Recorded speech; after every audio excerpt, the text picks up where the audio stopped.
Chapter 1. The Undead. Qin Shou felt he was the most unfortunate person in the world, primarily due to his name, which had led to incessant bullying from childhood through adolescence.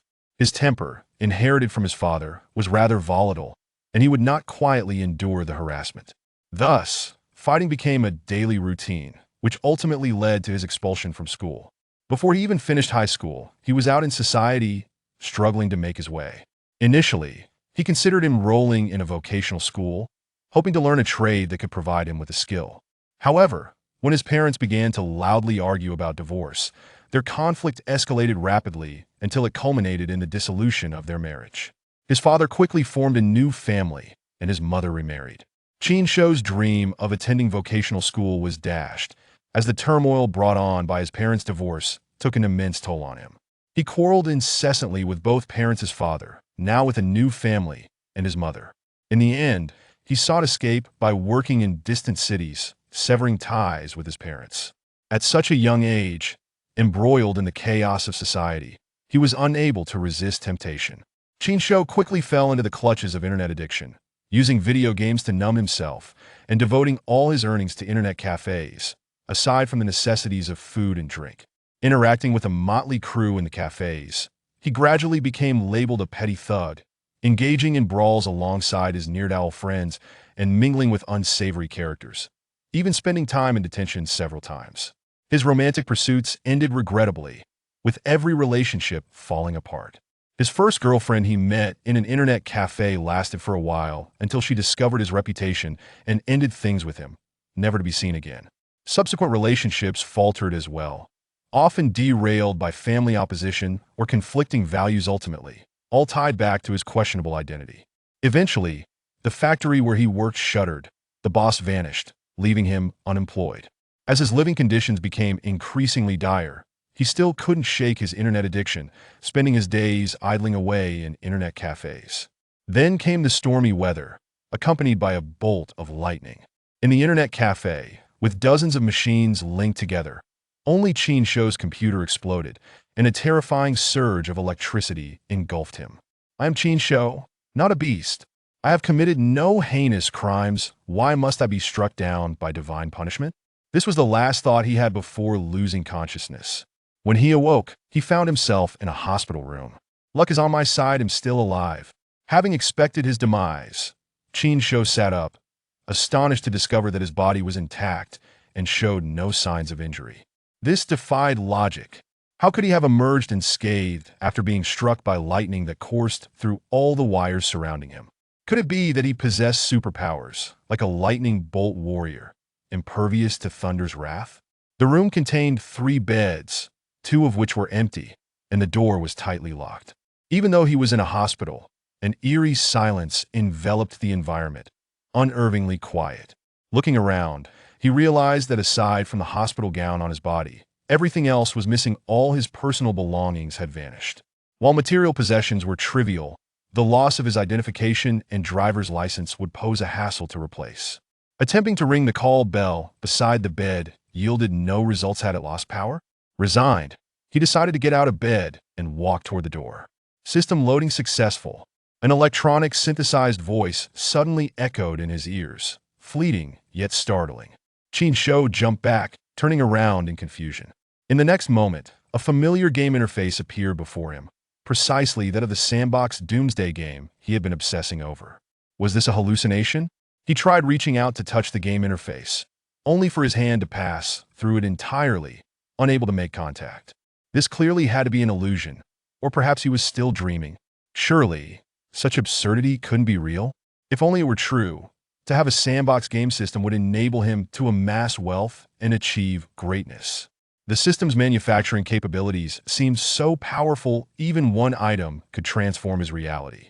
Just as this thought crossed his mind, the manufacturing interface materialized in front of him, sending a shock through Qin Shou. Merely thinking about it brought forth a manifestation. What if he wished to access his backpack? Swish! The scene transformed, revealing an identical backpack to the one in his game. Though it was empty, it was a super backpack he had modified, possessing infinite capacity, weightlessness, and stacking abilities. Was he dreaming? It felt both surreal and convincingly real. Testing with his mind, He discovered that aside from options to exit the game and configure settings, everything else remained identical. Only now, it felt much more three-dimensional. Was he truly dreaming, or was this an overwhelming hallucination? Overcome with curiosity, Qin Shou tentatively called out, "System? System?" There was no reply. Aside from that initial loading message, the peculiar electronic, synthesized voice remained silent. Puzzled at his circumstances, Qin Shou felt he might either be trapped in a remarkably realistic dream or experiencing a vivid hallucination. He decided to seek out a doctor for clarity regarding his condition, particularly how he had survived being struck by lightning without a scratch. He was especially concerned about the hospital fees with his ID and driver's license potentially in the doctor's possession. He feared they might withhold treatment until he could pay. Truth be told, the few coins left in his pocket would surely prove inadequate. When the boat reaches the bridge, it will be straight. Regardless, retrieving his ID and driver's license took precedence. Whoever held those items could not escape, and the police would locate him quickly.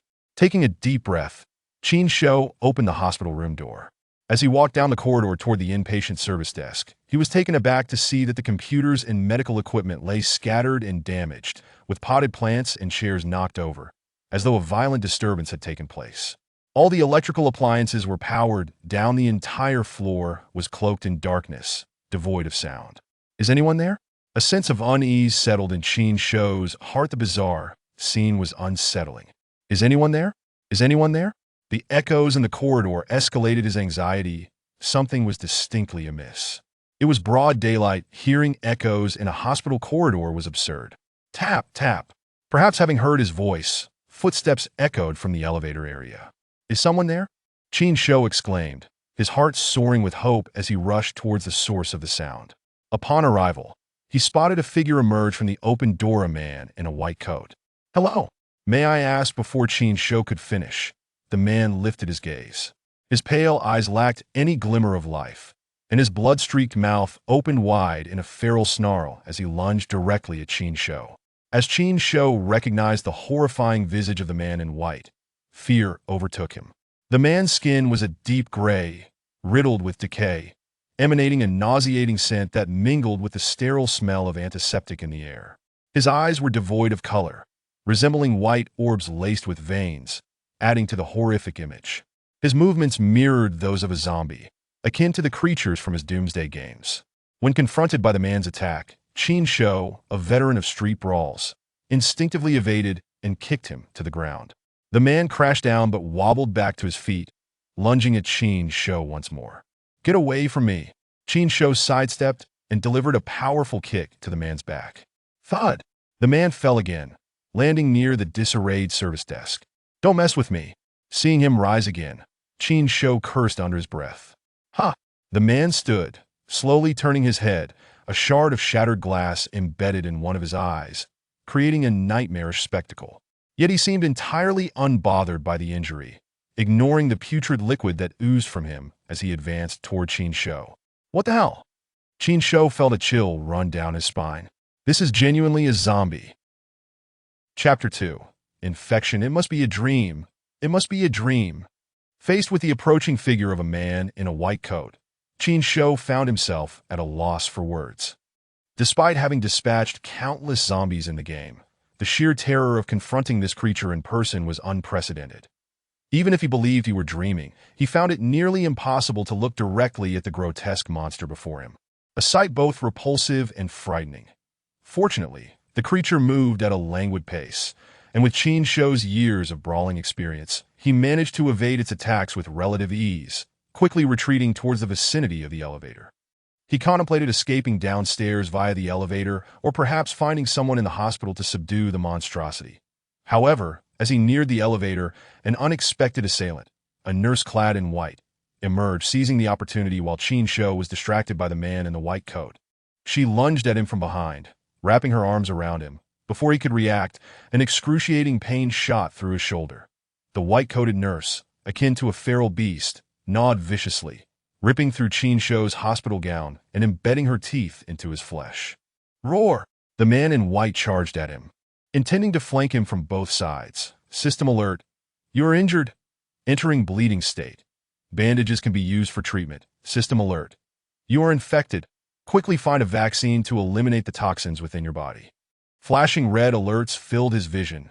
In a state of extreme terror. A surge of fury replaced his fear. Qin Shou, known for his volatile temper, felt adrenaline coursing through him. You want to kill me? I'll be the one to end you first.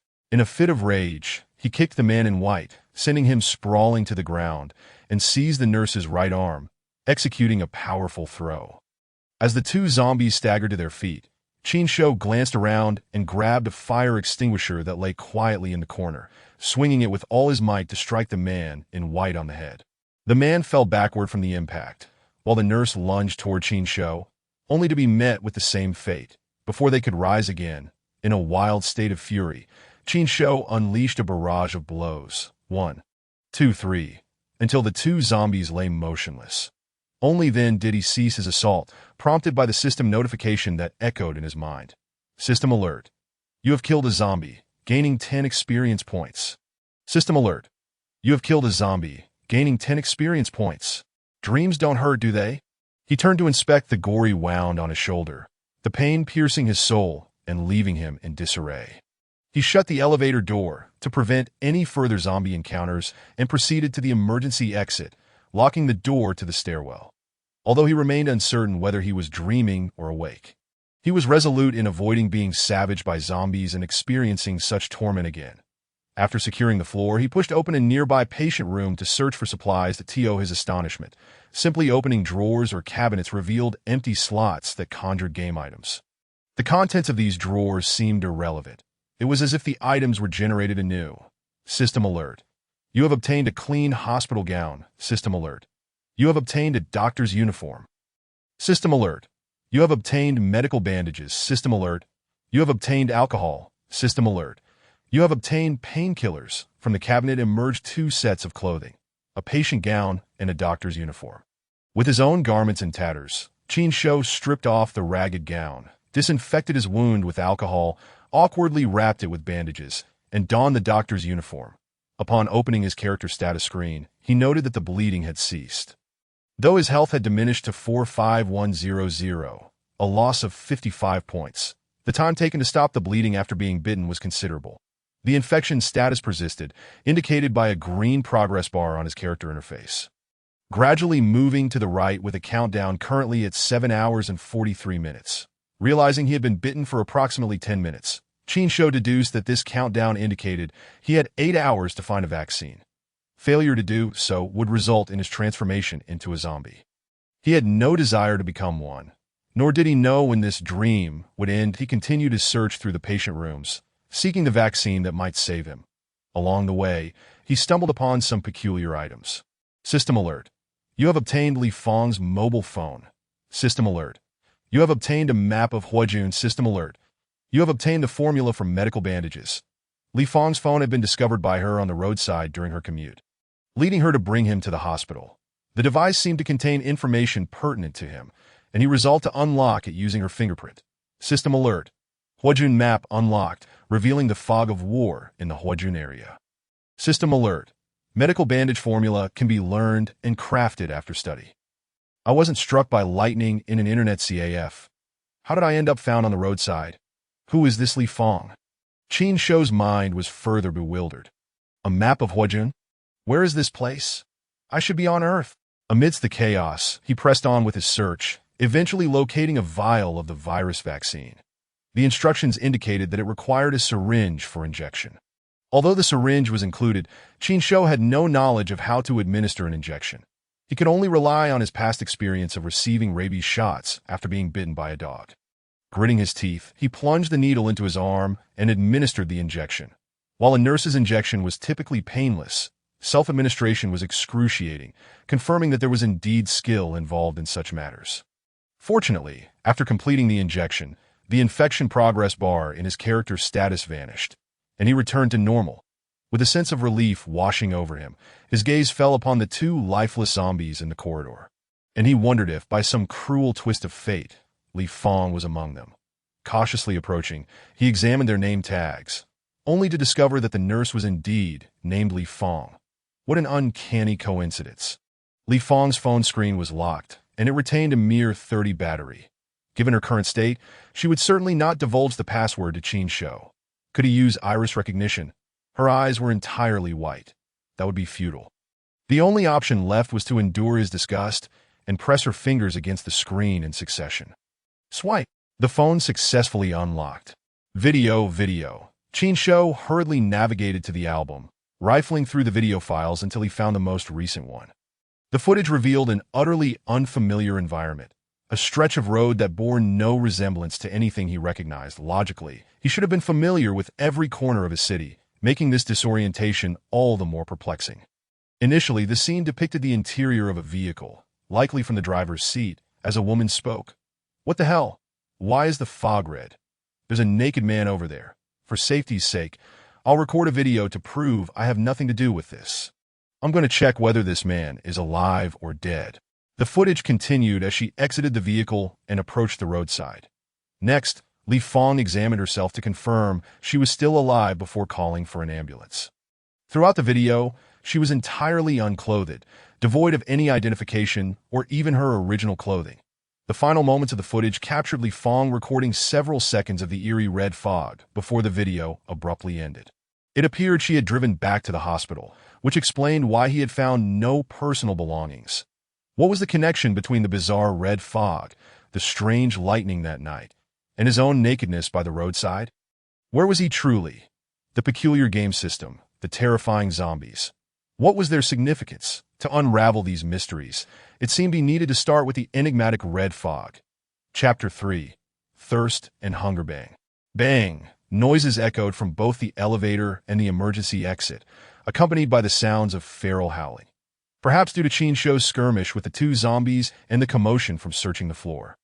The noise from the video on the phone had attracted more zombies.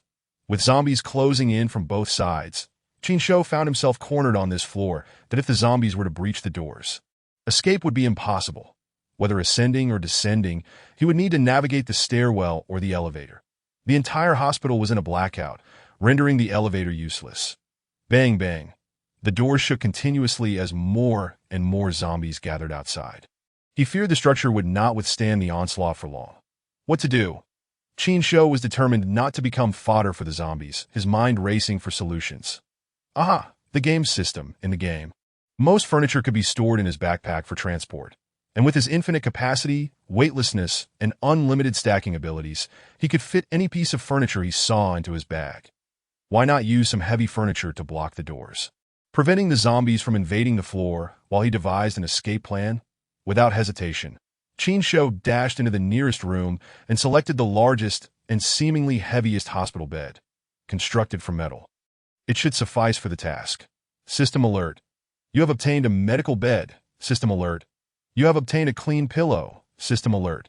You have obtained a clean blanket. System alert. You have obtained a clean quilt. The items on the bed were all bundled together and added to his backpack. He collected all 3 beds from the room, including a rather heavy stretcher that he took along. After emerging, he made his way to the emergency exit. Through the glass door, he could see the stairwell teeming with zombies, the majority appearing as patients, interspersed with several doctors and nurses. Had he not locked the door beforehand, they would have surely stormed onto the floor by now. However, the securely locked door now trembled under the force of so many zombies. Quickly, Qin Shou retrieved the hospital beds from his backpack and arranged them, stacking 3 heavy beds together and placing the stretcher behind them to create a new barricade, effectively sealing off the emergency exit. Seeing that the zombie onslaught was halted, Qin Shou did not let his guard down. Danger still lurked in the direction of the elevator. He hurried to the second room to retrieve another bed, positioning it at the elevator door to block the entrance entirely. With this arrangement, the floor was temporarily secured. Of course, Qin Shou could not remain hidden indefinitely. Even if the zombies could not penetrate the area, he would ultimately starve without food.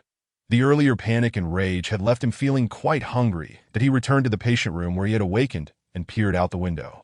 Zombies roamed the hospital, and those that drew nearer were rushing toward the inpatient building, likely attracted by the noise he had made. The zombies that had been drawn in began to strike the doors, producing noise that attracted even more of their kind.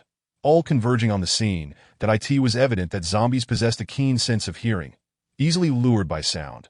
Their eyesight, however, seemed somewhat impaired, as a few zombies that were not drawn to the commotion wandered aimlessly, failing to react when their gaze met Qin Shou's, casually moving away.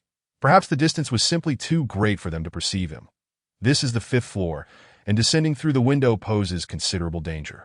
Not to mention the countless zombies below, attracted by the noise. Even in their absence, a careless fall could prove fatal. However, aside from climbing out the window, there seems to be no alternative that IT would be reckless to force a way through the horde of zombies congesting the stairwell. Qin Shou does not believe he possesses the strength to withstand such a confrontation. He would likely be overwhelmed and swiftly become their prey, even with a game system at his disposal. Lacking weapons and equipment makes avoiding direct conflict with the thousands of zombies within the hospital the wisest course of action, that if survival is the goal, one must embrace caution. To escape through the window, he must prepare a rope. Fortunately, it is straightforward. The clothing and bedding in the ward can be transformed into fabric strips using the system, which can then be fashioned into a sturdy rope. Adhering to the principle of not wasting what can be utilized, Qin Shou, following his gaming instincts, scours every room on the floor, amassing a substantial collection of patient, doctor, and nurse uniforms, along with dozens of medical bandages. Several bottles of alcohol, an assortment of painkillers, and 5 vaccines that he fills his backpack with every item he can find, including beds, stretchers, bedside cabinets, wall-mounted televisions, and remote controls that he even collects the tissues from the restroom. After thoroughly emptying the entire floor of its hospital rooms, he also takes a few computers from the hallway that appear slightly damaged, uncertain if they can still be used. Even if these devices are non-functional, their parts can be repurposed for various uses.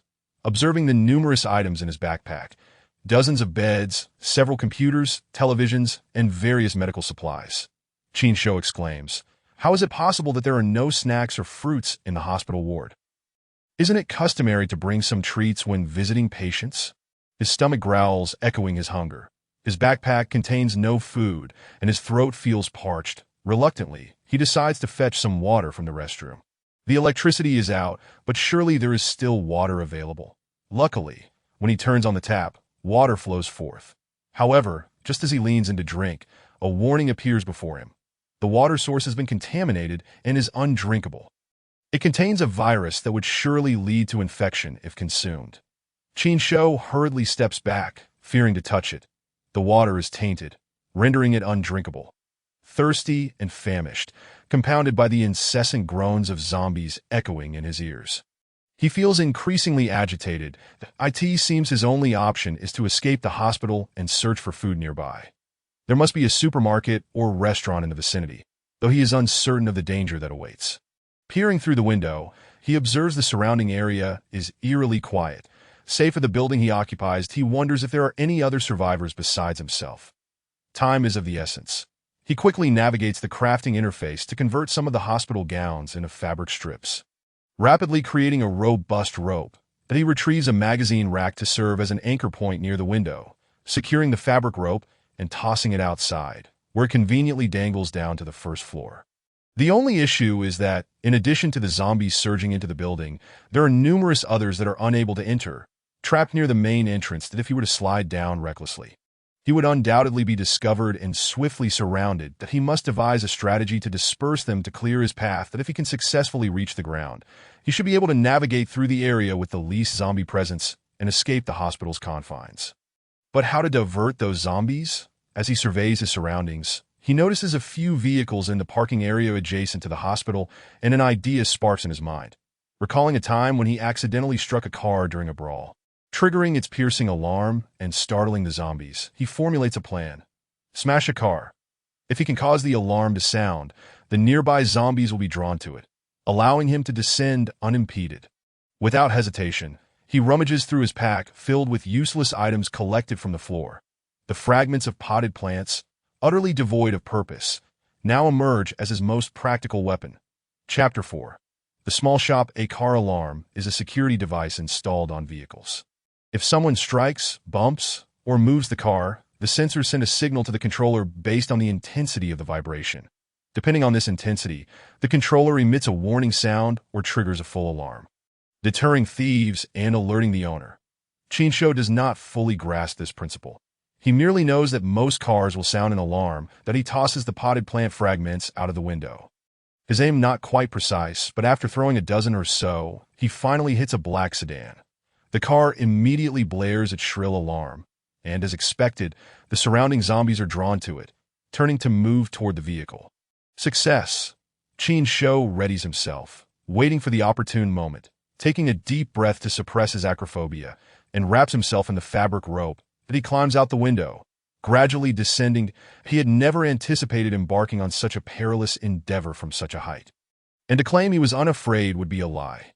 Fortunately, the fabric rope created by the system is remarkably sturdy, and he encounters no issues as he safely reaches the ground upon landing. He hears the unmistakable groans of zombies nearby, their footsteps approaching. He has been discovered. There is no time to hesitate. Without glancing back, Qin Shou fixes his gaze on the hospital's entrance and sprints away. Some nearby zombies indeed spot him and pursue closely behind. However, their movements are sluggish, each one limping. They cannot possibly keep pace with Qin Shou. The majority of the zombies are congregated within the various buildings, primarily in the inpatient ward and the parking lot, which continues to emit its alarming sounds. Occasionally, a handful of zombies appear ahead, attempting to intercept him, but Qin Shou skillfully evades them, successfully bursting forth from the hospital. Upon reaching the hospital's outer thoroughfare, before he can even catch his breath, a swarm of zombies to his left, alerted by the commotion, begins to advance toward him with their ghastly roars. More scattered zombies emerge from other directions, gradually encircling him. With no time to hesitate, Qin Shou swiftly scans the surrounding buildings and selects a small shop with locked doors and windows, prominently displaying the sign "A Small Shop." He races toward it with all his might. Buildings with open doors and windows pose significant danger. If he were to enter, the pursuing zombies would likely flood in behind him, trapping him with no escape. This small shop, with its doors and windows securely fastened, offers relative safety. Its ground floor is locked tight, making it difficult for zombies to enter, while the second-floor balcony window is open. Zombies cannot climb walls, nor leap to such heights that if he can manage to get inside, he should be safe for the time being. Since it is a small shop, he is likely to find food and water within. As for whether he can reach the second-floor balcony, that should be a trivial matter. There is a thick drainage pipe adjacent to the balcony, extending from the first floor to the second. Qin Shou is adept at climbing trees, and this pipe presents no challenge for him. He runs at full speed, weaving in an S pattern to avoid the sporadic zombies, and arrives at the shop's entrance. Grabbing hold of the pipe and using the wall for leverage, he quickly ascends to the second floor. Reaching for the balcony railing and, with a bit of effort, successfully flips himself over. This is nothing like the terrifying descent from the 5th floor of the hospital. 2 stories are far less daunting. Of course, Qin Shou remains uncertain if the ground floor's locked doors and windows can wholly deter the zombies. Seizing the opportunity, while the creatures are still making their way toward him, he swiftly enters the shop through the second-floor window, intent on reaching the ground floor to barricade the doors and windows with furniture. He strides purposefully to the door, flings it open, and is greeted by a disheveled female zombie, who lunges at him with a terrifying shriek. Damn it! Qin Shou is taken aback by this unexpected encounter, his heart racing, and instinctively kicks her down. Before she can rise, he hurls the potted plant fragments, previously designated as a quick-access weapon, at her head repeatedly. These fragments are substantial and heavy, and soon the female zombie falls silent. System notification. You have killed a zombie and gained 10 experience points. The prompt alleviates Qin Shou's anxiety, fearing a repeat of such an encounter downstairs. He retrieves a fire extinguisher as a makeshift weapon and cautiously navigates the staircase. Although it is not the most practical of tools, he has no other options. Fortunately, the zombies are not particularly formidable opponents, and Qin Shou, accustomed to brawling, can manage them. Upon reaching the ground floor, he turns a corner only to have a second zombie charge at him, likely the husband of the female zombie above.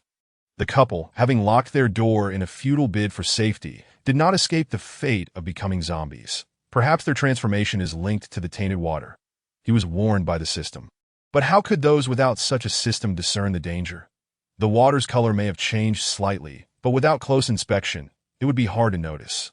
Alternatively, it is possible that the couple was bitten by a zombie before they could secure their home, and, lacking vaccines, succumbed to their fate. Regardless of the circumstances, Qin Shou is determined to survive. Having now dispatched 3 zombies, his initial fear has morphed into anger, enabling him to conquer his trepidation that he swings the fire extinguisher to combat the male zombie, leveraging his advantages to bring it crashing to the ground until he receives another system notification. After dispatching the 2 zombies, he examines the ground floor of the shop, which spans only about 30 to 40 square meters. A true small shop, with only a few shelves and no additional zombies present. Outside, a multitude of zombies groans, the doors and windows trembling under their assault. Qin Shou hastily retrieves several hospital beds from his backpack and uses them to barricade the doors and windows, ensuring that the zombies cannot break through. Completing this task, he feels utterly drained. The immense exertion required to escape the hospital has left him both thirsty and famished. He does not need to check his personal attributes to know his thirst and hunger levels are alarmingly high. He quickly searches the shelves. System notification. You have found canned peaches. System notification.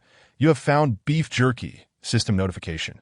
You have found instant noodles. System notification.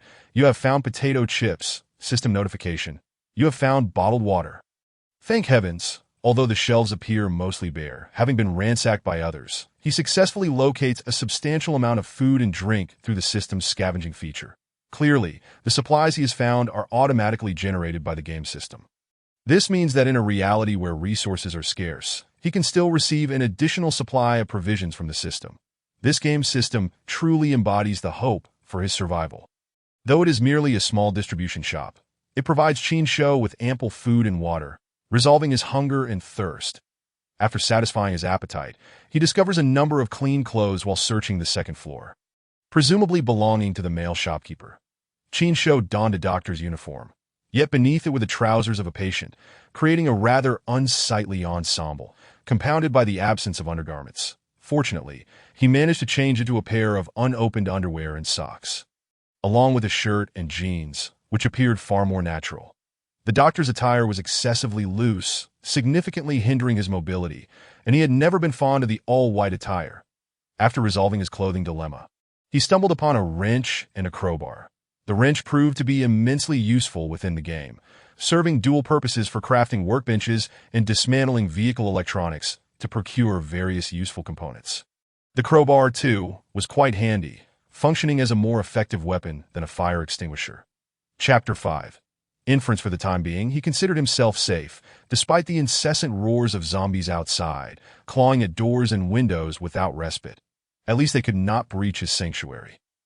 Gradually regaining his composure, Qin Shou sought to unravel the mystery of what had transpired, that he had been struck by lightning while at an internet CAF, and even if the power of the bolt had diminished through the electrical wires, it was not something flesh and blood could withstand. That high-voltage electricity alone could claim a life. How could he emerge unscathed, only to find himself naked by the roadside, discovered by Li Fong and taken to the hospital? This was perplexing enough, but upon awakening, he found the entire hospital overrun with zombies, devoid of any living souls. That be why some inexplicable twist. He had acquired a sandbox game system that bore an uncanny resemblance to the apocalypse-themed sandbox games he had recently enjoyed, complete with a super backpack obtained through modifications. Was this still Earth? Where on Earth could there possibly be a place called Huajun? Or was it merely his own ignorance, at least in his city? There was no Huajun within 100 miles. That if this were Earth, where did the zombies come from? What was the significance of the crimson mist captured in the video on Li Fong's phone? Was he merely dreaming? Yet, how could a dream feel so tangible? Being attacked by zombies and experiencing the pain of vaccine injections. How could such sensations manifest in a dream? If this were not a dream, why was the city teeming with zombies while not a single living person could be found? In an effort to clarify the situation, he retrieved Li Fong's phone from his virtual backpack and repeatedly scrutinized the video. After unlocking the phone, he promptly set a lock screen password. He certainly did not wish to carry around the zombie-turned Li Fong. After watching the video several times, he remained utterly perplexed, gleaning only that the recording was dated March 15th, while the current date on the phone was March 21st. This implied that 6 days had elapsed since Li Fong found him and brought him to the hospital. From the content of the video, it was evident that no zombies were present when he was discovered. Otherwise, Li Fong would not have been able to drive to work as usual. What had transpired in those 6 days? leading to a world now overrun by zombies. What was the connection between the red mist and himself, and how did it relate to the zombies? Although Qin Shou had not completed high school and lacked formal education, his mind was quite astute. He was not a fool. However, the video provided no conclusive insights, given the constraints of the recorded content and the absence of crucial clues, particularly concerning the information from his 6-day coma. The phone held no additional information. The photo gallery contained only selfies of Li Fong and her family, with nothing else of significance that he attempted to connect to the internet through the phone. But as the small shop had no electricity, it was likely the entire city was without power, that if there was any semblance of a network signal, perhaps he could uncover clues to dispel his doubts. Unfortunately, his hopes were dashed when the phone's browser failed to connect to the internet. It was already remarkable that the phone retained 30 battery after 6 days. Its standby capability was impressive. During Qin Shou's attempts to operate the phone, the battery drained rapidly, especially while watching videos, and it dwindled to 5 and continued to decrease. Ultimately, when the last vestiges of power were exhausted, the phone succumbed to a complete black screen. With no electricity in the building and lacking a portable charger, he had no choice but to temporarily stow the phone in his virtual backpack. The couple who had owned the small shop had also become zombies. Their phone long depleted and unable to power on. His hopes of uncovering the truth through the phone had been extinguished, unless he could find a charger in a nearby building and pray it still worked. With enough battery life left, fortunately, he had the system to rely on, and recalling the map function, he thought it might reveal his current location.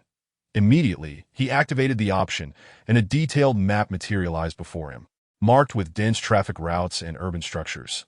However, this map bore no resemblance to any city on Earth he was familiar with. The top were the characters for Qinglong Kingdom, Jinzhou, Huajun, with the buildings along the way labeled with utterly unfamiliar names. Upon zooming out, the map transformed into a vast expanse shrouded in the mists of war, with only the Jinzhou region displaying a small glimmer of light, now labeled as Qinglong Continent.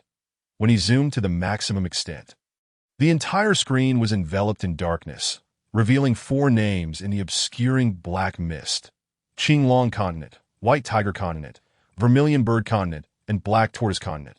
The map vaguely formed a circular arc, resembling a globe encasing 4 continents, though its shape was entirely unlike that of Earth, with the inscription for Holy Stars emblazoned at the top.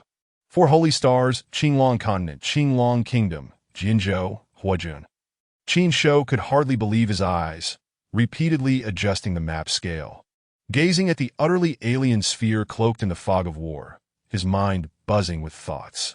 Could it be that I have been transported to another world, struck by lightning and spared, appearing naked by the roadside, amidst a zombie apocalypse and the 4 holy stars? His thoughts began to crystallize, yet certain aspects remained elusive. The more he pondered, the greater his headache grew, leaving him utterly confused about what was real and what was illusory. If this were a dream, it felt far too vivid. If it were reality, it seemed surreal and hard to accept that if he had indeed crossed over to another realm, was it due to the lightning strike? Or was it connected to the red mist? If this was still Earth, was it merely his own dream?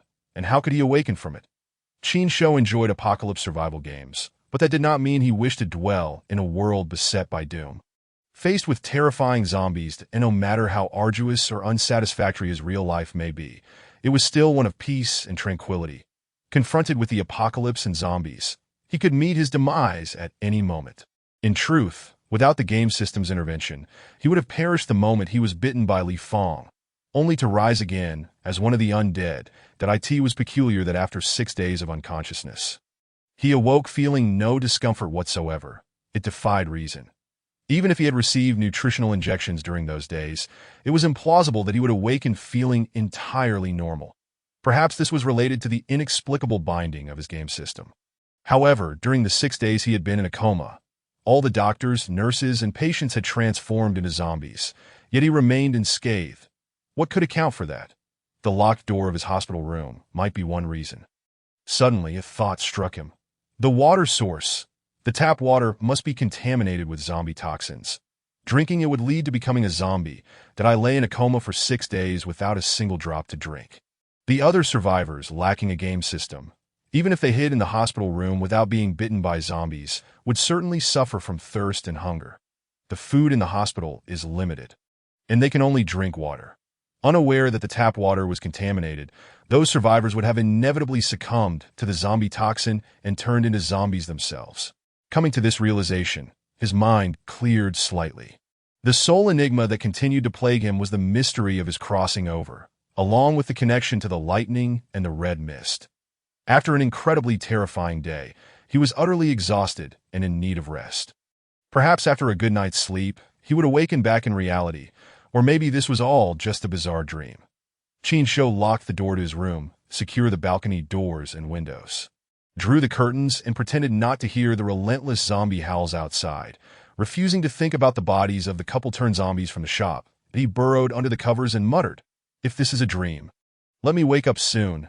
Tossing and turning in bed countless times before finally succumbing to sleep, the day's night fell, the cold wind was kept outside, and the city began to transform.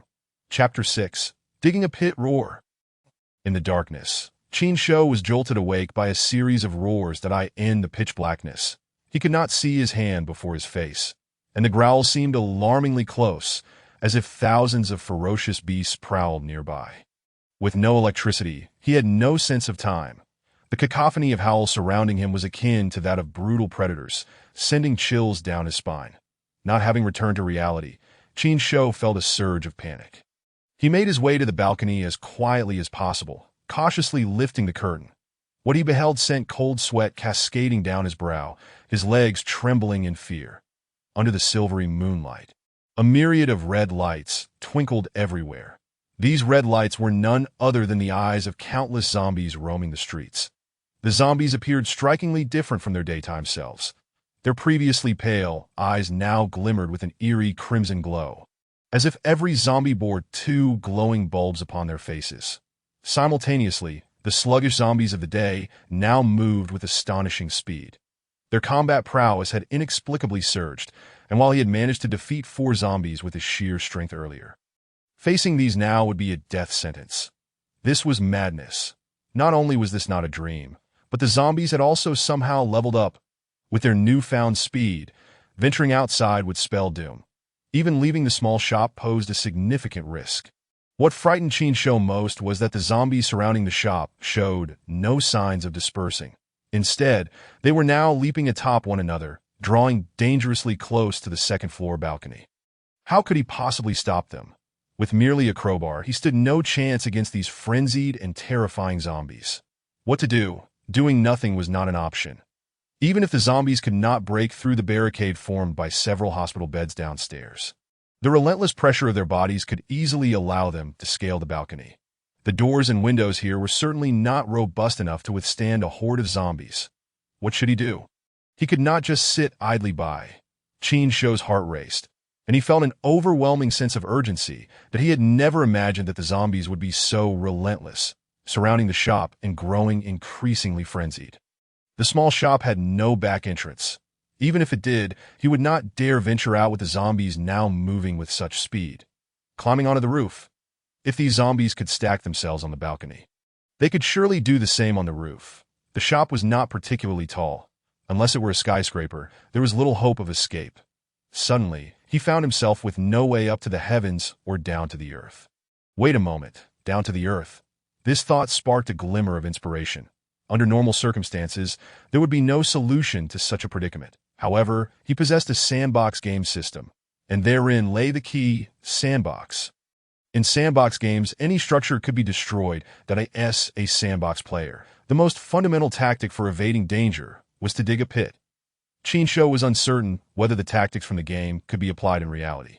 Yet he found himself with no other choice. He was unwilling to remain idle, watching as the zombies surged onto the balcony, ready to invade his sanctuary and feast upon him. He had to give it a try. Lacking suitable tools, he made do with a crowbar, which, while less efficient, was preferable to waiting for his demise. Observing the relentless zombies attempting to stack themselves to reach the second floor, Qin Shou hurriedly opened the door and descended to the first floor. In the dark, he inadvertently stepped on the corpse of a couple who had succumbed to the undead.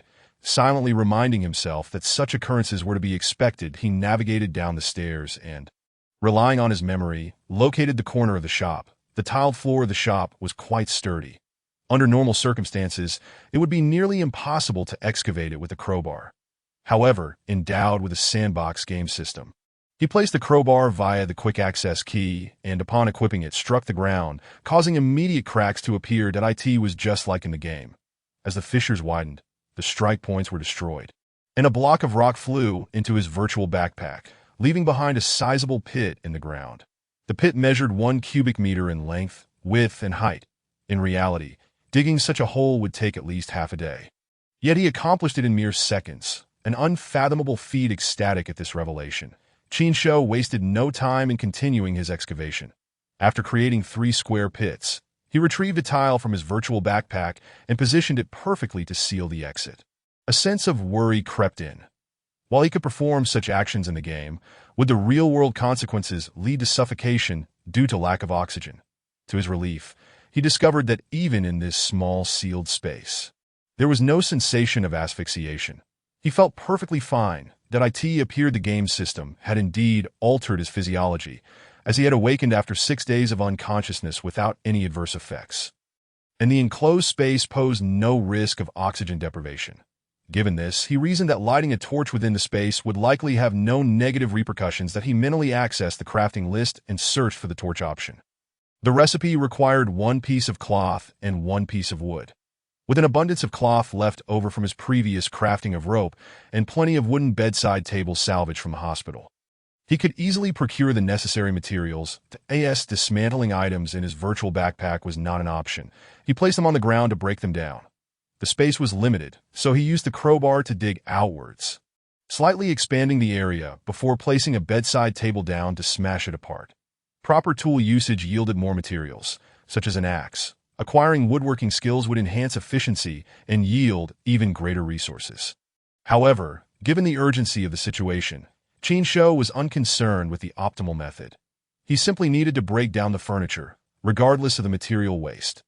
After demolishing the bedside table, he obtained 2 intact pieces of wood and 3 iron nails. Using the recipe, he crafted a torch, which instantly illuminated the pit. Working in darkness had been quite inconvenient, relying solely on instinct, but with the torch dispelling the shadows, he felt a sense of security and warmth. The torch's flame did not deplete the air within the pit, nor did it induce any sense of suffocation. With a renewed sense of assurance, he took refuge underground, but fatigue soon washed over him. His eyelids feeling unbearably heavy, that he could not possibly sleep amidst the filthy earth. So he seized the crowbar and, guided by the torchlight, continued to enlarge the pit, digging deeper while expanding the space to the sides. Once completed, he retrieved a hospital bed from his virtual backpack and centered it within the pit, arranging blankets, pillows, and bedding before burrowing back into the makeshift haven. This slumber was relatively peaceful and comfortable, the cacophony of zombie growls gradually fading into silence. Upon awakening once more, he found the torch had extinguished and a system prompt indicated that filling it with cloth would allow it to be reignited.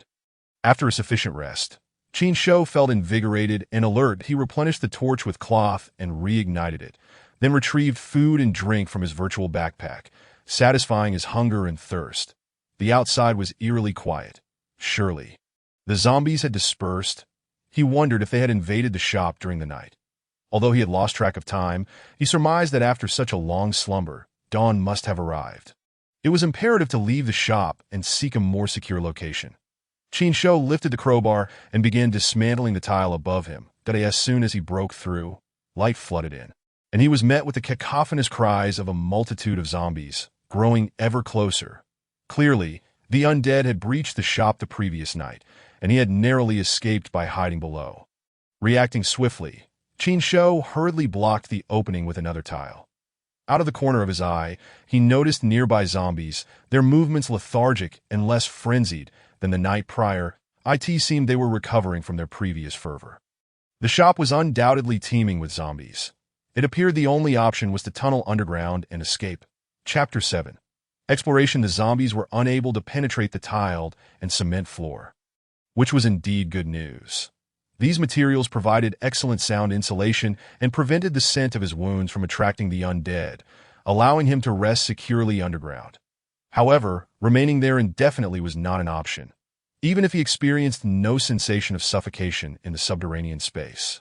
It would eventually feel stifling. Moreover, the zombies became exceedingly frenzied and terrifying at night, that if he did not seize the opportunity to investigate during the day, how could he unravel the mystery? Qin Shou was eager to ascertain whether he had truly crossed over, whether this was Earth or another world, the origin of the zombies, and how he had arrived here. The uncertainty weighed heavily upon him. Even the slightest chance to return to his own city seemed preferable to coexisting with countless terrifying zombies. With so many zombies above, confronting them directly would be akin to signing his own death warrant. The underground offered decent sound insulation, so the prudent course of action would be to excavate quietly and return to the surface from a different location. Of course, aimless wandering was not advisable. First, he needed to discern the surrounding terrain, the types of buildings present, and whether they could be of any benefit to that end. He unfurled the virtual map to examine it closely. I am currently on the street opposite the hospital. Precisely here. Surrounding me are several small eateries and shops of similar size, with a residential area behind. The most significant buildings near the hospital are the Qinglong National Savings Bank, the Huajun 5-star Capital Hotel.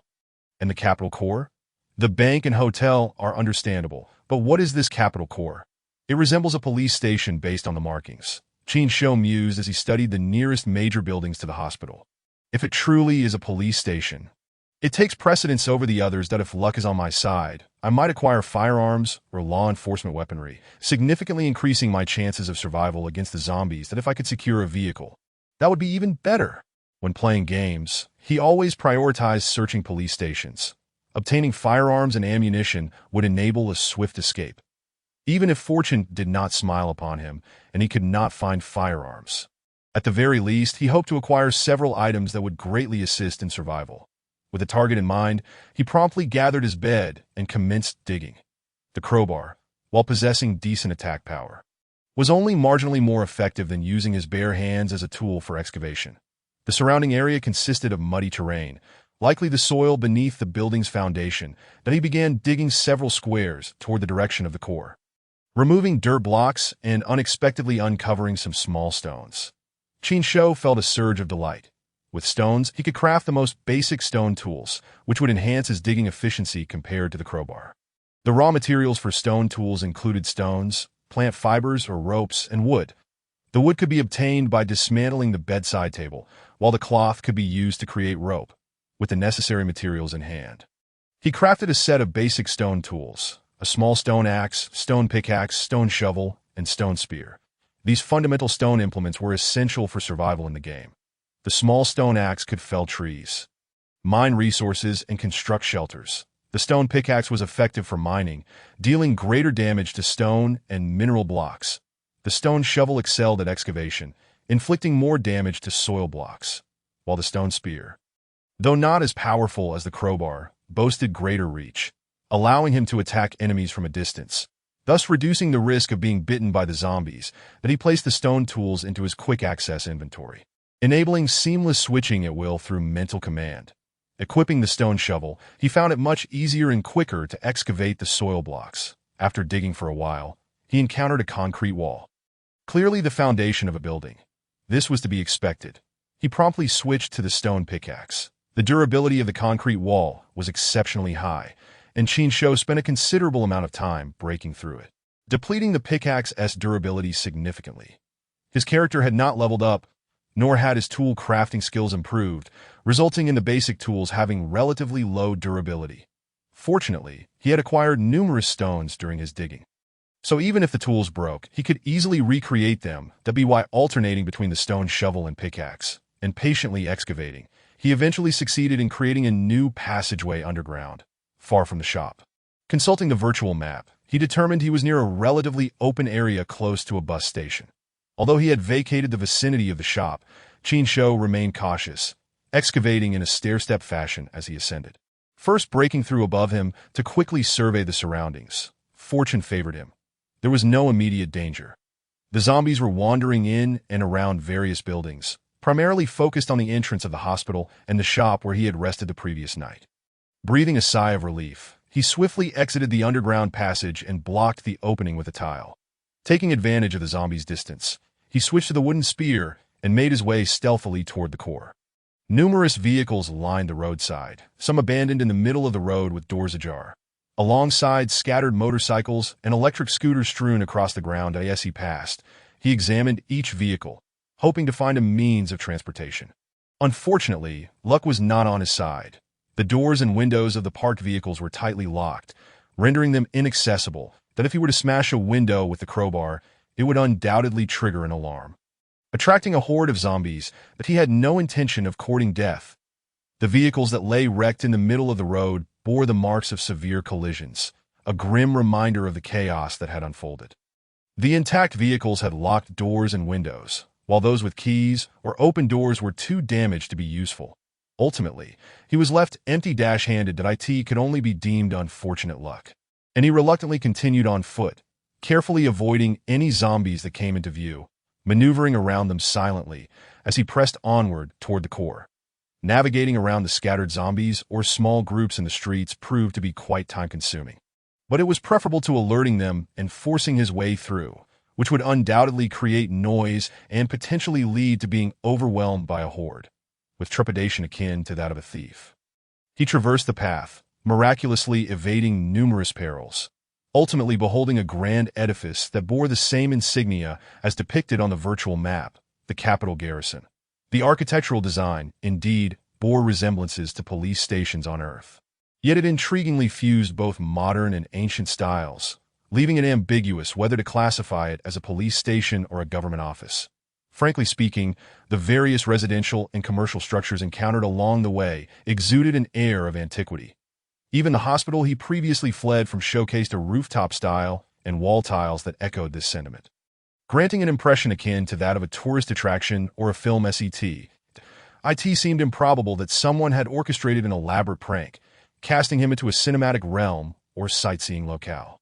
Upon reflection, such a ruse would be illogical. It would not be worth the substantial investment to ensnare a petty rogue like himself. Moreover, the zombies appeared too authentic. One could hardly fabricate genuine undead for mere amusement. Most crucially, a prank would likely come with a game system. Could the formidable entities behind this still be human? After shaking his head to dispel such fanciful thoughts, Qin Shou focused his gaze on the garrison's entrance, meticulously surveying the surroundings. Before venturing into the garrison, he needed to ascertain that it was sufficiently secure, not a den of zombies, that he had no intention of unwittingly walking into a trap and offering himself as a feast for the undead. From a distance, he noted that all doors and windows of the garrison were ajar, exhibiting varying degrees of damage. Bloodstains littered the ground, and there seemed to be remnants of bodies, the air thick with the stench of decay. A toppled military vehicle rested at the entrance, and the surrounding ground and walls bore numerous charred marks from fire. Outside, an eerie silence prevailed, devoid of any visible zombies, that Qin Shou surveyed the area. His attention fixated on the parking lot to his left. He stealthily approached, ensuring the vicinity was devoid of zombies, and extracted a crowbar, delivering a powerful blow to the car window. Bang! The glass shattered. The headlights flickered, and an ear-piercing alarm erupted. Without hesitation, Qin Shou turned and fled, sprinting across the street and diving into a newsstand, swiftly closing the door and flattening himself on the ground to conceal his presence. The alarm resonated, and indeed, zombies emerged from hidden corners and within the buildings, converging on the sound, gathering in the parking lot. The scratching of the zombies kept the car alarm blaring, drawing more of their kind, their numbers swelling. Cautiously, Qin Shou rose, peering through the newsstand window to observe several dozen zombies emerging from within the garrison. Fortunately, he had not rushed in recklessly. After a brief wait, he noted that no more zombies exited the garrison, leading him to believe it was likely safe inside. Casting a glance at the swelling horde in the parking lot, he quickly devised a plan in his mind to avoid detection and secure a safe entrance into the garrison. Before departing the newsstand, he collected all the books and newspapers into his virtual backpack. Although it lacked skill and recipe books, it was nonetheless a means for Qin Shou to ascertain whether he was on Earth or in another world. A pathway to unraveling his uncertainties, that it also served as a source of entertainment to alleviate tension and relax during moments of respite. Emerging from the newsstand, Qin Shou stealthily navigated his way. relying on parked vehicles and trash bins for cover, successfully infiltrating the garrison. Upon entering, he immediately inspected the guardroom, which was barren save for a desk, chairs, and iron bars. The supplies had long been pillaged. This did not significantly concern Qin Shou, as the desk drawers could be opened, yielding automatically generated loot from the system. System. You have acquired 5 rolls of tape. System. You have acquired a ball of thread. System. You have acquired the key to an electric motorcycle. System. You have acquired a brass medal. The tape and thread served as crafting materials, while the brass medal bore no attributes, likely intended for smelting into copper goods, including shell casings.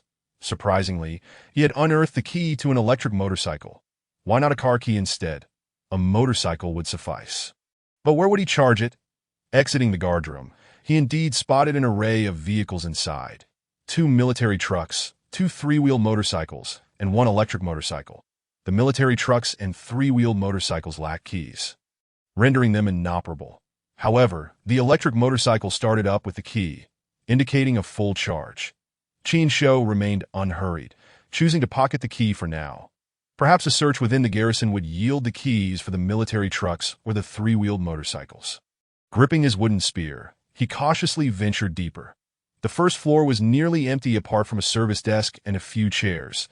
The designated areas for fire extinguishers and axes were also devoid of equipment, while shattered glass and bloodstains scattered across the ground indicated a previous violent confrontation. Ascending the stairs, each level and room was in disarray, with several corpses lying about, victims of the undead dispatched by others. These zombies donned standardized azure uniforms, name tags adorning their chests, emblazoned with the insignia of the garrison. The entire garrison resembled a locust swarm had ravaged it, stripped bare. Clearly, someone had come before Qin Shou, absconding with the supplies. This led him to surmise that apart from himself, there were indeed other survivors in the city. The garrison possessed a basement, presumably a storage area for weapons and equipment. After thoroughly searching the upper floors, he unexpectedly discovered the entrance, only to find it equally desolate. Someone had preemptively removed all the materials, boxes included.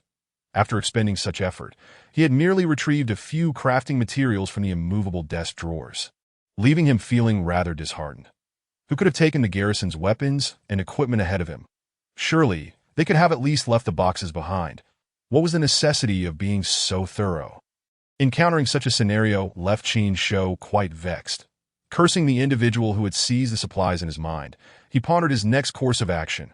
More frustratingly, he had yet to locate the keys to the military trucks and 3-wheeled motorcycles. Returning to the vicinity of the guardroom, he cast a glance at the nearly new black electric motorcycle, reasoning that it was better than nothing. Even without a means to charge it, it would at least spare him considerable walking distance. During the day, zombies moved relatively sluggishly. As long as he avoided the roadblock of undead, he could traverse more quickly. The garrison was devoid of supplies, and he surmised that the bank would likely not contain the materials he required. The 5-star hotel, bustling with guests, indicated a high probability of encountering numerous zombies. While it might offer a wealth of everyday supplies, furniture, and appliances, he deemed it unwise to take that risk at this juncture. The most pressing concern was to locate a relatively safe haven before darkness fell. Constructing a temporary base of his own to ensure he could evade the frenzied zombies at night and provide a secure space for adequate rest. Furthermore, this temporary base would serve as a hub from which he could explore the surrounding area during the day, scavenging for various useful materials, and swiftly investigate the mysteries of the red mist. Zombies and the system. The base should be situated in an area with the fewest zombies, where encirclement would be less likely. Thus, his line of thinking must diverge from the norm. Qin Shou could dig a pit to hide underground, which would be far safer than remaining within various buildings. Typically, one would select residences in bustling, well-connected areas, surrounded by supermarkets, schools, and hospitals for convenience. Conversely, locations distant from these hubs would be relatively secure, with fewer zombies present. Of course, areas with lower foot traffic would not boast abundant supplies. However, this posed no challenge for Qin Shou. With his super backpack, he could easily clear out a supermarket and remain in other locations for extended periods. Coupled with the sandbox game system, he could sustain himself even in remote wilderness areas through self-sufficient farming. Through the virtual map, he pinpointed a suburban area approximately 70 kilometers to the east. Although the distance was considerable, if he could locate a usable vehicle or procure a generator, he might be able to charge the electric motorcycle, facilitating his return to the city. The map revealed that Huajun sprawled over an extensive area, densely populated with various buildings, leading him to preliminarily deduce that such a large city would house at least several million inhabitants. The label of capital marked on the map further heightened Qin Shou's concerns. The population could very well exceed millions, potentially reaching tens of millions. This implied that residing within the city would expose him to the constant threat of large-scale zombie hordes, with thousands being a distinct possibility, should misfortune befall him. Encountering a surge of tens, or even hundreds of thousands of zombies would spell disaster. No deity could evade such a fate. He had no desire for the day when he might unearth a block above him, only to be inundated by an overwhelming tide of zombies, becoming their evening repast. Having witnessed the frenzied nature of zombies at night, he could only dread the thought of them in a moment of inspiration. Beginning to excavate the ground, that if a few zombies were unable to break through, perhaps thousands could succeed in doing so. The next chapter unfolds as he contemplates his options. The military trucks and three-wheeled motorcycles were inoperable. Qin Shou glanced at them, then at the electric motorcycle, his frustration mounting, prompting him to stow it away in his virtual backpack. Indeed, he managed to fit both military trucks and three-wheeled motorcycles within. Items such as furniture, appliances, and vehicles could all be secured in the virtual backpack. Though the vehicles were inoperable, dismantling them for parts would suffice. Within the game, he could utilize a wrench to disassemble the vehicles into scrap iron and parts, with a chance of acquiring a complete car battery or engine. Surely, possessing the game system would afford him the same capability. Scrap iron could be melted down to create various iron goods, while the components could yield numerous items, and even unlock design blueprints for crafting his own unique vehicles. Having resolved to establish a temporary base in the suburbs, a means of transportation was essential. Pilyuo Mountain, situated to the east of Huajun, lay in a desolate area, roughly 70 to 80 kilometers from the city, with the virtual map indicating no human constructions nearby, in such an uninhabited locale. He surmised it would be difficult to encounter zombies. With a target in mind, he promptly set forth. Pushing the electric motorcycle out the door, the zombies remained occupied in the parking lot, drawn in by the blaring car alarm. Qin Shou hastily mounted the motorcycle, starting it up and following the virtual map's guidance, heading eastward. The electric motorcycle, quieter than cars or fuel-powered motorcycles, could reach speeds of 50 to 60 kilometers per hour. Compared to his previous walking pace, it felt like a whirlwind, significantly conserving his energy. Covering such a distance on foot would take at least half a day, compounded by the intermittent harassment of zombies. With a vehicle, the sluggish pace of the zombies during the day would be unable to keep up with the electric motorcycle, enabling him to swiftly navigate past them before they could gather. Speeding along the road, apart from a few intersections where the sheer number of zombies rendered passage impossible, I had to detour before they could encircle me. For the most part, I encountered only scattered zombies that I could easily bypass. As the vehicle traveled eastward for a considerable distance, the number of zombies gradually diminished, likely due to the increasing distance from the city center and a decrease in population density. Upon reaching a place named Yangning Town, I found that zombies were particularly sparse to the east, seemingly congregating in the southwest direction. Noticing a supermarket and an electric motorcycle store by the roadside, I promptly halted my vehicle to cautiously scout the surroundings. Confirming there was no imminent danger, I grasped my wooden spear and made my way toward the supermarket. Before entering, I gently called out, "Is anyone there?" and then kicked a discarded empty can on the ground, producing a clattering sound. This was a tactic to probe for any lurking zombies. If any were hidden within the supermarket, they would surely react to the noise. After waiting a moment without any response, I cautiously entered, spear in hand. Inside, the supermarket was in utter disarray, as though it had endured a thorough looting. The spacious interior was filled with toppled shelves, and various packages littered the floor, including many crushed items. It appeared that all the intact goods had been seized by survivors, with scattered denominations of Qin Long coins strewn about. Casting a glance at these peculiar currencies, I began my search of the shelves. System notification. You have obtained inexpensive tea leaves. System notification. You have obtained grapes. System notification. You have obtained frozen dumplings. System notification. You have obtained watermelon. System notification. You have obtained a fruit knife. Despite the supermarket being ransacked, its resources remained plentiful. The spoils generated by the system were refreshed based on the types of goods sold in the supermarket, encompassing a wide array of food. Beverages, fruits, utensils, and daily necessities that my backpack soon transformed into a vast repository, as the supplies I gathered from a single supermarket would suffice for months of sustenance. Upon exiting the supermarket, I took a brief detour to the adjacent electric motorcycle shop. Stuffing as many vehicles as I could into my backpack, along with various tools, parts, and batteries from within. With no means to charge them at present, I opted to exchange them as needed. When one vehicle ran out of power, I simply swapped it for another. If all were depleted, I would replace the batteries with new ones. With an abundance of electric motorcycles and fresh batteries, I could avoid the arduous effort of walking until I found a functional car. After clearing out 2 shops, I intended to search the vicinity for additional supplies, but to my surprise, zombies began to appear around me, likely drawn by the noise made during my search for safety's sake. I immediately abandoned my quest, and before they could encircle me, hopped onto an electric motorcycle and rapidly fled eastward. After a long journey of 50 to 60 kilometers, the electric motorcycle gradually slowed down as its power waned. I dismounted, stowing it in my virtual backpack, and retrieved another brand new motorcycle to continue my journey. The buildings along the roadside became increasingly sparse as I entered the suburban area. Suddenly, a toll barrier appeared directly ahead, obstructing my path. That a few zombies were wandering nearby, presumably former staff members that reach Piluo Mountain. I had to navigate this obstacle, and with my destination so close, I certainly would not retreat. There were 6 zombies in total, positioned quite dispersely. Because of the distance, they had not yet detected me.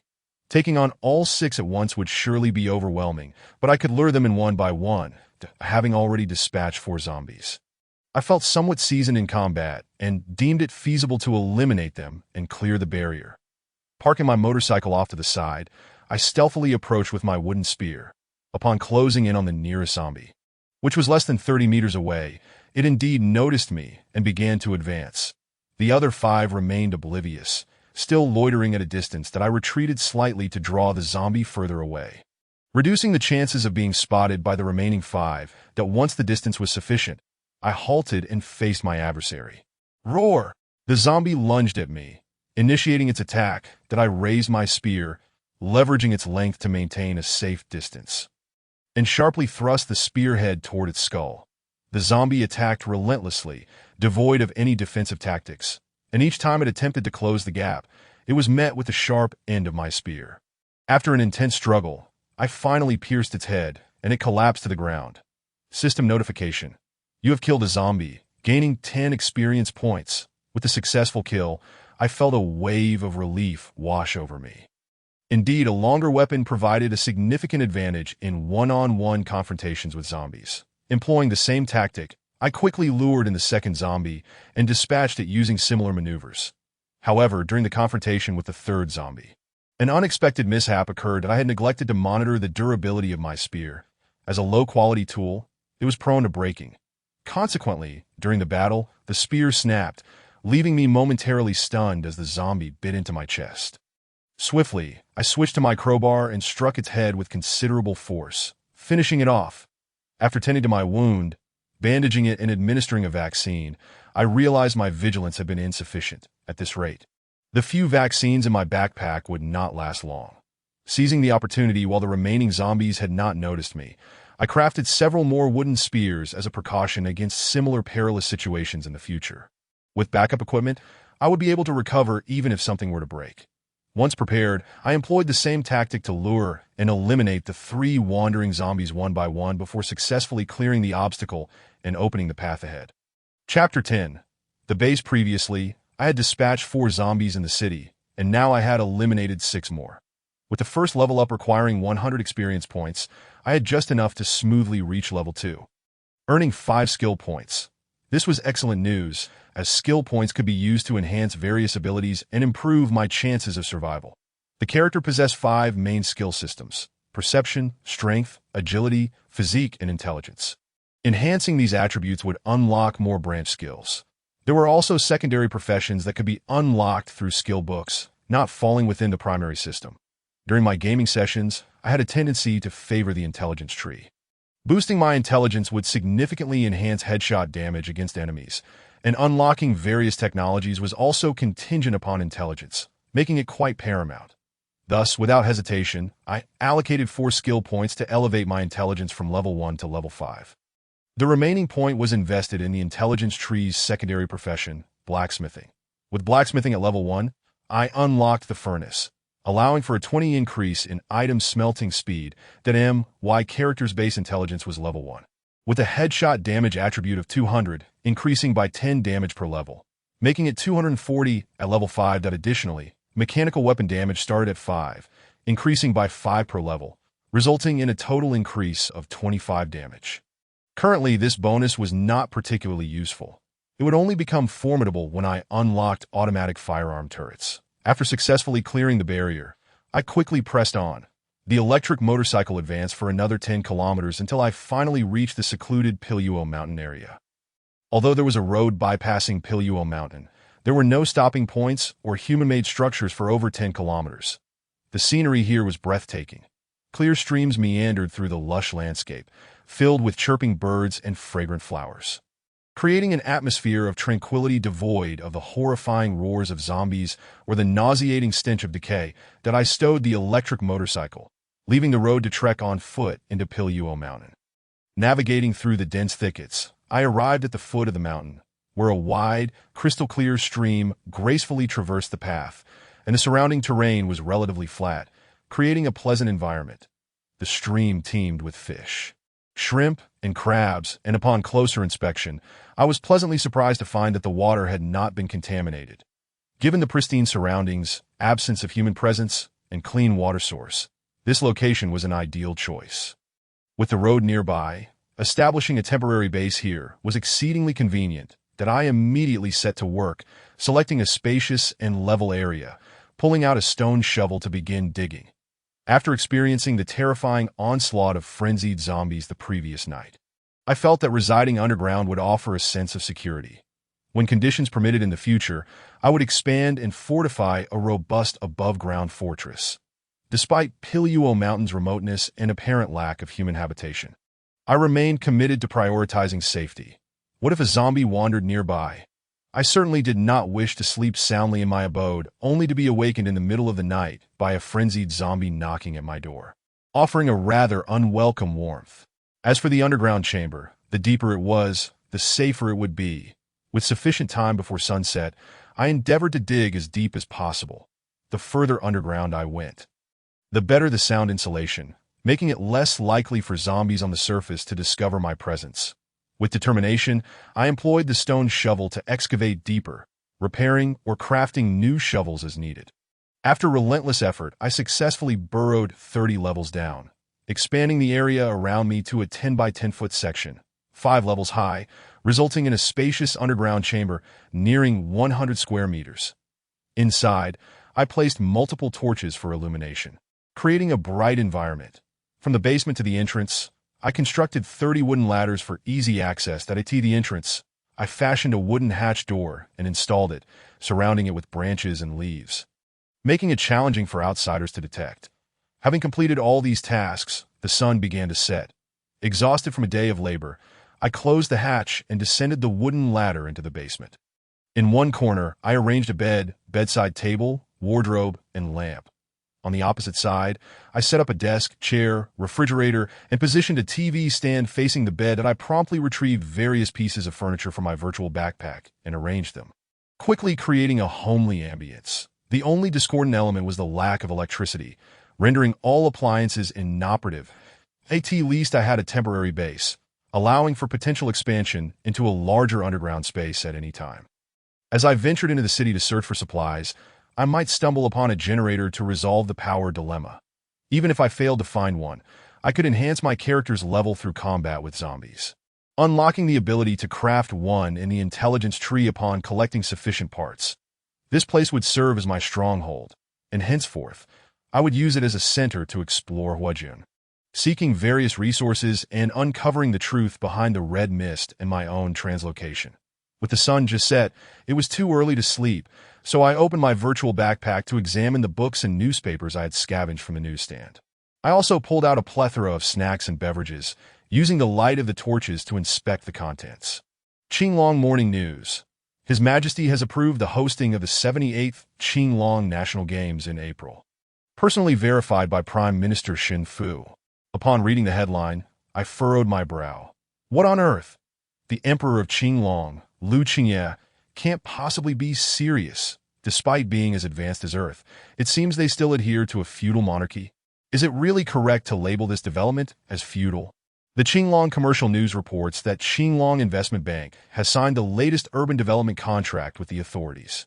General Hualanpei of the Qinglong Nation has passed away. His daughter, Hua Zuojin, will inherit his position. Scientists assert that the orbital speed of the four sacred stars has accelerated compared to 30 years ago. What kind of news is this? As Qin Shou perused the newspapers, he found the content to be bizarre and perplexing. For someone like him, hailing from Earth, the multitude of unfamiliar terms and the stark contrast to his known societal structures created a disorienting impact. By integrating the virtual map provided by the game system, along with his observations in the city and the entirely foreign content of these books and newspapers, Qin Shou finally grasped the truth. He had indeed traversed into another world. This place was unequivocally not Earth, and it was implausible that anyone would engage in such an extensive prank. The only enigma that filled him with curiosity was the strange red mist, which went unrecorded in these publications. The only plausible explanation was that the mist had appeared too abruptly for this world to react. The rampant zombies were likely linked to the red mist as well. With humanity undergoing a mass transformation into zombies, the press had ceased operations amidst this calamity. Thus, what he had encountered was inevitably content from before the apocalypse, to unravel the origins of the red mist and the zombies. As well as to investigate the circumstances surrounding his appearance in this world, he would need to seek alternative avenues that seemed prudent to connect with other survivors, as they had personally experienced the emergence of the red mist and zombies, and would undoubtedly possess clearer insights than his unconscious self. Alternatively, he could scour the city for survivors or search for mobile phones belonging to the zombies, as someone might have recorded videos of the mist. Much like Li Feng had. Hence, his plan for the following day was to venture to the nearest town to search for mobile phones or radios that he aimed to gather enough power banks to scour for clues via various mobile devices. Simultaneously, he sought to acquire useful radios in hopes of contacting other survivors and obtaining valuable information from them. Should he succeed in finding other survivors, he might be able to engage in resource exchanges to procure what he desired. Most critically, he needed to search nearby hospitals or medical stations for additional vaccines, which were essential for survival. Chapter 11. Torrential rain. Qin Shou's biological clock was relatively accurate. Upon awakening, it was already morning. According to his plan, he was to scour the town for resources today. The foremost priority was vaccines, as possessing adequate supplies would ensure his longevity in the face of the perilous zombies. Following that, he deemed power banks and mobile devices to be of secondary importance, given that food and water were in ample supply. Drawing from his previous encounters with zombies, he remained cautious, aware that unforeseen events could arise. Leading to potential bites, it was imperative to be thoroughly prepared and take precautions. Firstly, he required weapons. Although a wooden spear could maintain distance from zombies, rendering it relatively safe, the previous day's encounter had demonstrated that close combat remained perilous. Selecting an appropriate ranged weapon would enhance his safety and diminish the likelihood of direct confrontations with the zombies, that a spear could be thrown and retrieved, yet its attack range was still limited. A simple wooden bow which a novice could craft was his preferred choice. While its attack power was modest, its shooting range and accuracy far surpassed that of a wooden spear. In gaming, it served as a reliable weapon for novices in their early stages. Secondly, protective gear was crucial. The disparity between having armor and lacking it when facing zombies was immense, that a quality set of armor could withstand zombie bites, significantly reducing the chances of injury and infection. The novice could craft plant fiber armor, cloth armor, and leather armor, with higher-tier options requiring skill unlocks or scavenge blueprints for creation. Typically, one would start with plant fiber armor. However, Qin Shou possessed sufficient resources and saw no need to settle for the lowest-tier plant fiber armor. He had ample fabric, capable of tearing various garments and bedding into rags. While leather armor offered superior protection compared to cloth armor, he currently lacked ready-made materials that by dismantling an electric scooter, he could potentially acquire intact leather. And numerous life supplies scavenged from the supermarket could be disassembled as well, such as leather gloves and bags. Crafting a simple wooden bow required minimal materials: 8 pieces of wood and either 3 plant fibers or 1 rope. The least damaging wooden arrows could be produced in batches of 5 with just 1 piece of wood. Thus, by casually felling a large tree along the way, he would have ample ammunition. Slightly better stone arrows were also straightforward to create, requiring stone, wood, and feathers. Both damage and accuracy exceeded that of wooden arrows that end the game. Feathers could be sourced from ubiquitous bird nests, but in reality, locating nests proved challenging. The origin of feathers remained a conundrum for Qin Shou, compelling him to rely on the relatively inferior wooden arrows. With the materials in his backpack, he fashioned a simple wooden bow, then proceeded to disassemble all the leather goods scavenged from the supermarket. With a sufficient quantity of items, he swiftly obtained an ample supply of leather, temporarily foregoing the need to dismantle the electric scooter. The materials required for crafting leather armor included leather and adhesive tape. From his supermarket haul, adhesive tape was plentiful, allowing him to create a leather hood, leather armor, leather gloves, leather knee pads, and leather boots. Covering the majority of his body and minimizing the areas vulnerable to zombie bites. Of course, the leather set was not invincible. Basic level armor. Its gray quality had limited durability, and it could easily sustain damage from zombie attacks. It merely provided a relative safety compared to being unprotected. Once equipped with both weapons and armor, he was ready to embark on his mission. Clad in his complete leather armor, Qin Shou ascended the wooden ladder to the entrance and opened the wooden hatch. The moment he swung the door open, torrents of rain poured down upon him, striking his face with such force that it was almost painful. To his dismay, a violent downpour was underway, rendering the weather conditions exceedingly poor. Visibility was severely compromised amidst the deluge. Under such circumstances, scavenging in the city posed considerable danger. With visibility so low, archery became impractical, and the rain would likely dislodge arrows, making it difficult to hit targets. Close combat was equally hazardous. Battling zombies in normal weather was perilous enough, and Qin Shou was not willing to gamble with his life. Furthermore, exposure to the rain could lead to illness, and there were no doctors available here. Reluctantly, he closed the hatch and returned to the underground, realizing he could not venture out until the rain ceased. Stuck indoors, Qin Shou perused the newspapers by torchlight. But soon grew bored. He decided to check his backpack and assess the items he currently possessed. He noted dozens of electric scooters, 2 tricycles, 2 military vehicles, and a plethora of batteries. Suddenly, an idea struck him. In the game, batteries could also be utilized for powering devices, albeit requiring a battery pack for connection. The electronic pack needed skill-level unlocks or design blueprints, neither of which he had access to at the moment. However, in reality, he could directly connect the batteries in series, a method he had seen in an online video. The procedure was quite simple, and he had all the necessary materials and tools at hand. Each of these electric scooters' batteries operated at 12V, and to achieve 220V, he needed to connect 18 of them in series. That he had plundered an electric scooter dealership, so he was not lacking in this regard. With nothing else to do, he set about recalling the method he had seen and gathered the tools and wires to connect the 18 batteries. Afterward, he dismantled a brand new power strip, attached the positive and negative terminals, and tested it with a voltmeter, yielding an impressive 220V. That although this was his first attempt at such a task, and he had no formal training in electrical work, he felt a twinge of apprehension. Carefully, he plugged in the television, and to his delight, the screen flickered to life, displaying a snow pattern. Success! Overjoyed, Qin Shou grabbed the remote and attempted to change channels, but all he encountered was static. It was to be expected, with the majority of humanity transformed into zombies. The power grid had collapsed, and television stations were certainly no exception. With no one to maintain operations, it was a wonder any programming existed at all. Not being able to watch television was inconsequential. During his next trip to the town, he could visit a video store to obtain DVDs, as those did not require a signal and could provide him with valuable information about this new world while also serving as a source of entertainment to ease his frayed nerves.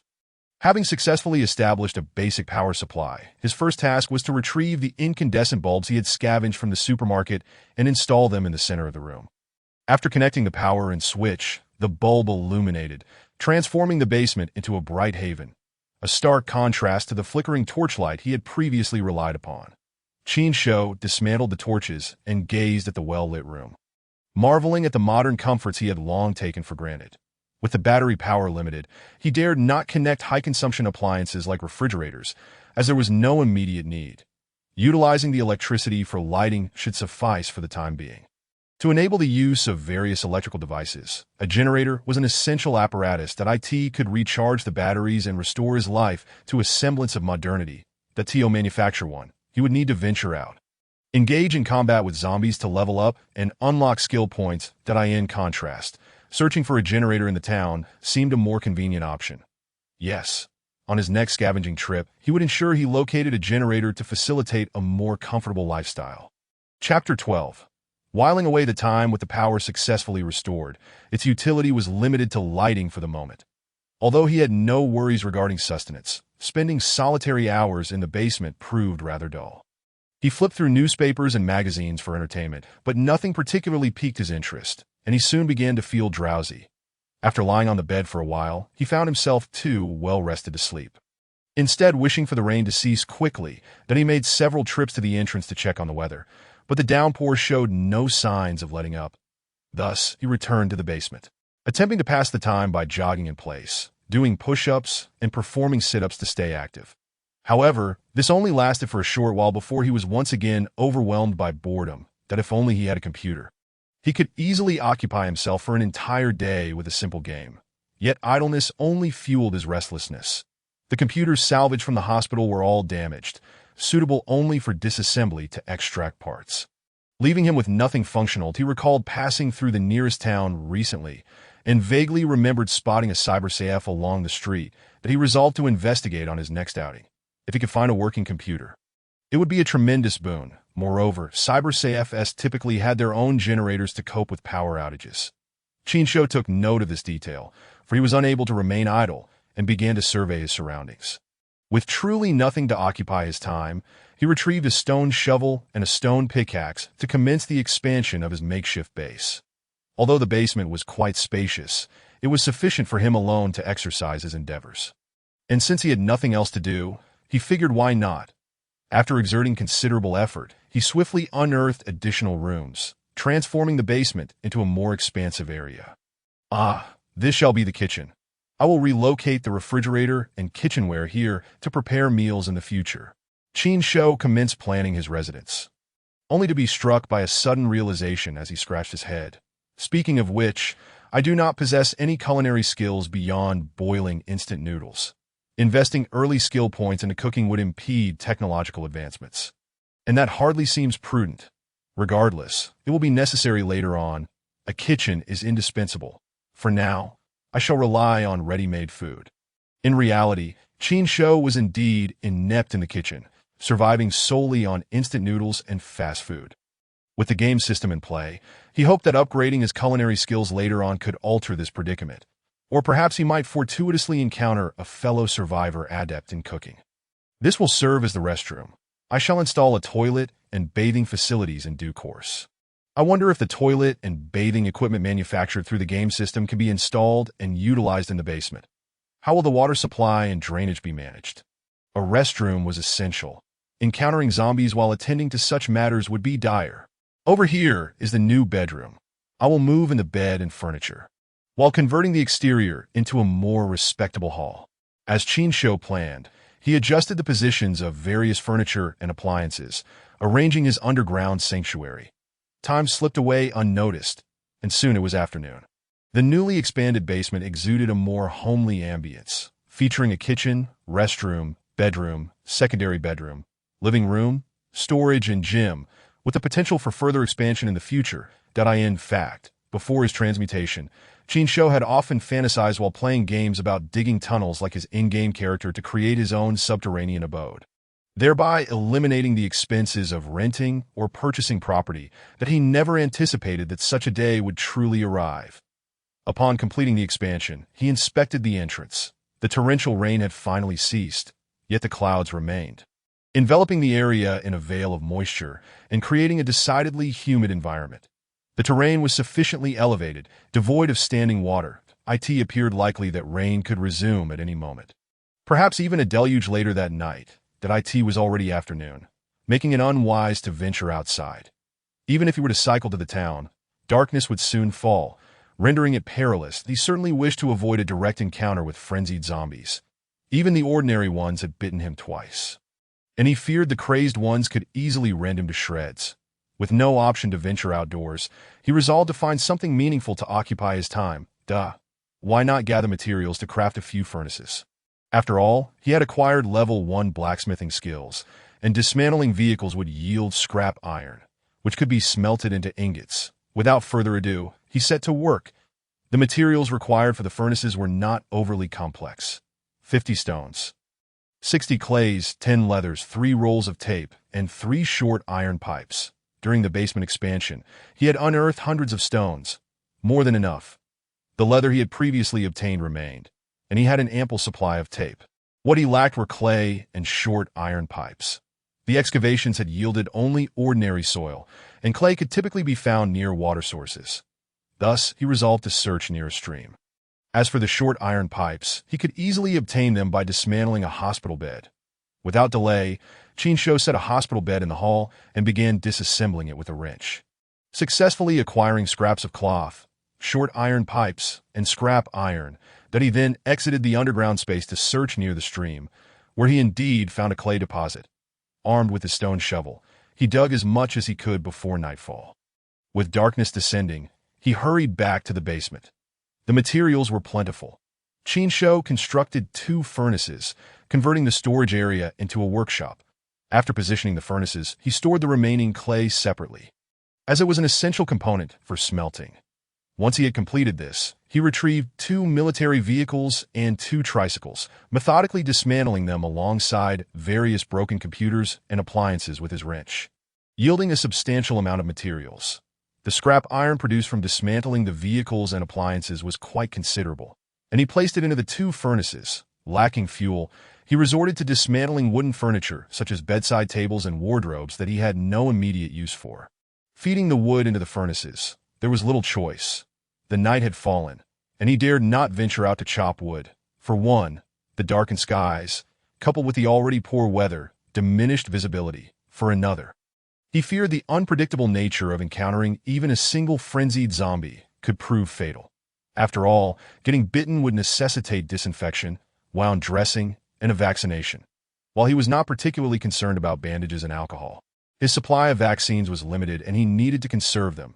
After several attempts, he found that shooting arrows at this distance was relatively stable, even if he occasionally missed. The head of a zombie was considerably larger than a soda can, increasing his chances of hitting the mark. After stretching and ensuring he was prepared, he proceeded to the road to retrieve his electric scooter and set off toward the town. The sun shone brightly, warming his face. Were it not for the apocalyptic backdrop, Qin Shou might have imagined he was on a leisurely trip. Traversing the suburban landscape, he found the journey rather relaxing, as the area was comparatively remote, devoid of wandering zombies. Upon passing the toll booth, he tightened his focus, aware that zombies could appear at any moment, necessitating caution. His primary objective today was to explore Yangning Town, the closest settlement to his temporary base. His goal was clear: to extract computers from the local internet CAF and locate a generator that, if time permitted and safety allowed, he would also gather more supplies from the surrounding buildings. Along the way, he encountered several small hordes of zombies, each comprising a dozen or so, all congregated together. Qin Shou opted not to provoke them, choosing instead to evade on his scooter. After a lengthy journey, he finally arrived at Yangning Town, reaching the street where he had previously spotted the internet CAF. However, he discovered that 2 small hordes of zombies were meandering near the CAF, numbering around 30. A decidedly perilous situation that a direct assault was out of the question. He was no superhero, nor was he invincible. The thought of missing out on the computers and generator inside left him feeling frustrated. Having set his sights on a goal, he was reluctant to abandon it midway. The zombies loitering around the internet CAF remained oblivious to Qin Shou, who was quietly observing them from a distance. Qin Shou possessed a sharp intellect, and as he surveyed his surroundings, he stumbled upon a quaint audiovisual shop, its interior adorned with an array of radios and disc players that he mused that although the power was out, some radios operated on batteries and should still be functional. Even if they failed to receive a signal, any sound produced would surely attract the nearby zombies, that if he could divert the undead away from the internet CAF, he could safely enter the store. With stealthy steps, he approached the audiovisual shop without drawing the attention of the distant zombies. The establishment exuded a nostalgic charm, surprisingly stocked with numerous radios that eye in his recollections from Earth. Most cities had primarily relied on disc players. Regardless, he decided to collect all visible radios, large and small, and similarly acquired the disc players for sale.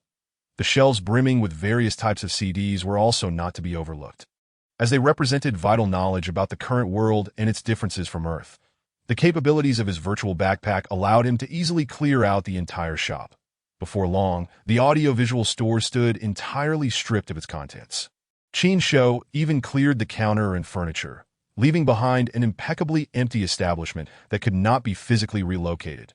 Cautiously peering outside, he observed that the zombies still lingered near the internet CAF. He swiftly rifled through his virtual backpack, locating a large radio that appeared to have the highest volume. After verifying that it was equipped with batteries and operational, he cranked the volume to its maximum. With no time to fine-tune the frequency, he placed the radio in the desolate shop and hurriedly retreated to a safer position. Quietly observing, he noted that the zombies near the CAF were indeed drawn to the radio's noise. Gradually moving toward the audio-visual store. Success! Elated, he suppressed his excitement and stealthily circumvented the horde.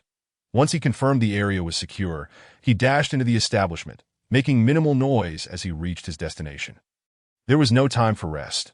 He set aside the computer and sprinted toward the server room. The generator was his absolute priority, followed by other supplies. With electricity came the promise of a return to normalcy. However, as he approached the server room, he was suddenly met with a chilling roar that a zombie burst forth from a side compartment, lunging directly at Qin Shou. Startled, he raised his wooden spear to confront the threat. The internet CAF was ill-suited for ranged attacks with a bow, as there was insufficient space to maneuver. Close combat was his only option. Chapter 14. Zombie Dog Qin Shou had previously dispatched a total of 10 zombies. Each encounter a life-or-death struggle with no room for choice. Unlike most, he had played numerous zombie-themed games and witnessed various abstract and nearly realistic depictions of zombies, perceiving them not as humans, but as monstrous entities.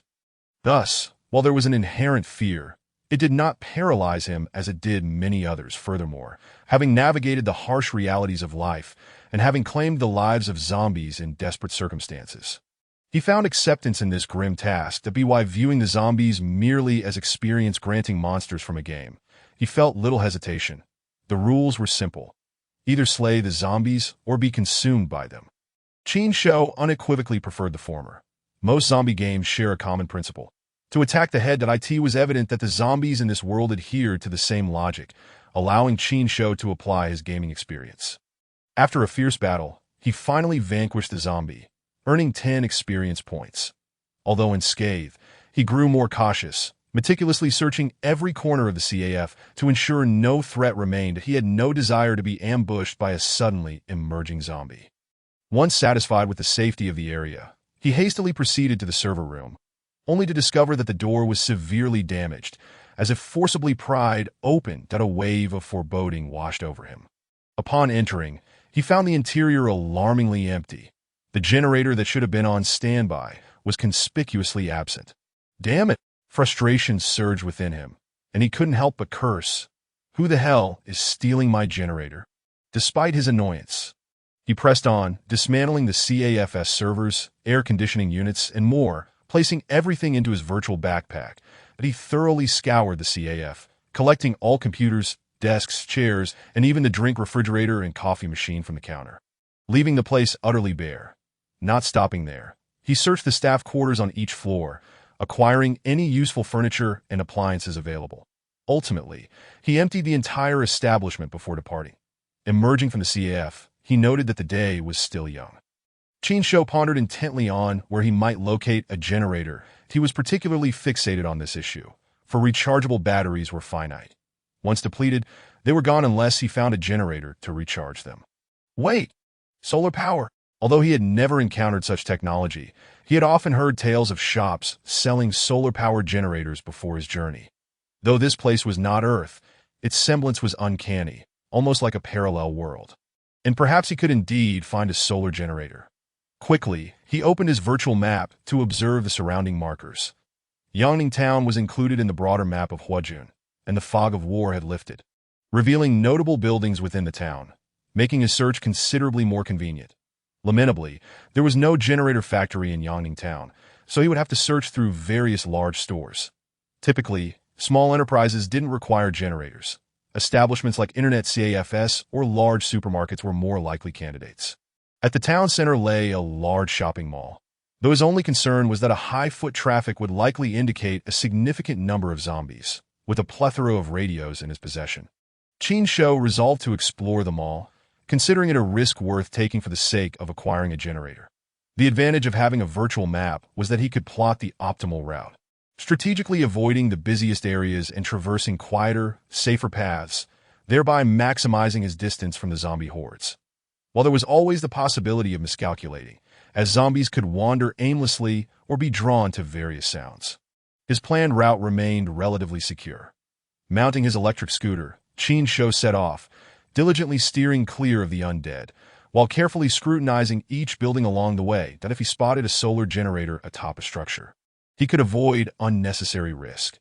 However, it seemed that Yangning Town held little interest in solar power, that as he passed the road near the town hall, a rustling from the nearby shrubbery startled him.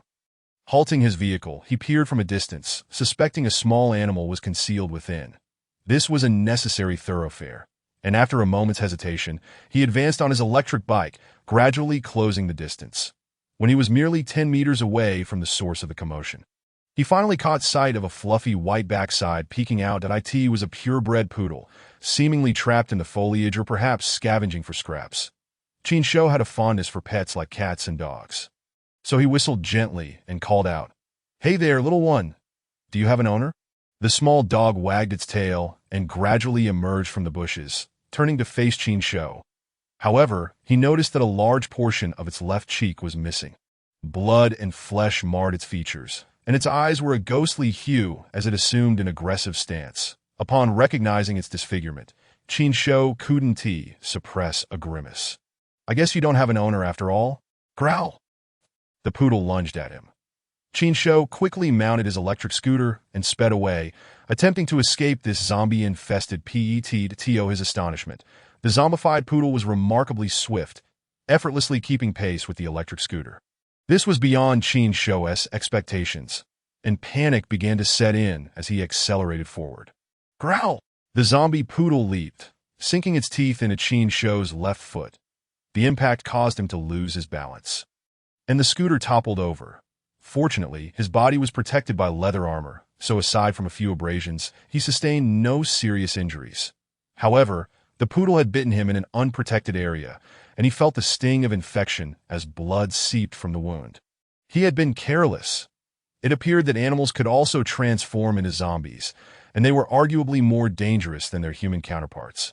Rising to his feet, he swiftly switched to his wooden spear, as the zombie dog charged at him once more.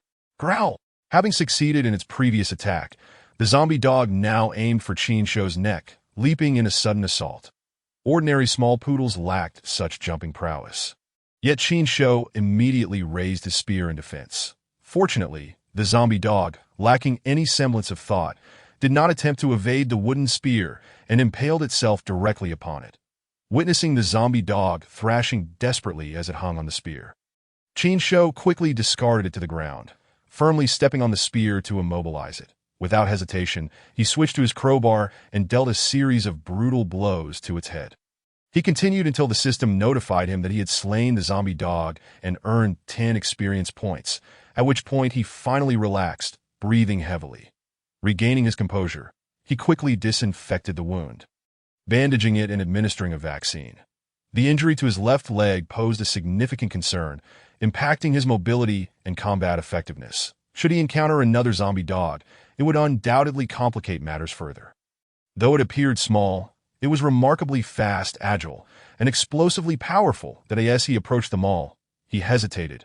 Relinquishing this opportunity felt too wasteful, yet the danger loomed large. Torn between advancing and retreating, Qin Shou found himself in a quandary. Chapter 15. The mall. After much contemplation, he recognized that despite the inherent risks, both the generator and vaccines were indispensable. Now that he was aware of the existence of zombie dogs, he believed that as long as he maintained a safe distance, he could navigate without issue. Had he not approached too closely earlier, he could have easily slipped away without alerting the creature. Zombie dogs were more fearsome than standard zombies, yet their sensing abilities appeared somewhat diminished. Near the mall, there exists a quaint little pharmacy. While seeking a generator, one might take the opportunity to search for additional vaccines, ensuring a greater chance of survival in this perilous world. Taking a deep breath, Qin Shou steeled himself, reminding himself to remain vigilant and not be distracted by the small creatures around him. Once again, he mounted his bicycle and set off towards the mall. Indeed, as he approached within a kilometer of the mall, he encountered a large throng of zombies wandering in groups. Numerous familiar faces, dozens, if not hundreds, congregated together, creating a daunting and fearsome sight. Qin Shou parked his electric scooter and concealed himself in a relatively safe spot devoid of zombies. Studying the terrain through a virtual map, with so many zombies in the vicinity, it was imperative to divert them all. Otherwise, entering the mall would be impossible. The simplest method would be to smash a car to trigger an alarm, drawing them all away. Nearby, a parking lot would make generating noise a trivial matter. He needed to find the safest vantage point from which to swiftly enter the mall once the horde was lured away. According to the map, the street to the right led directly to the mall's rear entrance, conveniently distanced from the parking area that in his line of sight. A van stood with its rear door ajar, serving as a potential hiding spot. Provided the parking lot successfully generated an alarm, he could make a quick dash to the right, slip into the van, close the door, and wait until he was certain all the zombies had been attracted away before entering the mall from the back to search for the most likely location of the generator. After mentally rehearsing the plan multiple times and feeling confident, Qin Shou stealthily approached the parking lot, retrieved a crowbar, and struck the side of the most expensive-looking red sedan. The window shattered instantly, and the glass scattered. An alarm blared forth, shrill and piercing. Without hesitation, Qin Shou sprinted away from the parking lot, reaching the back of the van with remarkable speed before the zombies could appear. The rear door of the van bore clear signs of having been pried open, showing significant damage. Ignoring this, Qin Shou quickly squeezed inside and shut the door, just as he exhaled a sigh of relief. A zombie suddenly emerged from behind, lunging directly at him. Qin Shou was knocked down, but he swiftly raised the crowbar to brace against the zombie's chin, pushing upward with all his strength to prevent its bite. The zombie, faced with fresh prey, relentlessly attempted to gnaw at him, its hands clawing at his body. Fortunately, Qin Shou's protective gear held firm against the zombie's claws. After a fierce struggle, he managed to roll over and pin the zombie beneath him, attacking its head with the crowbar with fervor. But he only ceased his assault when a system prompt appeared, collapsing beside the defeated creature, panting heavily and even gagging slightly. It was evident that one could never let their guard down. One could never predict where a zombie might manifest, and a moment's carelessness could lead to dire consequences. Before he had the chance to relax, a chorus of zombie growls erupted outside, clearly drawn by the alarm. Paying no mind to the grotesque corpse beside him, Qin Shou quickly lay flat to avoid detection by the passing zombies. Around him, the undead continued to shuffle by, and soon the parking lot was teeming with a dense mass of corpses, which clawed at nearby vehicles, setting off more alarms. The greater the commotion, the faster the zombies congregated. Once the noise subsided, Qin Shou cautiously raised his head to peer through the van's window, confirming that no zombies lingered on the street nearby. The parking lot was a veritable sea of bodies, akin to a festival crowd, but he promptly exited through the rear door and followed the pre-planned route to the mall's rear. His strategy proved successful. Most of the zombies near the mall had been drawn away by the car alarms, leaving only a few dismembered or trapped by obstacles. These posed little threat, and Qin Shou dispatched them with ease, partly to conquer his own fear and partly to prevent their growls from attracting further undead. Upon reaching the mall's rear entrance, he found the door wide open, allowing for unhindered entry. The mall was quite expansive, with the ground floor dedicated to a marketplace for vegetables and meats, including various seafood. The upper floors housed other essential supplies for the town's residents. However, Qin Shou was solely in search of a generator, and thus bypassed these provisions. Heading directly for the area most likely to house the generator, to his dismay, he found only remnants of what had once been a generator room. The generator itself had vanished. Likely taken by others with similar intentions, seemed many had recognized the generator's significance, perhaps even the mall's proprietor, who might have driven it away amidst the chaos. Finding a generator proved far more challenging than Qin Shou had anticipated. He had assumed such heavy machinery would be left untouched by others. Making it easy to acquire, it appeared that, after the disaster struck, most individuals understood the generator's vital role, for it was difficult for humanity to exist without power at this stage. Yet, Qin Shou was unwilling to abandon his quest. The mall contained an appliance floor that sold various electrical devices, and perhaps he could find a generator available for rent or sale. Thus, armed with a wooden spear, he ascended the motionless escalators. Swiftly reaching the appliance floor, to his surprise, he discovered several zombies trapped within, unable to escape. Upon noticing Qin Shou, they began to scream and claw helplessly. Utilizing the obstacles to shield himself, he targeted their heads with the crowbar, delivering them from their torment. Maintaining a heightened sense of alertness, he meticulously searched the entire floor. Unfortunately, despite his thoroughness, he found no sign of a generator, leading to immense disappointment.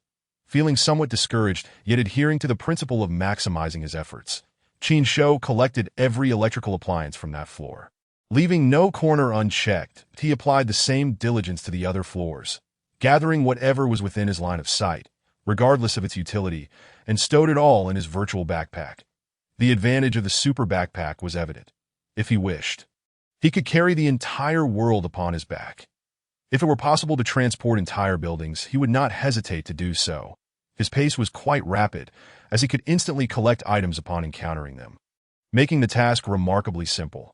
Upon returning to the ground floor, he salvaged most of the unspoiled vegetables, meats, and seafood from the stalls, unexpectedly discovering a few live fish and shrimp in a water tank. These aquatic creatures had fortuitously evaded the zombies, some still lively, while others barely clung to life. Qin Shou could not let this opportunity slip away.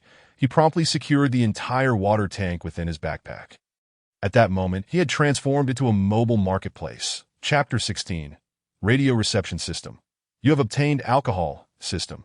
You have obtained medical bandages. System. You have obtained a first aid kit. System. You have obtained a virus vaccine. After departing the mall, Qin Shou stealthily navigated around the wandering zombies in the streets, thoroughly rummaging through the nearest pharmacy and seizing all the medicinal supplies within. Fortune favored him, for in addition to a plethora of medical provisions, he also uncovered 12 doses of the virus vaccine. The frustration of not finding a generator dissipated significantly. Possessing such a quantity of vaccines implied a greater likelihood of survival against the zombies. In just a week, the world had fallen to the undead, plunging into an apocalyptic state. Humanity could not possibly produce a virus vaccine in such a brief period. Thus, possessing the system-generated vaccines made Qin Shou a unique entity. This bolstered his confidence in surviving the zombie apocalypse. With ample time at his disposal, he was determined not to relinquish the search for a generator and cautiously scoured nearby buildings, endeavoring to avoid alarming the zombies or drawing their attention away. He emptied numerous shops in the process. During his explorations, he even visited a watch shop, selecting his favorite timepiece to wear, allowing him to keep track of time, around 5 p.m., as dusk began to settle. Qin Shou resolved to return to base, having explored most of Yongning town, which was not particularly vast. It was evident that he would not find what he sought within the town. He would need to venture into Huajun City to seek out a generator. In the vast expanse of the city, the capital of Qinglong Nation, he was confident that he would find what he needed. The day had not been in vain. He had acquired a wealth of medical supplies and 12 doses of vaccine, emptied the entire mall and numerous shops, and amassed countless power banks and brand-new smartphones. Naturally, the pristine smartphones were discovered within the shops, yet to be sold, and he doubted they would yield the clues he sought. Gazing into his backpack, he marveled at the abundance of supplies. If only he could return to Earth, selling a few high-end items would make him wealthy. For instance, the watch he now wore. Priced at 50 to 60,000 at retail, was but one of several in his backpack. Selling them all would be sufficient to construct a grand and beautiful new house in the countryside. Not to mention the plethora of other valuable items he had collected, from high-end furniture to an array of electrical appliances. As he rode his electric bicycle away from Yangning town, he returned to the base just as night fell. He immediately entered the safe and warm underground base, concluding a day of adventure. Upon arriving home, his first act was to retrieve the most luxurious-looking radio from his virtual backpack, lounging on the bed while leisurely tuning the frequency, hoping to catch any signals from other survivors that, to be honest, amidst the omnipresent threat of terrifying zombies and the ever-looming danger to his life. Even with the system at his side, Qin Shou felt an unsettling sense of insecurity and profound loneliness. Humans are social creatures. Having mingled in society, Qin Shou was accustomed to the company of various friends in bustling areas. This solitary feeling was something he found difficult to bear. Searching for signals proved arduous. In this post-apocalyptic world, nearly all radio stations had ceased operations, leaving nothing but static. As he neared the end of the dial, gradually losing hope, Qin Shou suddenly detected a different frequency flickering through. Quickly, he reversed and slowed his pace. After several attempts, he finally settled on a clearer frequency, able to discern the words, "Survivors of Huajun, if you receive this message, please bring sufficient supplies and hasten to the southern outskirts of the city. We have established a shelter at Crescent Villa, equipped with ample firepower to protect everyone. Please relay this message to your family and friends, uniting all possible forces so that we may collectively overcome this dire situation and conquer this sudden calamity." This phrase seemed like a recorded announcement, repeatedly urging survivors to gather. For Qin Shou, this was indeed good news. Since there was a human sanctuary in the southern part of the city, he could integrate himself into it, ending the lonely struggle against zombies, and gather more clues regarding the red mist, the zombies, and the reason behind his crossing into this world. This was a significant gain, and his previous gloom dissipated like smoke. Turning off the radio, he utilized the battery pack to heat water, filling a luxurious bathtub in the bathroom with a mix of freshly boiled hot water and cool water, adjusting it to a comfortable temperature before shedding his clothes and immersing himself for a soothing hot bath. Afterward, he selected the most fitting attire from a collection of exquisite garments, adorning himself with the luxurious accessories he had only seen on television, striking a pose before the mirror. What a transformation! He truly exuded the aura of a nouveau riche. Although he intended to craft an image of a refined gentleman, his inherent swagger was hard to conceal. Even clad in opulent attire, he merely resembled a flashy upstart, albeit a rather handsome one after his grooming. Ultimately, he removed all the extravagant jewelry, opting for a complete designer outfit along with an exquisite watch on his wrist, feeling somewhat presentable, hoping to create a favorable impression when interacting with others. He did not wish for anyone to discover that he was merely a small-time thug, embroiled in fights and brawls.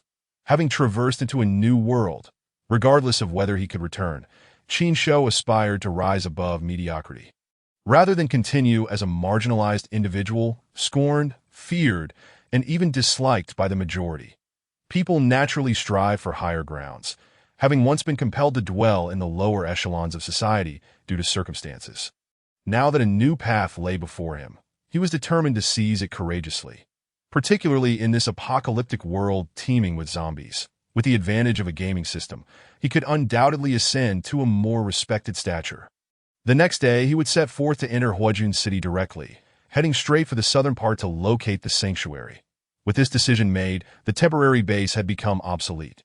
Before retiring for the night, he packed all supplies from every room except the bedroom into his virtual backpack, resolving that upon awakening, he would take all his belongings to the southern sanctuary to meet the humans of this world and endeavor to integrate himself among them.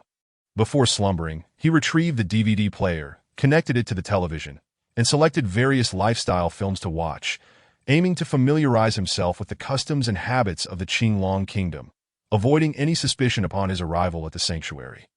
Only by swiftly integrating and earning the trust of others could he discreetly gather the information he needed to unravel the mysteries weighing on his mind. That, of course, he had to remain vigilant, keeping the existence of the gaming system a secret from outsiders, as revealing it too easily could lead to unforeseen consequences. After all, Such an extraordinary phenomenon might not be readily comprehensible to others, and he was uncertain how they would react upon learning of it, possibly viewing him as an alien specimen to be examined. Balancing the need to blend into human society while safeguarding his secret posed a considerable challenge. Qin Shou had to prepare himself swiftly to avoid being caught off guard. Chapter 17. Rescue. Having heard of the sanctuary in the southern part of the city, Qin Shou felt a sense of comfort. Anticipating a soon end to his solitary existence in this apocalyptic world. That evening, he slept exceptionally well. The next morning, he tidied up and promptly departed from the temporary base, riding his electric motorcycle towards Huajun. Naturally, he remained cautious. Having played various zombie games and watched numerous apocalyptic films before his crossing, he was well aware that conflicts could erupt even among survivors, and not everyone would be entirely friendly. Thus, he should not place excessive trust in others. Consequently, his virtual backpack and quick-access bar were filled with weapons and medicine, while he endeavored to conceal the existence of the system, remaining perpetually alert. As he traversed through Yongning Town and re-entered Huajun City, he noted that zombies were more numerous and densely packed within the city, necessitating even greater caution. Riding his motorcycle, he avoided confrontations with zombies whenever possible, striving to evade direct encounters. This was not Yongning Town. Once zombies were attracted, they would likely be of a larger variety, which he could not withstand. Proceeding cautiously, he soon arrived at the city center. Knowing that as long as he followed the road southward, he would reach the vicinity of the sanctuary before nightfall. Yet, despite his vigilance, unforeseen circumstances arose. Although Qin Shou had chosen a relatively secluded route that appeared to have fewer zombies, his electric motorcycle's battery ran low midway, as he dismounted to retrieve a replacement from his backpack.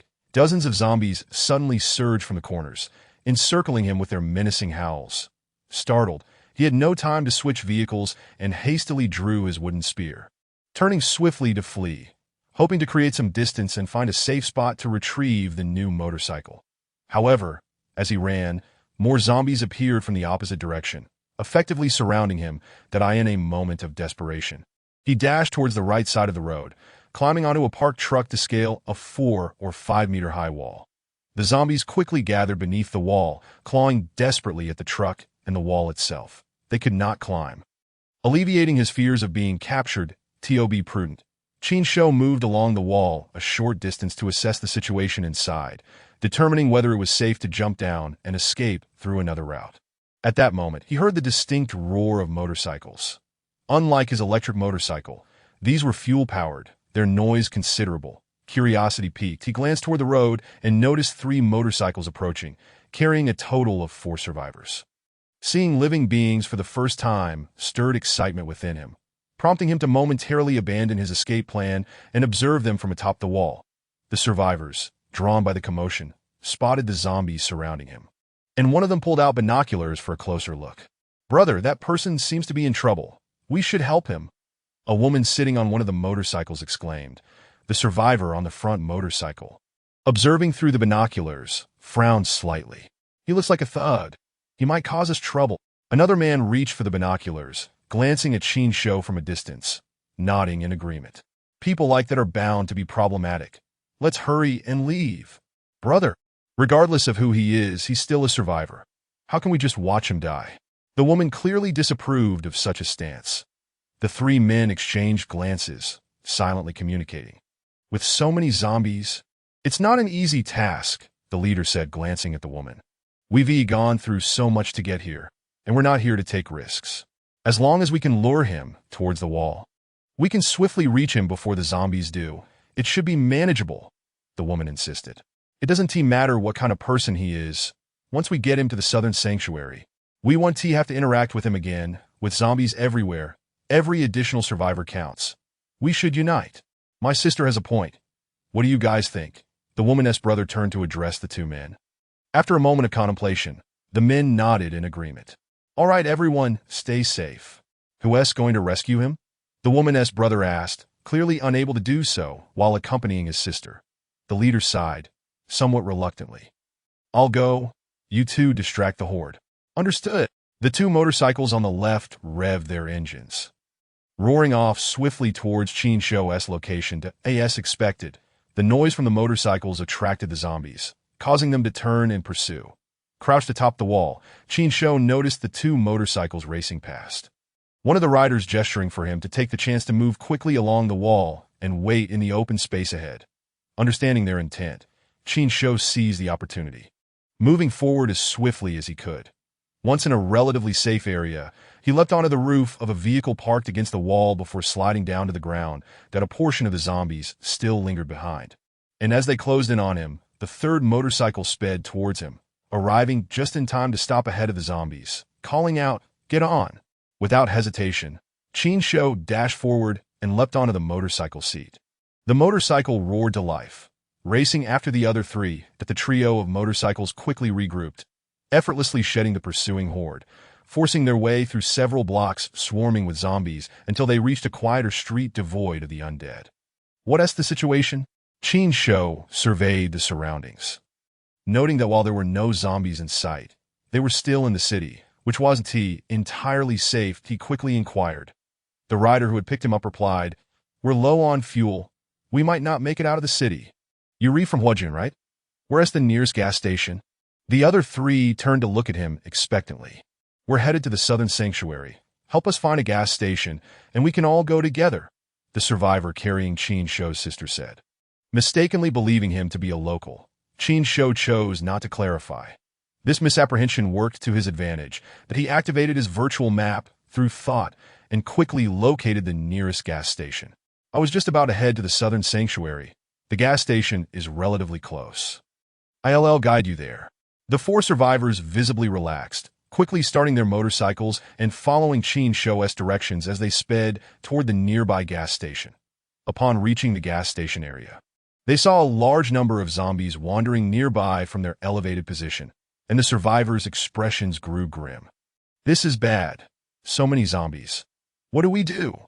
Are there any other nearby gas stations?" In response to their inquiries, Qin Shou shook his head. "This is the only gas station in the vicinity. Perhaps we could scavenge some from the cars on the roadside? We have no tools if we accidentally trigger an alarm. We'll be overwhelmed by zombies." The survivor carrying Qin Shou frowned. "That's a terrible idea. We're low on fuel. We want to reach the sanctuary otherwise, that we can't just walk. Can we?" The woman expressed her concerns. "It's still over 100 miles. There are so many zombies along the way. Can't we just lure the zombies away?" Seeing the conflicted expressions on their faces, Qin Shou leaped off the motorcycle. "Are you ready? I will divert the zombies. Once they leave, descend immediately to refuel." Chapter 18. The Thieves' Den. "How do you plan to lure the zombies away?" The woman's brother inquired anxiously. "It's simple."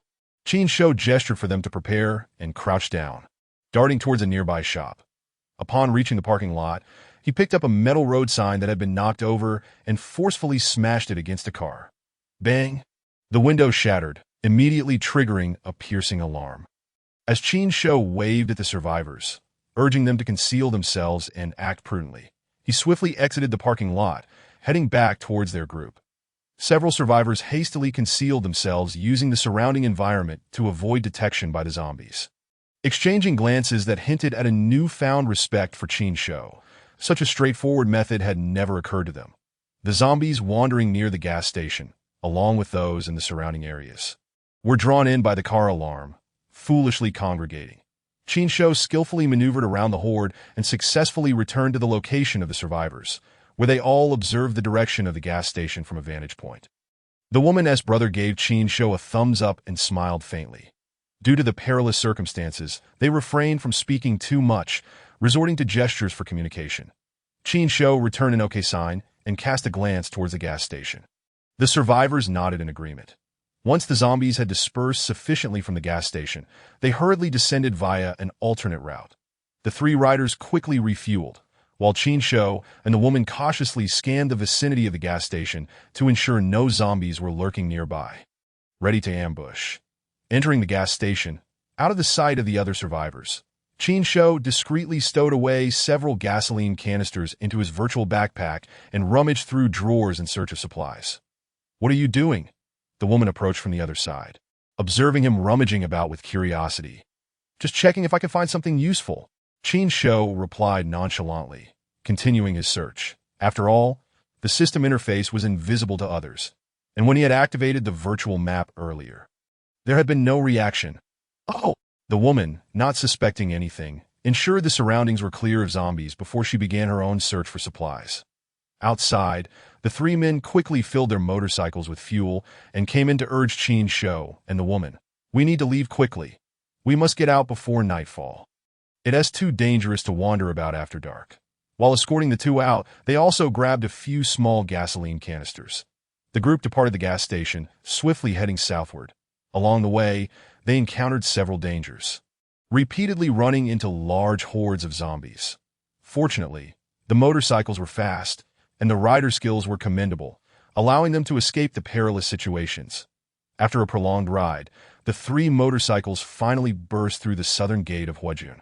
Entering the suburban roads that as dusk began to settle, they finally arrived at Crescent Village, spotting figures moving in the distance, which filled the group with excitement. Originally a small village, Crescent Village had now been occupied by survivors, transforming it into a sanctuary. Barriers had been erected at the village entrance to deter zombies. Upon reaching the village gate, they were met by four robust men wielding makeshift mace-like weapons, exuding an imposing aura. Halt and submit to inspection, the men shouted at Qin Shou and the others, gesturing towards the security check machine beside the barrier. They hadn't anticipated that they would have such formal security measures in place. Why do we need to be inspected? The rider carrying Qin Shou asked. Safety first. The sanctuary is responsible for ensuring the safety of all survivors. What if you have ulterior motives? For the safety of all survivors, please cooperate. Weapons and equipment will be temporarily stored and returned to you once you leave the sanctuary. That is quite reasonable. The woman's brother nodded, for safety's sake. This is a necessary measure. Thank you for your cooperation. Please form a line for inspection. Are you the official team from Huajun? Qin Shou inquired curiously. The men glanced at him, and one shook his head, replying, We are not an official team, but we do have professionals who have previously worked in the Huajun government. It's getting dark. Do you wish to continue chatting outside the sanctuary? Not at all. Let us get inside quickly, Qin Shou urged. The rider carrying Qin Shou was the first to go through the inspection, surrendering his baseball bat and dagger to the men, and signed his name, Sinchanggang, in the logbook. Next was the solo rider, who also submitted his weapons and wrote his name, Ai Jia, in the log. Then came the brother and sister duo, with the brother named Hu Fong and the sister named Hu Ying. Qin Shou passed through the inspection as well. However, the weapons in his virtual quick access bar were invisible to others, leading them to believe he carried no weapons. After passing the inspection, the three motorcycles were ushered into the sanctuary by several other men who raised the barriers. Sinchanggang, Ai Jia, and Hu Fong were somewhat worried about their vehicles, but the nearby men reassured them that the motorcycles would be placed in the parking lot and could be retrieved at any time, alleviating their concerns. Upon entering Crescent Village, they discovered a considerable number of people moving about, though all wore stern expressions and were fully armed, resembling serious sanctuary guards. The best weapons they possessed were the maces, and no one appeared to carry firearms.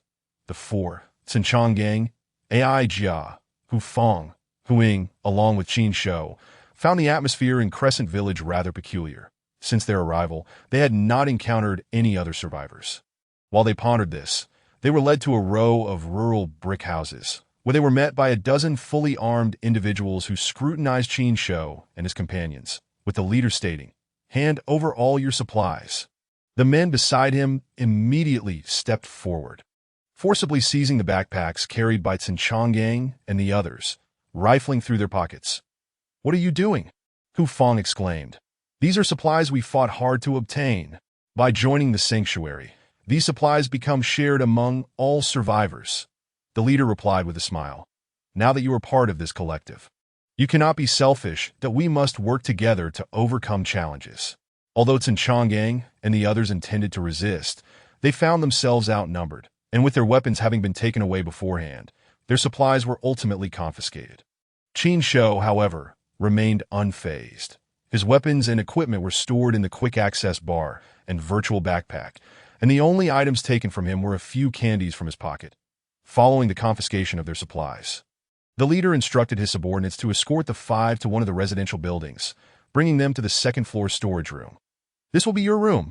Rest early. You'll be working by 6 a.m. tomorrow. Qin Shou peered inside and found the warehouse filled with filthy bedding, where a dozen disheveled men and women lay, casting wary glances at the newcomers. Hey, is this a beggar's den? Qin Shou couldn't help but frown at the men. Less chatter. Get inside. One of the men brandished his mace in a threatening manner. Under the eaves, they had no choice but to comply. Qin Shou, Ai Jia, Hu Fong, and Hu Ying had no choice but to enter the room. As Qin Shou noticed the man's gaze upon him, he quickly smiled and said, "Brother, you've worked hard," and hurriedly stepped into the room. Bang! The warehouse door slammed shut, and they could hear the sound of locks being secured from the outside. They had indeed entered a den of thieves. The five exchanged glances. Chapter 19. Inspection. Let us out. Qin Shou pulled at the door with all his might, but it wouldn't budge. He then ran to the window, shouting, "Is anyone there? We don't want to join you anymore. Let us go. Don't waste your energy." Hu Fong surveyed the other survivors in the room, who were clearly wary of them, and frowned. Do they look like reasonable people? At this moment, Qin Shou remained silent, instead approaching a female survivor with a smile, asking, "Excuse me, beautiful, may I ask you something about that red mist?" "Go away." An adjacent male survivor immediately stepped in front of her, constantly glancing at the bandages on Qin Shou's shoulders and legs. "Don't be like that. I just want to understand more about the red mist. If you know anything, please share." Qin Shou turned his attention to another female survivor. Yet, all the survivors wore expressions of suspicion, unwilling to let Qin Shou come closer. At a time like this, "You still have the mind to flirt?" Qin Shou, seeing this, approached Qin Shou with an angry expression and grabbed him by the collar. "Can you please get a grip on the situation? I'm not flirting. I just want to learn about the red mist." Qin Shou raised both hands. "Come on. Can you all tell me what strange occurrences happened when the red mist appeared?" "You." Enough. Ai Jia intervened, pulling Qin Shou's hand back, granting Qin Shou his freedom. "In times like this, we should be more united. I thought that once we found an organization, we would be safe. I didn't expect it to be a den of bandits." Qin Shou lamented. "No wonder they confiscated weapons and other supplies as soon as we entered." "Brother, I am scared." Hu Ying clutched Hu Fong's hand tightly. "Don't be afraid. I'm here." Hu Fong reassured his sister, trying to appear calm despite his own worries. Just then, hurried footsteps echoed from outside. The other survivors in the warehouse showed little reaction, but Qin Shou, Ai Jia, Hu Fong, Hu Ying, and Qin Shou quickly approached the door, hoping to speak with the sanctuary personnel, though their supplies and weapons had been taken. They hoped to negotiate for their release. The sound of a lock being turned was heard, and soon the warehouse door swung open and a man and a woman in lab coats appeared, flanked by several men wielding maces. "Let us out. You have no right to imprison us." Qin Shou rushed forward. "We don't want to join this sanctuary anymore. Behave yourselves." The two men quickly subdued him, coldly stating, "Once you arrive here, you are members of the sanctuary. You will do as instructed, or you will face the consequences." Qin Shou struggled, but the two men were too strong, rendering him immobile. The others attempted to help, but the surrounding men brandished their maces as a warning, deterring them from making any rash moves. There is no way out. A few individuals are unarmed while their adversaries wield spiked clubs, and their numbers are more than double ours. The other survivors in the warehouse remained silent, too fearful to offer assistance. In the tense atmosphere, Qin Shou steps forward to defuse the situation, saying, "Please, let us not act this way. We are all survivors. Let us converse civilly. May I inquire who your leader is? And if you could kindly introduce us?" The burly men outside pay him no heed, but the man and woman in white robes advance a step closer. "Come with me." The woman in white beckons to Hu Ying. Brother Hu Ying, trembling with fear, hides behind her elder sibling. "What are you planning to do?" Hu Fong anxiously shields his sister, scrutinizing the strangers. "Enough talking. The men will follow him, and the women will accompany her. Hurry up." One of the burly men strikes the iron door with his spiked club, producing a deafening clang. With no means to resist, Qin Shou, Ai Jia, Hu Fong, and Qin Shou have no choice but to follow the man in white out of the room, while Hu Ying trails behind the woman, shaking uncontrollably as they step outside the warehouse. The two groups are led to separate rooms near the warehouse, with the burly men stationed outside. The man and woman in white usher several newly arrived survivors inside before closing the doors. Uncertain of Hu Ying's fate, the room occupied by the four men resembles a small clinic, filled with various medical supplies. The man in white, presumably a doctor, addresses them. Now that you are here, it is in your best interest to comply. As long as you follow our instructions, you may at least preserve your lives. Remove your clothing. I need to conduct an examination. That little punk over there, little punk. Qin Shou queries in confusion. Pointing to himself. Me? Yes, you. How did you sustain your injuries? The man in white inquires. I am not a little punk, Qin Shou retorts, tugging at his designer attire to reveal an expensive watch on his left wrist. I am wealthy. A second-generation rich. Not only the man in white, but also Tsin Gung, Hu Fong, and AI Jia roll their eyes in unison that one's demeanor is difficult to disguise, despite his attempts at refinement. Qin Shou's evident characteristics of a petty thug are unmistakable. I asked how you were injured. The man in white states with grave seriousness. Very well. Since you are here, remove the bandage so I can inspect it. No way. Qin Shou hastily waves his hands. It was a zombie bite. It's nothing serious. I've already treated it. What? As his words hang in the air, the expressions of the man in white, Tsin Gung, Hu Fong, and AI Jia shift dramatically, instinctively stepping back to create distance from Qin Shou. Bring someone in, the man in white calls out loudly. Two burly men swiftly enter the room. Control him, the man in white points at Qin Shou. Be cautious, he's been bitten by a zombie. The two men seize Qin Shou's arms, twisting them behind his back. Hey! Hey! Qin Shou cries out in pain. What are you doing? I've been vaccinated, I'm fine. Don't let him move. The man in white approaches cautiously, seeing that the two burly men have restrained Qin Shou. I assure you, I am fine. I was vaccinated. It's completely safe. Qin Shou does not struggle, but rather implores. Let me go. It hurts. Stay still. The man in white retrieves a pair of medical scissors, crouching down to carefully cut away the bandage on Qin Shou's leg. After examining the wound, he stands and nods. Indeed, he's been bitten by a zombie. Take him away. The two burly men promptly lift Qin Shou and carry him out. Hey, do you not understand human language? I was vaccinated. I'm fine. Let go of me. Qin Shou's body dangles in the air, his frustration evident as his voice fades into the distance. Damn it. This kid is a potential zombie. It's a good thing he hasn't T-transformed. Tsin Gung breaks out in a cold sweat. I brought him all this way, nearly crossing the threshold of death. Indeed, I never anticipated this, Hu Fong replies, his face reflecting his lingering fear. You lot, stop dawdling and come over here, the man in white calls out. If you haven't been bitten by a zombie, you'll all be fine. We haven't.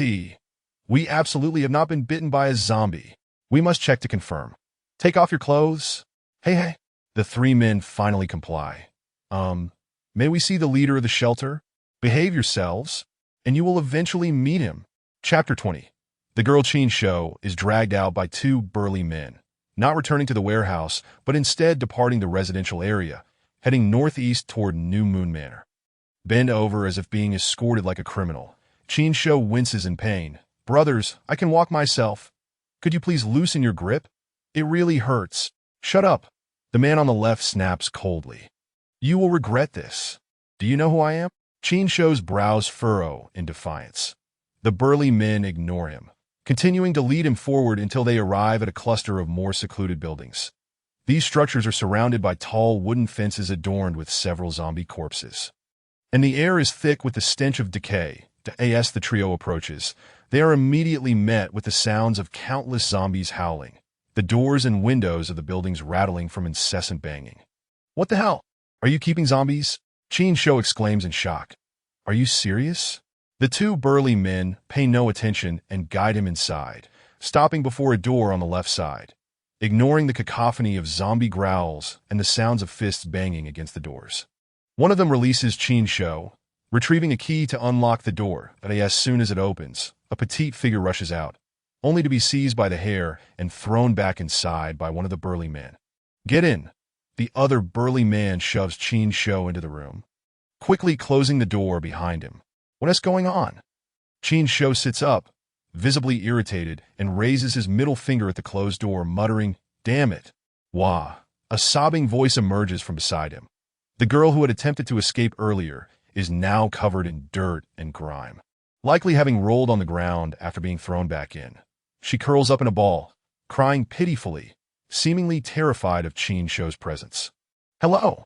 Since the girl has buried her head in her knees, and the room is dim after the door closes, Qin Shou cannot see her face or discern her appearance, so he makes an effort to sound friendly. The girl ignores him, continuing to weep in her curled position. Disturbed by her cries, and with the background noise of zombies howling and scratching incessantly, Qin Shou rises and approaches the door, finding it securely locked. No matter how hard he pulls, it does not budge. He turns back into the room and asks the girl, "I say." The girl flinches, retreating fearfully into the corner, still sobbing uncontrollably, her voice becoming hoarse. "Could you stop for a moment?" Qin Shou sighs in exasperation. "Your crying is giving me a headache. Please just stop." Upon hearing this, the girl's cries intensify. "I told you to stop crying." Qin Shou frowns. "Do you hear me?" The girl still does not respond, continuing to sob. "Cry, cry, cry. If you keep this up, I will strip you of your clothes." Qin Shou threatens angrily. The sobs abruptly cease, and the girl looks up at Qin Shou in fear, trembling slightly. Seeing that she has finally stopped crying, Qin Shou thinks that this tactic is effective and immediately asks, "What is going on with those people? Why are we locked up in a den of zombies? Are there others besides you and me?" The girl gazes at him, trembling slightly but remaining silent. "I am asking you a question." Qin Shou presses, his brow furrowing. "If you don't answer, I might just come over and strip your clothes off." "No." The girl curls up tighter in the corner, gripping her knees for dear life. "Then answer my questions." Qin Shou steps closer to her. "Why are we confined in a zombie den? Are there other people here?" The girl turns her head away, avoiding Qin Shou's gaze, and answers through her tears, "Anyone who has been bitten by a zombie is locked up here. Once they transform into a zombie, they become one of them. You must have been bitten by a zombie just like me. Woo, I don't want to die. I don't want to become a zombie." With that, she begins to sob quietly again. "I see." Qin Shou nods. "But why are they keeping zombies here? Are there other infected survivors in this place?" "There was an auntie nearby. She has now turned into a zombie," the girl replies through her tears. "I do not want to become a zombie." "How long has it been for you?"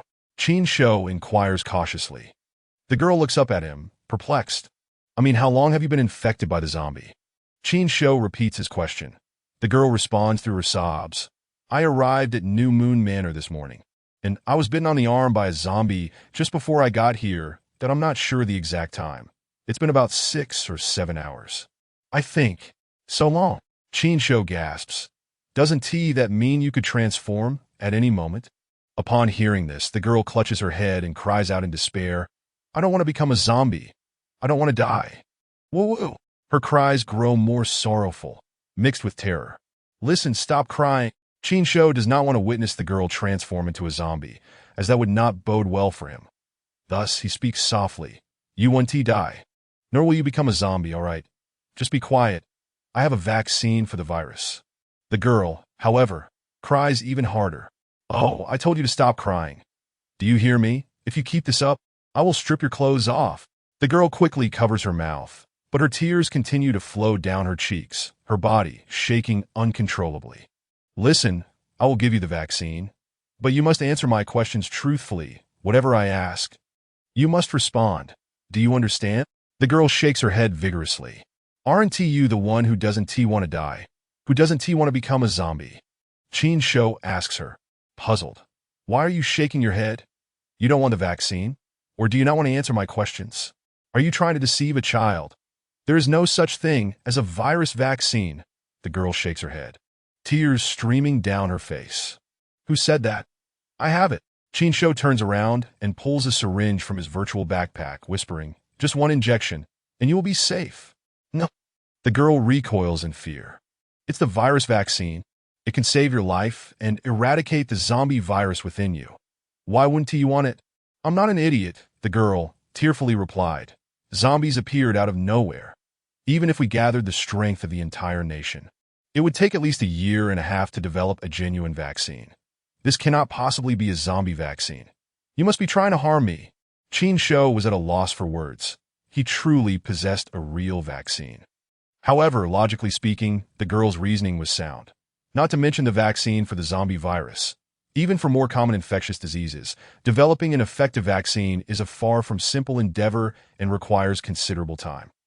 He had acquired the vaccine to combat the zombie virus through items generated by the gaming system, making it almost impossible for other survivors to believe in its existence. Thus, the man in the white coat from earlier, as well as this girl who appeared to be only a few years younger than him, both doubted the existence of a viral vaccine for them. This was common knowledge, seeing the girl so frightened. Qin Shou moved closer with the vaccine. I assure you, this is a real viral vaccine that I was bitten by zombies several times before, and it is what kept me alive. Your time is running out. Do you really want me to harm you? I am a victim myself. Listen, regardless of whether this vaccine is real or not, what difference does it make? You will soon become a zombie, and when that happens, what can I do to you? If it is a genuine vaccine, you will not turn into a zombie and can survive. Whether you believe me or not, don't you want to take a chance for your own sake? If you win, you survive. If you lose, it doesn't matter. Endure this.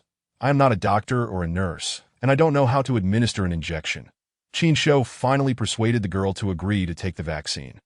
As she rolled up her sleeve to reveal her slender arm, he whispered, "So, this will definitely hurt, but I assure you, the vaccine is real and will ensure your survival, preventing you from turning into a zombie." Although the girl was not entirely convinced of the vaccine's authenticity, the fear of death and becoming a zombie compelled her to give it a try. While wiping her tears, she nodded, turning her head away from the sharp needle. With an unsteady hand, Qin Shou injected the vaccine into her arm. The girl covered her mouth in pain, tears streaming down her face. Qin Shou finally understood the saying, "Women are made of water," as her tears flowed freely, seemingly without limit. After the injection, the girl clutched her arm, clearly in pain at the injection site. "All done. You have received the vaccine. You definitely won't turn into a zombie," Qin Shou reassured her. "I need to ask you some questions, and you must answer truthfully, without deception, understood? First, let us introduce ourselves. My name is Qin Shou. Qin as in Qin Shi Huang, and Shou as in the god of longevity that don't misunderstand. I'm not that kind of beast." The girl looked at him, thinking to herself, "You should be that kind of beast. Otherwise, why are you always trying to undress me?" This thought was indeed a misunderstanding, as Qin Shou had said that merely to frighten her into stopping her tears and had no such intentions. Unaware of her thoughts, he quietly inquired, "What is your name? What were you doing before you ended up here?" The girl hesitated for a moment, her eyes reddening as she responded, "My name is Yuan, a third-year student at the First University of Huajun capital. After the outbreak of the zombie virus, the school quickly fell. Our teacher led us to escape, but many incidents occurred along the way, and other teachers and classmates were devoured by zombies that I lost my companions and accidentally heard a broadcast saying there was a shelter in the southern suburbs of the city, thinking my companions would gather here. Who knew that after so much hardship to get here, all the supplies were taken by them, and then a doctor examined me, discovering I had been bitten by a zombie, and I was thrown into this house to await death. The aunt who was brought over for the examination before me turned into a zombie. At this point, she began to sob softly again. Yuan? Oh, please stop crying." Qin Shou frowned. "Seeing a woman cry gives me a headache. You arrived here half a day earlier than I did. Do you know what they're keeping these zombies for? I saw during the day that they used dog-catching tools to take the zombies out through the door crack to that empty space over there to let people use them as targets for the shelter guards to practice with their wolf fawn clubs."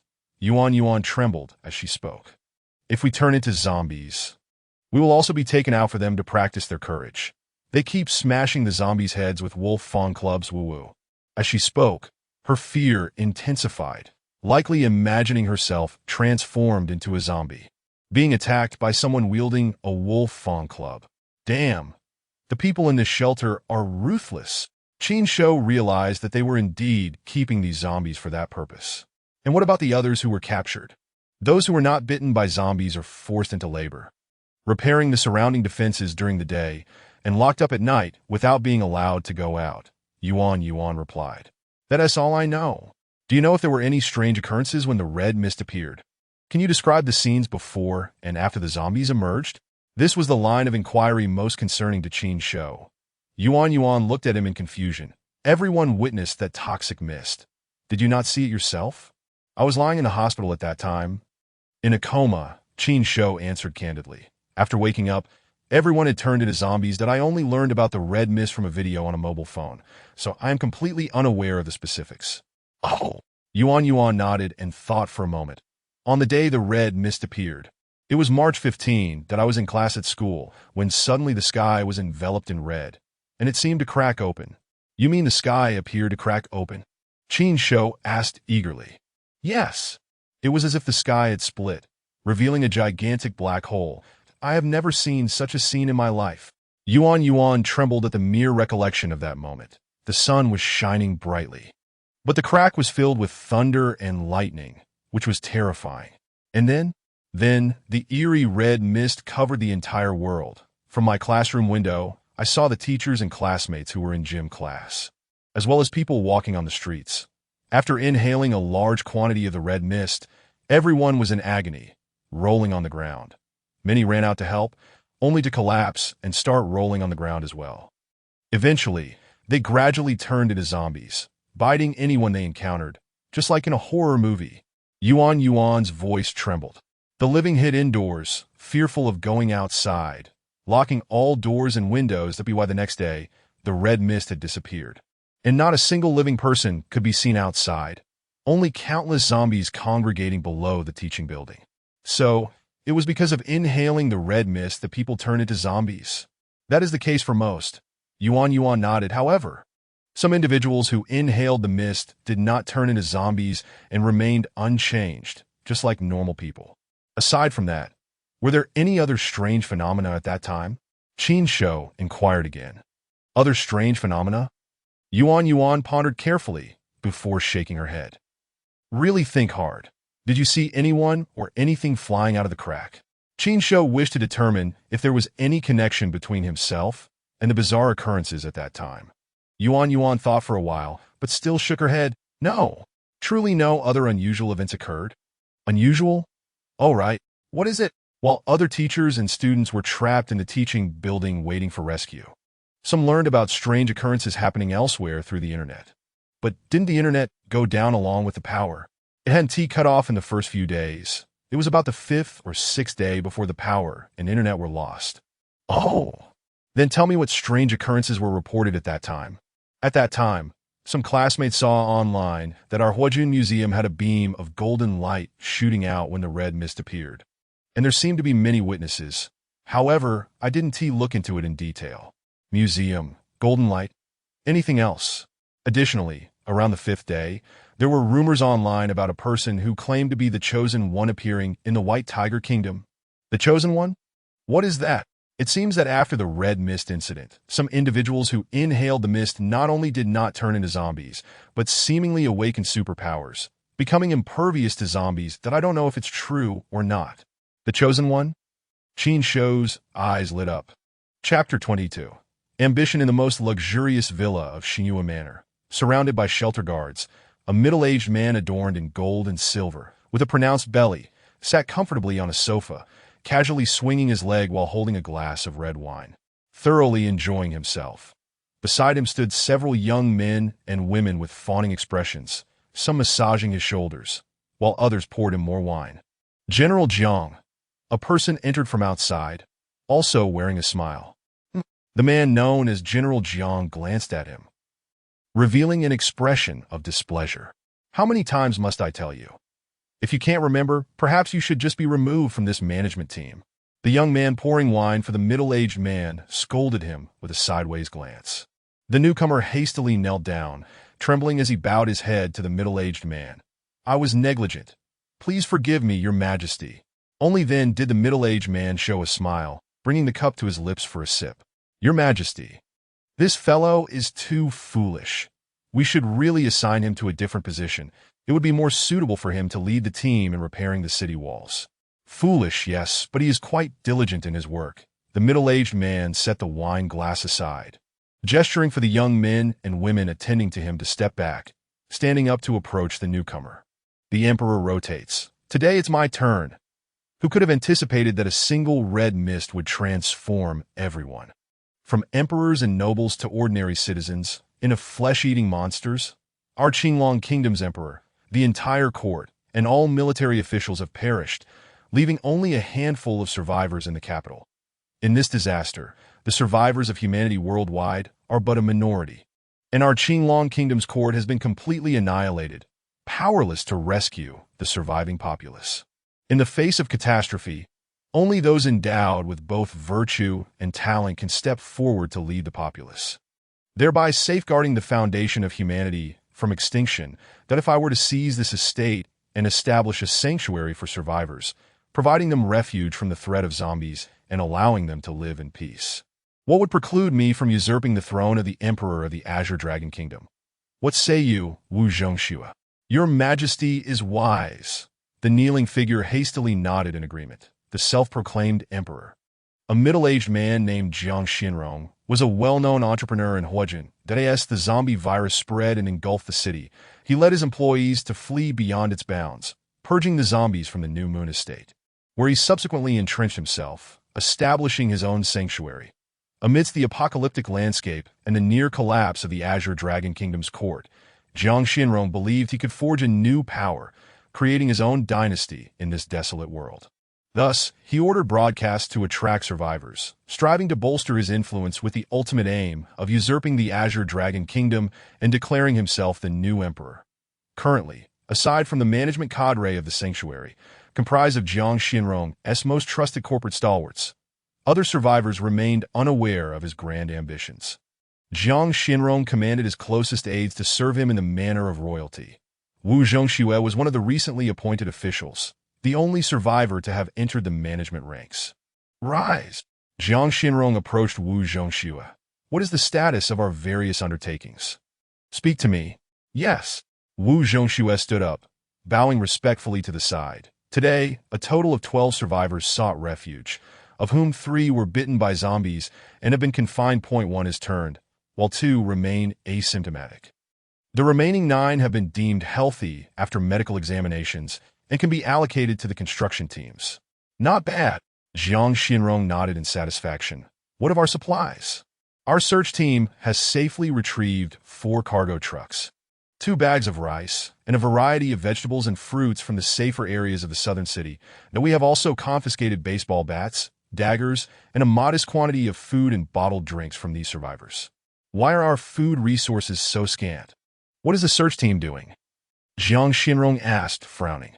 Your Majesty, the city is overrun with zombies, particularly in the larger supermarkets and shops, where they are densely concentrated.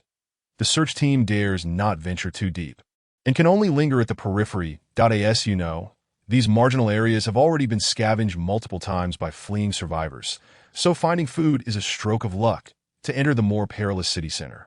Our search team lacks sufficient manpower and combat capability. What progress has been made in supplementing new members? Jiang Xinrong inquired briskly. Xiaofeng, with his prior experience in pyramid schemes, has proven resourceful. Those survivors listen to his lectures daily.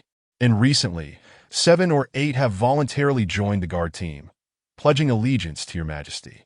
We must expedite this process.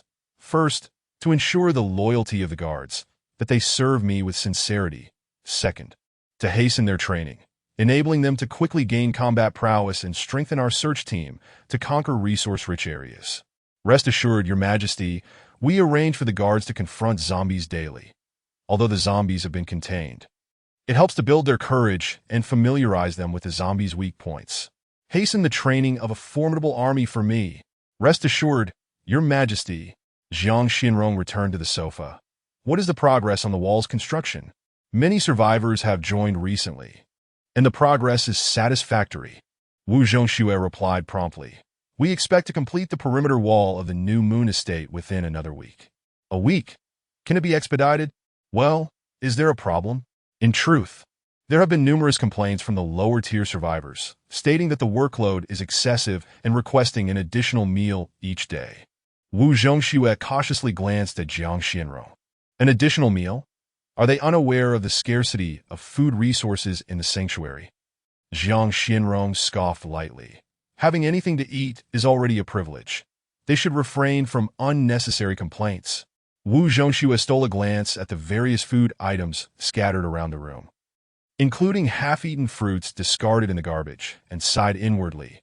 Your Majesty, 1 meal a day is indeed insufficient to sustain high-intensity labor, so they can grow strong enough to rebel against me. Jiang Xinrong waved his hand dismissively. This matter is non-negotiable. Our supplies are not so plentiful.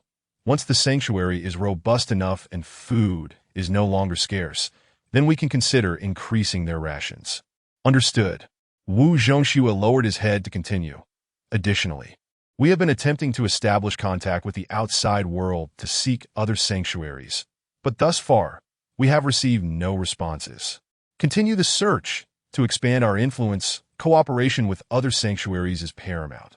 Relying solely on our own expansion and training, when will we ever penetrate the heart of Huajun? With so many resources within the city, if we could extract them all, we would no longer fear hunger. Wu Zhongxue thought. When have you ever gone hungry? In this sanctuary, apart from the survivors deceived into becoming laborers, the management and guard teams enjoy 3 meals a day in relative abundance. Yet he replied, yes, I will exert every effort. See, this is what professionalism looks like. Jiang Xinrong pointed at Wu Zhongxue, turning to the young men and women nearby with a smile. Do you understand? The young men and women immediately offered fawning smiles, nodding in agreement. Your Majesty, if there is nothing else, I shall take my leave. Very well, you may go. Chapter 23 Dinner. Meanwhile, in the warehouse. Bang, bang, bang. Sun Chongqing pounded on the tightly locked door, shouting, Hey, we're hungry and want to eat. Can you hear us? Hurry and bring us some food. Open the door. We want to eat. Return our food. Aijia and Hu Fong joined in the banging, while Huing sat in the corner, looking pitifully at them, her stomach rumbling. The guard stationed outside the warehouse showed no response, completely ignoring their cries. Other survivors within the warehouse stared at them like they were fools, maintaining a wary distance. After banging and shouting for a long time, the 3 men, too exhausted from hunger, finally gave up and returned to sit around Hu Ying, their gazes shifting to the other survivors. That AS for Qin Shou. He had long been forgotten. After all, they were not familiar with him, having only seen him for the first time today. Besides, he had been bitten by a zombie, making him essentially dead to them, that I in their own predicament, who could afford to care about him. The discomfort of hunger was palpable, even though food was not guaranteed in the city. After a moment of silence, Sun Chongqing could no longer contain himself and addressed the wary survivors. Excuse me. Do any of you have food? We're all starving. One of the survivors finally responded, though still maintaining their caution. When can we eat? Sun Chongqing asked urgently. Eat. Those survivors over there displayed bitter expressions, and the youth who spoke earlier shook his head, replying, Tomorrow morning we'll start working, and we might get to eat around noon, then again the day after at noon. Once a day? Sun Chongqing exclaimed. What kind of joke is this? We came to this sanctuary, not to be imprisoned. To be honest, in prison one can still have 3 meals a day. Someone beside him whispered, Newcomer, speak less. The more you say, the hungrier you'll become. What is going on? Hu Fong glanced sympathetically at his sister leaning against him, having thought everything would improve upon arriving at the sanctuary, only to be met with such treatment. Outside, zombies roam. Shouldn't T survivors unite and help one another? While zombies are terrifying, the true horror lies in the human heart. A survivor from the opposite side sighed. Conserve your energy and try to sleep early. How can we sleep? Hu Fong lamented. Had I known this, I would have preferred to stay in the city facing the zombies. At least they are straightforward. Since we are here, we must make peace with it. Everyone, sleep quickly. We need to rise early for work tomorrow. At that moment, in the zombies' den, gurgle. As dusk fell, Qin Shou felt a twinge of hunger. Yuan's complexion had improved slightly, although she initially doubted the authenticity of the virus vaccine, having taken a gamble and injected it. She was surprised that she had remained unscathed thus far. Nonetheless, She still regarded Qin Shou with suspicion. In a dimly lit room with only the two of them, he exuded an air of a small-time delinquent. And it would be disingenuous to claim she wasn't afraid. Nevertheless, Qin Shou harbored no thoughts about her. In such dire straits, he was focused solely on contemplating an escape, with no room for other musings. Not to mention, Yuan looked rather filthy, resembling a little mud monkey, which only added to her sense of insecurity. Is anyone there? Hello? Is there anyone? Qin Shou clung to the door and window, straining to see outside as he shouted. Have you forgotten our dinner? Hello? Is anyone bringing food? Gurgle. Yuan, curled up in a corner, also clutched her stomach, the sound of hunger escaping her lips. After being locked in here all day without food or water, she couldn't help but remark as she witnessed Qin Shou shouting at the door. It's futile. No one will bring us food. Why not? Qin Shou turned to her. Those who are doing the labor only get to eat once at noon. Yuan curled up tighter. In the eyes of others, we could turn into zombies at any moment. Resources are already scarce. How could they afford to waste food? What do you mean waste food? Don't we have any rights? To them, we are already zombies. It's only a matter of time. Yuan replied. Lowering her head, zombies have no rights. This is too excessive. Qin Shou crossed his arms defiantly. We've been vaccinated. We're perfectly healthy. Would anyone believe that if you said it aloud? Indeed, Yuan still harbors some concerns and has not fully placed her faith in the vaccine. She believes that her prolonged survival without succumbing to zombification might simply be an anomaly, perhaps merely a slower transformation, and that she could die at any moment and become a zombie. She had expected this to be a safe haven, yet her disappointment was profound. Qin Shou sighed. I came here with high hopes, only to be met with such treatment, not even a morsel of food to sustain me, that I shall remember this. Once we escape, I will ensure they pay for their insolence. Escape? Yuan replied with a bitter smile. Now that we are here, where can we possibly go? Perhaps by the dead of night, we too shall transform into zombies. Having received the vaccine, what does it matter? Qin Shou understood her skepticism towards the vaccine. After all, she was not a game character, unable to see any attributes or status indicators, unlike himself, who could ascertain the virus's presence through his status bar. Yuan remained silent, likely too exhausted from crying all day. She curled up, resting her head on her knees, indifferent to the dust covering the walls, motionless in the corner, although the room was shrouded in darkness. Unlike the clarity of daylight, Qin Shou could still discern Yuan's outline and felt the palpable air of despair surrounding her. It was evident that the girl before him did not expect to live much longer. The trivial matter of hunger did little to affect her mood. Do not fret. You are fortunate to have encountered me, Qin Shou assured her. Neither of us shall become zombies. We will live well. Allow me to devise a strategy to make those in this shelter taste the consequences of provoking me, and I will rescue all the survivors.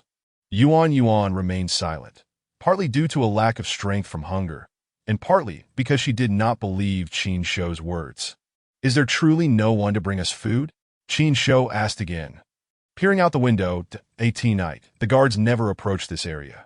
The zombies confined within nearby buildings had become frenzied, their glowing eyes flashing ominously, even with all the doors and windows barricaded and sturdy barriers in place. No one dared to come near. Confirming that no one was approaching, the zombie den had transformed into a neglected danger zone. Given the various defensive measures, Qin Shou felt no concern about the crazed zombies breaching their hideout. He then retrieved a torch from his virtual backpack, illuminating the room instantly. What? Yuan gasped in surprise, her eyes fixed on the torch in Qin Shou's hand. Where did that come from? Without answering, Qin Shou set the torch down beside him, sat cross-legged on the floor, and pulled out a thick foam mat from his virtual backpack. To Yuan's astonishment, he arranged an array of ready-to-eat food: roast chicken, roast duck, marinated meat, bread, and more. On the mat, the delightful aroma wafting through the air. Chapter 24. Sleeping, the enticing scent of food wafted towards Yuan, causing her stomach to rumble and her mouth to water. What is this? Her gaze was glued to the delectable spread before her as she swallowed repeatedly, rubbing her eyes in disbelief. Am I so hungry that I'm hallucinating? Hallucination? Qin Shou casually picked up a roast chicken, tearing off a large leg and biting into it with gusto, grease dripping down his chin. Do you think this is a hallucination? I'm not going hungry tonight. I don't understand. What is going on? Yuan was captivated by the food, but hesitated to approach. Torn between her empty stomach, the urge to dive in, and her lingering wariness of Qin Shou. She could not fathom how he had produced fire and food in this confined space. Forget whether you understand or not. Just eat. Qin Shou pulled out a few bottles of beverages and even clean bowls and chopsticks. If you don't eat, I'll enjoy it all myself. Yuan initially intended to maintain her composure, yet the tantalizing aroma proved too overwhelming. Unable to resist any longer, she hurried to the mat and reached for the nearest piece of marinated meat. Hey! Qin Shou quickly stopped her, noticing the look of indignation on her face. He then fetched a basin and a towel from his virtual backpack, filling it with clean water. You're filthy. Aren't you worried about getting sick? Mind your hygiene and wash your hands first. Yuan thought to herself. Aren't you unwashed as well? Moreover, how did these items appear so effortlessly? Was he performing magic? But magic requires a means of concealment. Could all these items fit in his clothing? And how had he managed to bring them in without being searched upon entering the shelter? So many questions raced through her mind, but as she caught sight of her muddy hands in the torchlight, contrasting with Qin Shou's fair and clean hands, her cheeks flushed slightly, and she hurried to wash her hands and face. After freshening up with Qin Shou's permission, she completely shed her ladylike demeanor and began to devour her food ravenously. Qin Shou was somewhat taken aback. This muddy little monkey, after cleaning up, revealed a remarkably pretty face. The room was aglow with firelight, yet no one noticed. The zombies outside had become excessively frantic, and the shelter's inhabitants showed no interest in approaching. They regarded Qin Shou and the others merely as backup resources, useful for training the guards. Yuan ate her fill, even letting out a satisfied burp. Since the appearance of the red mist and the ensuing zombie chaos, she had not had a proper meal. During the escape, she had shared meager food resources with fellow teachers and classmates.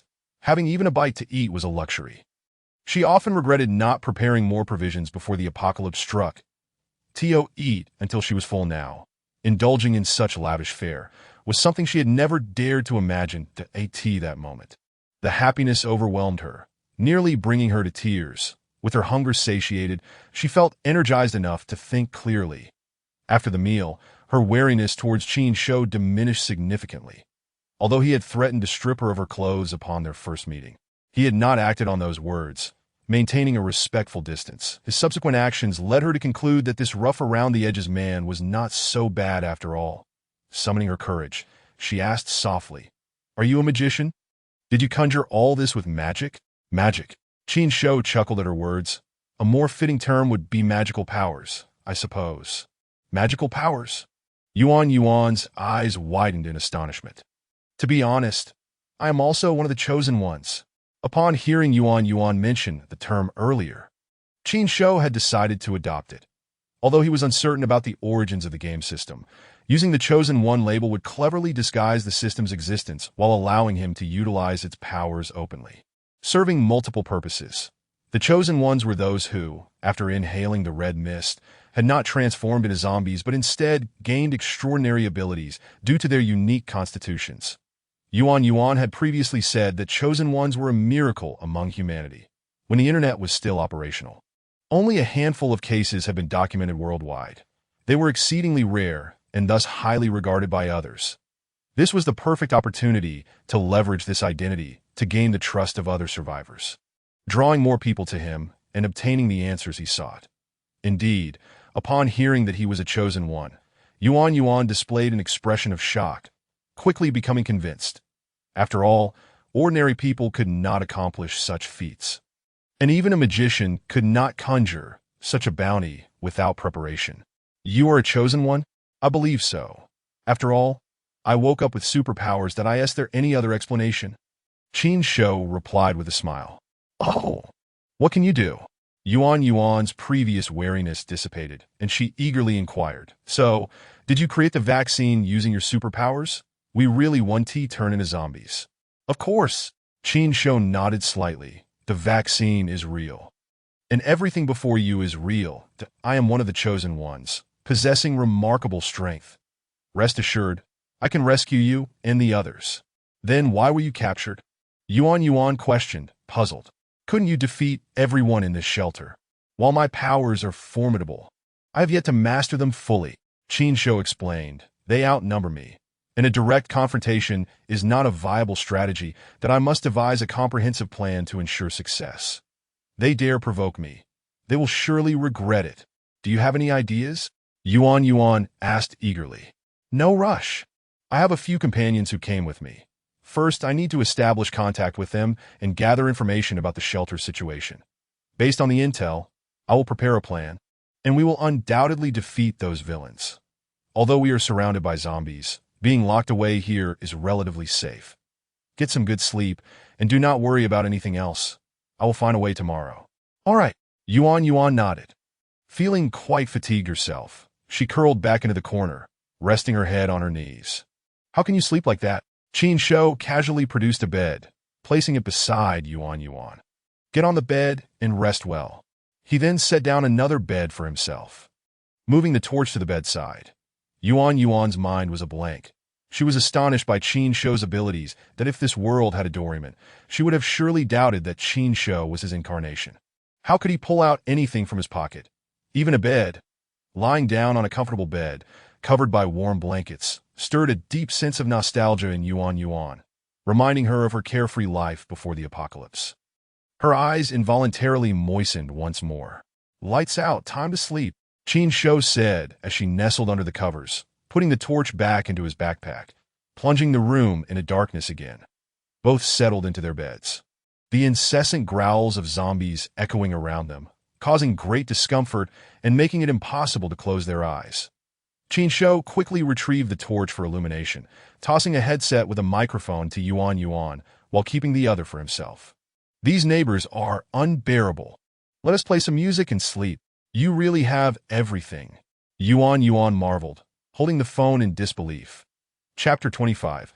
Suspicion in a house in New Moon Village. The lights were ablaze around 4 or 5 in the morning.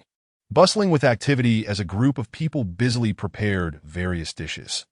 The room was filled with cooking utensils and an array of ingredients that at the forefront is Jiang Xianrong, the manager of the company canteen, diligently preparing breakfast for the shelter's management. Each day, the survivors arriving here are permitted only a single meal, while Jiang Xianrong and his staff enjoy 3 substantial meals, ensuring not just satisfaction, but also quality. Amid the bustle, Wu Zhongshu enters the kitchen, surveying the surroundings.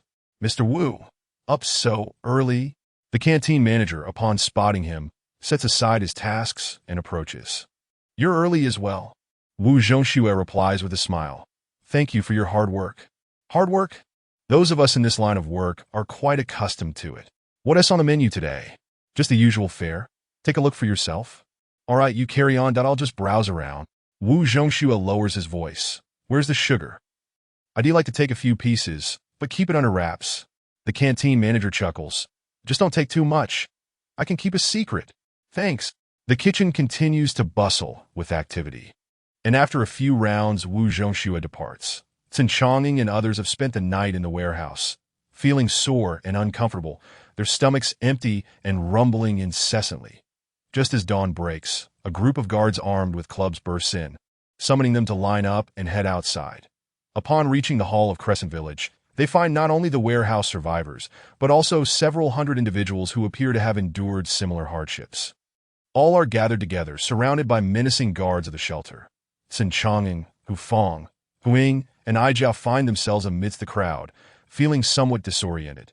They ponder whether they might receive some food, at least a piece of candy each, only to be distributed various labor tools instead, with no meal in sight. Following the line, they arrive at an area resembling a construction site, immediately set to work on the unfinished defensive walls. Hungry and engaged in strenuous labor, the quartet laments their plight. They finally comprehend why all survivors appear so grimy. With such labor and no means to bathe, how could they remain clean? Reluctantly, they toil away, aware that hefty guards wielding clubs stand by, ready to deliver a beating at the slightest hint of dissent. They cling to the hope of enduring until noon when they might finally eat something, gritting their teeth and banding together in their work. During their labor, Qin notices a member of the shelter approaching a survivor who is breaking stones, engaging in a hushed conversation before swiftly departing. The other guards remain oblivious, but Qin feels a sense of unease. It seems those two are discussing something serious. However, with the survivors under the guards' control, how could they engage in secretive talks? Sensing something amiss, he refrains from mentioning it to Hu Fong and the others, instead leaning closer under the pretense of fetching water to eavesdrop, and is astonished by what he overhears. Clearly, the individuals were not expecting a newcomer to be eavesdropping and were instead focused on avoiding detection by the guards. One individual, having confirmed the positions of all the guards, whispers to a companion, "Ensure everyone stays diligent and works seriously to avoid suspicion. Everything is arranged on that side, barring any unforeseen events. We should be able to leave today." Surrounding survivors nod in silent agreement. Qin's eyes light up. Though it is but a brief utterance, it contains significant information, having previously observed the shelter members conversing with survivors. This new revelation confirms they are indeed executing a plan. It appears these survivors do not lack the will to resist. Though he is eager to inquire about their intentions, he fears disrupting their scheme and decides it best to wait and watch. Should their plan succeed, he and his companions might also escape, that if their plan fails, at least he would not be implicated, thus avoiding peril. Consequently, he returns to his companions and quietly shares the news. Ijia and the Hu siblings are taken aback, and upon Qin's suggestion, they resolve to keep their mouths shut, focusing on their tasks while remaining vigilant to the movements of other survivors. The arduous labor, compounded by their hunger, leaves all survivors utterly exhausted. At long last, noon arrives, and the shelter personnel bring in carts filled with steamed rice along with some rather meager side dishes. As mealtime commences, survivors hastily set down their tools and line up to receive their portions. Nearly famished, Qin and his companions eagerly step forward. Although the offerings consist only of pickled vegetables and other seldom consumed dishes, they are regarded as a feast in their current state, with the mere aroma causing their mouths to water. Under the watchful eyes of the guards, the survivors collect their meals in sequence and return to their work area. Qin's attention is drawn to the steaming carts of rice when Ijia suddenly taps him on the shoulder, pointing towards another area. Following her gaze, Qin is taken aback to see that the survivors who receive their meals are sitting together in small clusters. Their backs turned to the guards that in a covert manner. They pour their steaming food into nearby buckets or other containers, feigning consumption as they stir the air with their utensils. What is happening here? The four exchange glances, wary of making a sound that might attract the guards' attention, that as they finally receive their meals. Several survivors from the front draw closer, having evidently noticed the earlier scene. Without waiting for the quartet to speak, one survivor motions for them to join. Starved and clutching their meals, they are torn between immediate consumption and the bizarre display they just witnessed, yet the urging of the survivor prevails, and they suppress their hunger to follow along. Sitting at a distance from the guards, the survivor glances back to ensure they remain unnoticed, then whispers urgently, "Dump it all. Touch not a single grain. If you wish to perish, act as if I said nothing." Though the situation remains unclear, the four recall Qin's earlier observations and sense something is amiss. Resolutely resisting their hunger, they join the other survivors in discreetly pouring their meals into buckets. None of the survivors consume their food. Some feign finishing their meals and approach to fetch water, transporting the containers to another location. After the lunch period concludes, everyone returns to their tasks. Ijia notices that at an unfinished section of the wall, several pits contain cement mixed with food, leaving her puzzled. The group cannot fathom why these survivors would discard their only meal, mixing it with the cement. Meanwhile, in the zombie den, Qin Shou and Yuan finally awaken. No one has called them to rise, resulting in an uninterrupted slumber until midday. After the shelter's personnel locked them away, they never returned, exhibiting no concern for their well-being in the eyes of the others. Qin Shou and Yuan have likely become mere fodder for the undead, treated as expendable targets, with no regard for their survival. Chapter 26. Zombie Transformation in Truth, before retiring for the night. Yuan had harbored considerable worry. Being confined in a small, dark room with Qin Shou, a man exuding a roguish demeanor, and who had made unsettling remarks about stripping her clothing, was enough to instill fear. However, upon learning he was the chosen one, despite his brash exterior, he displayed a certain naivete, lacking the cunning one might expect. Once he fell asleep, her anxiety dissipated, and upon awakening to find nothing amiss. It was evident her concerns had been unfounded. The man before her seemed benign. Then, recalling something, she hastily checked herself and urgently asked Qin Shou, who was brushing his teeth and washing his face. "What time is it?" Qin Shou glanced at the clock and spat out the foam. "It's 12:15 p.m. I didn't expect to sleep so comfortably in this rundown place, with so many neighbors still snoozing away." 12:15 p.m.? Yuan exclaimed with delight. I haven't turned into a zombie. So much time has passed, and I truly haven't transformed. Of course not. With my vaccine, Yuan turned into a zombie. Qin Shou pointed to another unopened set of toiletries. Wash up and prepare for lunch. I need to devise a strategy to deal with those shelter thieves who dared to provoke me. They must learn their lesson. Yuan immersed herself in the joy of having survived without becoming a zombie. Normally, anyone infected would undoubtedly transform within 8 hours. Individuals with weaker immunity might even change sooner. Having slept soundly until dawn, since the moment she was bitten, more than 20 hours had elapsed. The fact that she remained unchanged indicated she had escaped danger. Clearly, he had not lied. The vaccine was genuine. Yet, how could a vaccine exist so soon after the onset of the zombie epidemic, which had lasted less than half a month? How could he conjure such diverse items? Including a vaccine? Possessing such abilities would make him the savior of all human survivors. With him around, there was no need to fear infection from the zombie virus.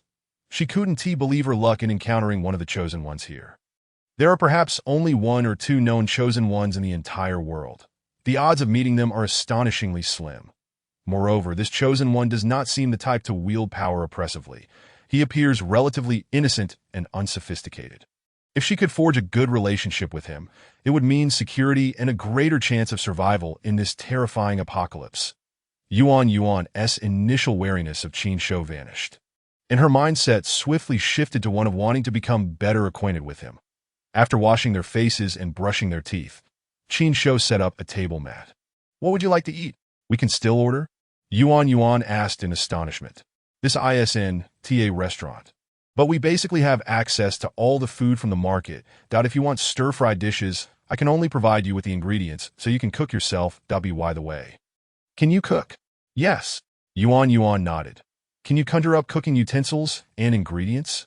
"I can, but given our current situation, I doubt we have the luxury of time," Qin Shou replied. "Knowing how to cook is great. But for now, let us settle for a simple meal. I need to plan how to deal with those shelter robbers." "Oh, then let us just prepare some ready-made food like yesterday." Qin Shou retrieved the food, and the two sat facing each other, quietly enjoying their meal in the flickering light of the torch. The two individuals spoke little, lost in silent contemplation.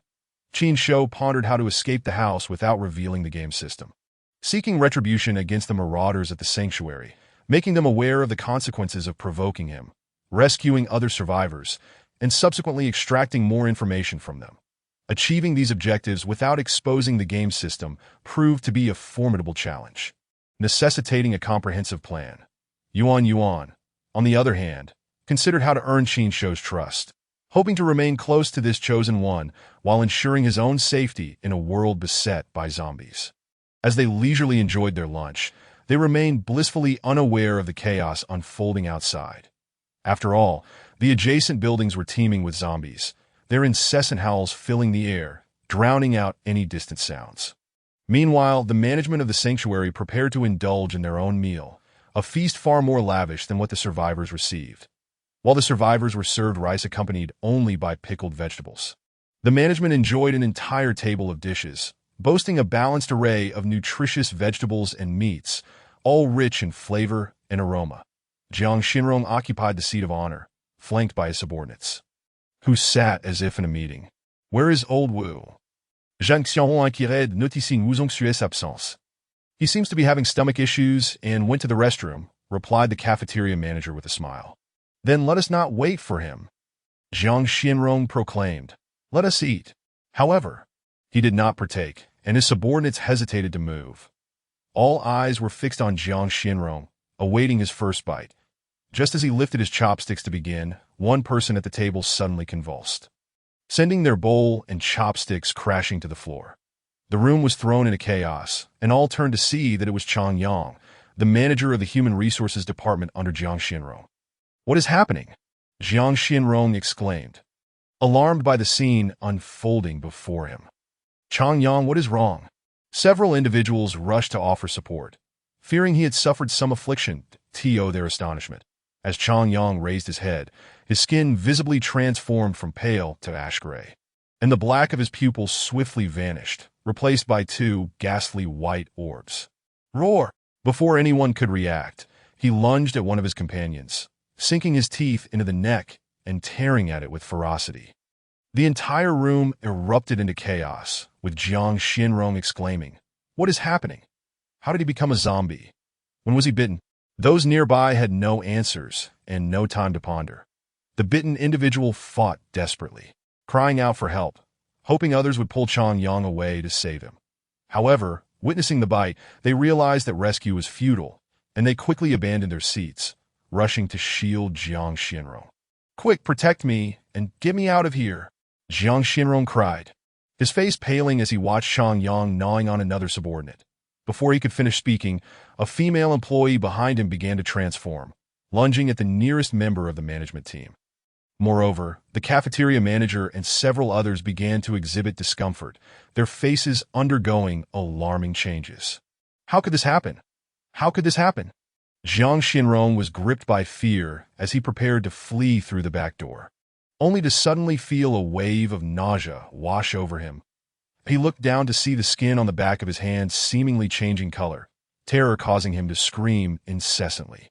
Simultaneously, the guards at the walls began to show signs of distress, that Wu Zhongshu appeared silently, sprinting towards the survivors, clutching a megaphone that he gestured for them to bring wooden planks and toss them into a nearby pond. Then activated the megaphone and pushed it to the center. Seizing the moment of chaos among the guards, the lead survivor called out, "Everyone follow me, and let's dash to that building." "Stop! Everyone halt!" A guard, noticing the survivors attempting to flee, immediately blew his whistle to summon his comrades, but was met with the sound of roaring. Turning, he was confronted by one of his companions, now a zombie, lunging at him. Chapter 27. Escape. Can you conjure fruits? Clear your palate. What would you like to eat? Feel free to choose. Do you have strawberries? Indeed, we have plenty. Wonderful. It truly has everything. Of course. Hand me a fork. A fork for strawberries? Is there one or not? There is. Outside, pandemonium reigned. Yet within the small dark room, Qin Shou and Yuan remained oblivious, enjoying their leisurely lunch. Sun Chongqing, Ai Jia, Hu Feng, and Hu Ying were taken aback by the sudden transformation of the zombies, unable to comprehend how the sanctuary guards could change so abruptly. Everyone appeared healthy, yet inexplicably they had turned into zombies with no time to think. When Hu Zhongshu had joined their ranks, the most authoritative survivor among them spoke, and they quickly dashed towards a nearby empty house with a courtyard.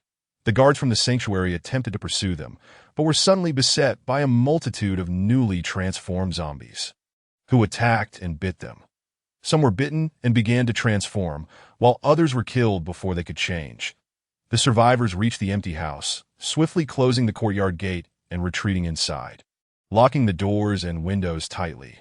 Outside, the anguished cries of the sanctuary guards echoed, mingling with the roars of zombies from all directions. The survivors, huddled inside, were gripped by fear, some at a loss for what to do. What is going on? Why have those people all turned into zombies? Is it related to the food that was spilled at noon? Sun Chongqing squeezed through to find Hu Zhongshu and the leading survivor. Also, why hasn't he turned into a zombie if he is from the sanctuary? Why is he with us? The other survivors turned their gaze towards them, awaiting answers.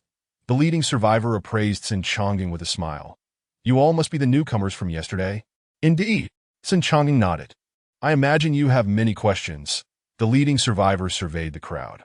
"The new friends may not recognize me, while others have some knowledge of my identity, that I am Yin Xiong, the captain of the Huajun County militia. After the apocalypse struck, most officials from the court were unable to escape, turning into zombies due to the Crimson Mist.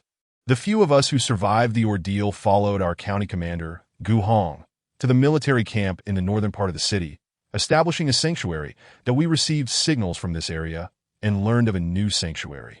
So the commander sent me to investigate. 1. To make contact with the survivors here and persuade them to join us in uniting our strength against the zombies. And 2. To acquire broadcasting equipment to notify survivors in various locations to head north. Unexpectedly, the leader of this sanctuary, Jiang Xinrong, harbored ambitions of usurping power, seeking to replace our Qin dynasty-esque government. Caught off guard, we had our weapons and other supplies confiscated and found ourselves trapped here. Is there another sanctuary in the north? Sun Chongqing inquired eagerly. Indeed. Moreover, it is established by our legitimate Qin dynasty. You can proceed with peace of mind, Yin Xiong affirmed, gesturing to Hu Zhongxue. This time, we owe it all to him. Otherwise, leaving would have been exceedingly difficult. Why would he help us? Hu Fong interjected, pushing forward with a question. Indeed, he is Jiang Xinrong's subordinate. Why is he helping us?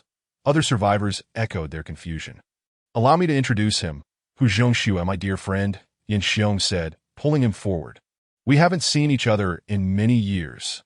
And I never expected to encounter him here, that he inadvertently joined Jiang Xinrong's ranks and earned the others' trust through his own abilities, that IT is fortunate that we reunited here, as it sparked my plan for escape. Thanks to him, the plan could succeed. What exactly did you do? Why did those people transform into zombies so quickly? Sun Chongqing questioned, puzzled. It wasn't quick, Hu Zhongxue replied. I infiltrated the kitchen around 4 or 5 in the morning and mixed some water contaminated with zombie toxins into the clean water. Since you all missed breakfast, there was no risk of collateral damage. The management and those soldiers who willingly acted as their accomplices had breakfast that was already tainted, as all food utilized that water source. After approximately 8 hours, it was inevitable that they would transform. So, you had us dump our lunch? Sun Chongqing realized. Because the water was contaminated. Precisely. Had you consumed that food, you too would have turned into zombies. The survivors broke into a cold sweat upon hearing this. Especially those who had almost succumbed to the temptation of taking a few bites earlier. Calculating the time, Jiang Xinrong and his subordinates must have all transformed into zombies by now. Yin Xiong remarked. I instructed old Hu to place the megaphone on a board and push it towards the pond, cranking the volume to the maximum. The zombies, drawn by the sound, all entered the pond. The bottom of the pond is a quagmire. Without brains, the zombies become ensnared in the muck and cannot escape. Everyone followed my lead, rushing to the parking lot to retrieve our transportation, weapons, and as many movable supplies as possible, especially the broadcasting equipment and generator. Once we secured those supplies, we would leave immediately and head to the northern sanctuary together. I hope everyone can join us, but this is not a coercive endeavor. We are not bandits, but rather the genuine protective force of the court. Outside, zombies abound, and the strength of unity far surpasses that of individuals. You are all intelligent individuals, so there should be no one wishing to break away, correct? Of course, we must unite. AI Jia chimed in. We will follow you. Yes, we must all stand together. We trust you. The other survivors expressed their solidarity with Yin Xiong. Thank you all. Your willingness to trust me will not be in vain, Yin Xiong affirmed with a firm nod. It is almost time. Those zombies should all be trapped in the mud, but caution is prudent. I will venture out to scout the path, and then we will move. We will go with you. Sun Chongqing and AI Jia volunteered, with several other survivors joining in. Yin Xiong led the group out of the house. Stealthily approaching the vicinity of the pond to investigate, Denizen anticipated, the incessant sound of the loudspeaker lured Jiang Xinrong, the zombie, and his minions, who all succumbed to the muddy depths of the pond, becoming ensnared and utterly immobile. After all, the method of movement for zombies is rather straightforward. Once ensnared in the mire, their lower bodies rendered immobile, they cannot escape. Yin Xiong seized the opportunity to summon the other survivors, who promptly retrieved various means of transportation and sought weapons for self-defense, subsequently loading all uninfected supplies onto vehicles as instructed. Qin Shou led a team to dismantle the shelter's generator and broadcasting equipment, carefully packing them into their vehicles. Once everything was completed, he personally led the group to breach the barriers, with a procession of cars departing Crescent Village in a grand convoy, heading north along the highway. Sinchanga and his companions rode motorcycles alongside them, completely oblivious to Qin Shou, in their eyes. Qin Shou had long since transformed into a zombie. Unbeknownst to them, the seemingly doomed Qin Shou was currently well-fed and devising plans for revenge against the shelter. Unaware that his targets had already vanished. Chapter 28. The Empty Village. All right. Having satisfied his hunger, Qin Shou stowed away his tools. I have devised a plan to teach these bandits a lesson and simultaneously rescue you and the other survivors. What is your plan? Yuan's expression betrayed concern. There are so many of them. And this is their territory. But we have many people as well, Qin Shou asserted, patting the wall, eliciting an even louder roar from the nearby zombies. What do you intend to do? Stay here for a while. It will at least be safe, Qin Shou instructed. I will venture out first to scout the distribution of those bandits. Then, I will sabotage the nearby doors and windows, releasing all the zombies to create chaos. After that, I will find a chance to let the survivors out and return to rescue you. That sounds simple, but can you really get out? We are trapped here and everything outside is locked tight. Isn't it simple to escape? Qin Shou replied, switching weapons and brandishing a crowbar as he approached the door. With a forceful pry beneath the door, the main entrance was effortlessly lifted and removed. Light flooded in, causing Yuan to shield her eyes, unaccustomed to the brightness. You are prying the door open? What if they notice? What is there to fear? Those bandits are completely indifferent to this side. There isn't a soul outside. Qin Shou quickly peered outside. Once I am out, I will reattach the door and fortify the defenses to ensure the zombies cannot enter. Just remain quiet and avoid making any noise that might provoke the zombies, and you will be quite safe. Even so, if so many bandits discover you, can you escape? If you're captured again, they will not let you go. Yuan expressed her worries. Moreover, releasing these zombies puts you in danger. They will surely attack you. Since I have conceived this plan, I am certainly confident, Qin Shou thought. He possessed game system functionalities that, if utilized properly, would allow him to scout the bandits unnoticed, while also easily releasing the zombies and evading them. Upon stepping outside, he carefully lifted the door and reattached it. In any case, just stay quietly hidden inside. If the plan succeeds, I shall return to rescue you. With the door restored, he remained alone in the dark room, and Yuan, feeling frightened, hurried to the door and called through the gap. You must come back for me. Do not leave me here alone. Rest assured, I will definitely return. Qin Shou nodded in response. You need not fear. I have left my phone inside, along with a power bank. You can listen to music or play some games before I return. You will come back, right? You won't just run away by yourself. Yuan felt insecure. I will certainly come back for you. Put your worries aside, Qin Shou assured her, turning quietly to head outside and scout the distribution of the bandits. Although Yuan worried that Qin Shou might not return, there was no choice but to remain quietly in the dark, finding her phone and hiding in a corner, donning her earphones and turning it on. Qin Shou's plan was rather straightforward. After emerging, he would leverage the characteristics of the sandbox system to excavate tunnels unnoticed, scouting the enemy from some secluded corners. The enemy, unaware of his sandbox system, would not suspect that someone could rapidly dig tunnels underground for reconnaissance. Once he confirmed the distribution of the enemy, he would return through the tunnels, sabotage the doors and windows of the zombies' lairs, allowing them to escape. The released zombies would naturally be drawn to the bandits' voices, creating chaos at that point. He could seek out the survivors, unite with them to eliminate the bandits and zombies, and once the bandits and zombies had fought each other to exhaustion, he would finally capture them all. After controlling the shelter, he would rescue Yuan, achieving a fruitful conclusion. The plan was meticulously crafted, yet upon emerging, he sensed something amiss. The entirety of Crescent Village was unnaturally quiet, aside from the zombies' howls. There was not a single sound. Unsure of the situation, Qin Shou prudently sought a secluded spot to excavate a tunnel, using the virtual map to navigate and conduct detailed reconnaissance. The result was disheartening. He traversed nearly half of Crescent Village without encountering a single soul. Even the entrance checkpoint of the bandit shelter was devoid of life. What is going on? The bizarre circumstances left him perplexed, prompting him to emerge from the tunnel and muster the courage to explore the surroundings directly. Whether it was the previous holding areas for survivors, the bandits' quarters, or even their parking lot, everything was eerily empty. Just yesterday, there had been guards patrolling everywhere, and the buildings had been bustling with activity. As he roamed throughout Crescent Village, bewildered by the silence, he finally stumbled upon a pond teeming with zombies, with a loudspeaker floating in the center, resting atop a massive wooden board. Those zombies appeared strikingly familiar. Qin Shou quickly recognized two burly men among them, the very ones who had forcibly thrown him into the zombie pit. Upon closer inspection, he noted their attire was unmistakably that of the bandits from the shelter. What was happening? Why had all the bandits from this shelter turned into zombies? And why were they all trapped in the pond? Where had the survivors gone?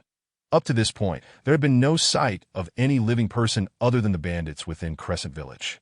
These bandits would meticulously scrutinize the survivors seeking refuge, tossing any who were bitten or scratched directly into the zombie pit, surrounded by defenses that would not easily be breached by zombies, preventing them from succumbing to bites that if the zombies were indeed to breach, why had no other zombies materialized?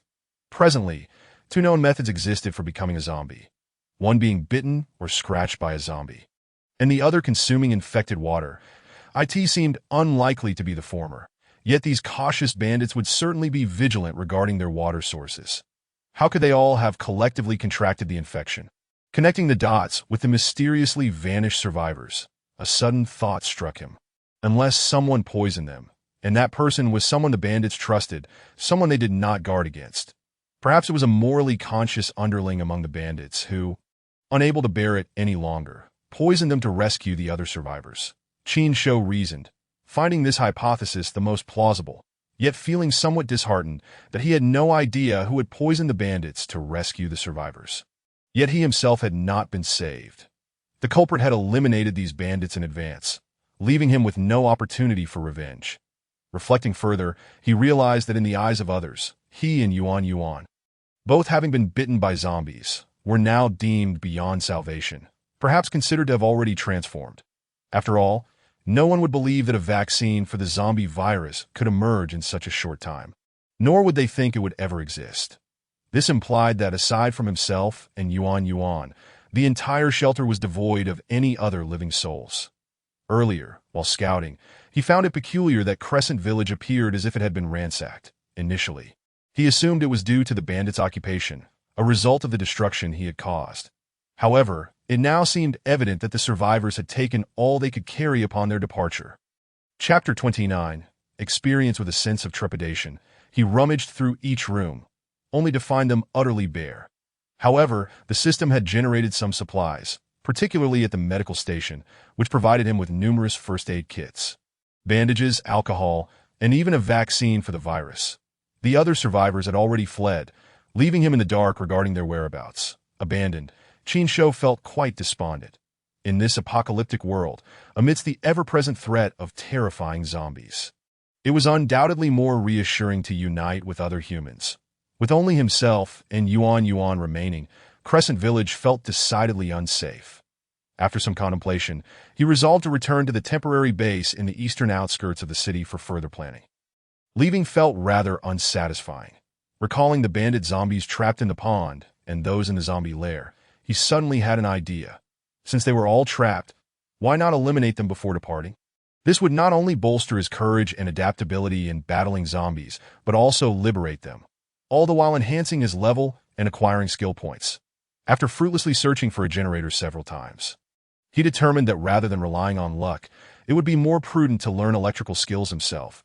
Gathering materials to construct one dealt without hesitation, he returned to the pond, retrieved a makeshift wooden bow from the shore, and aimed it directly at the bandit zombies, exterminating them from a distance while honing his archery skills.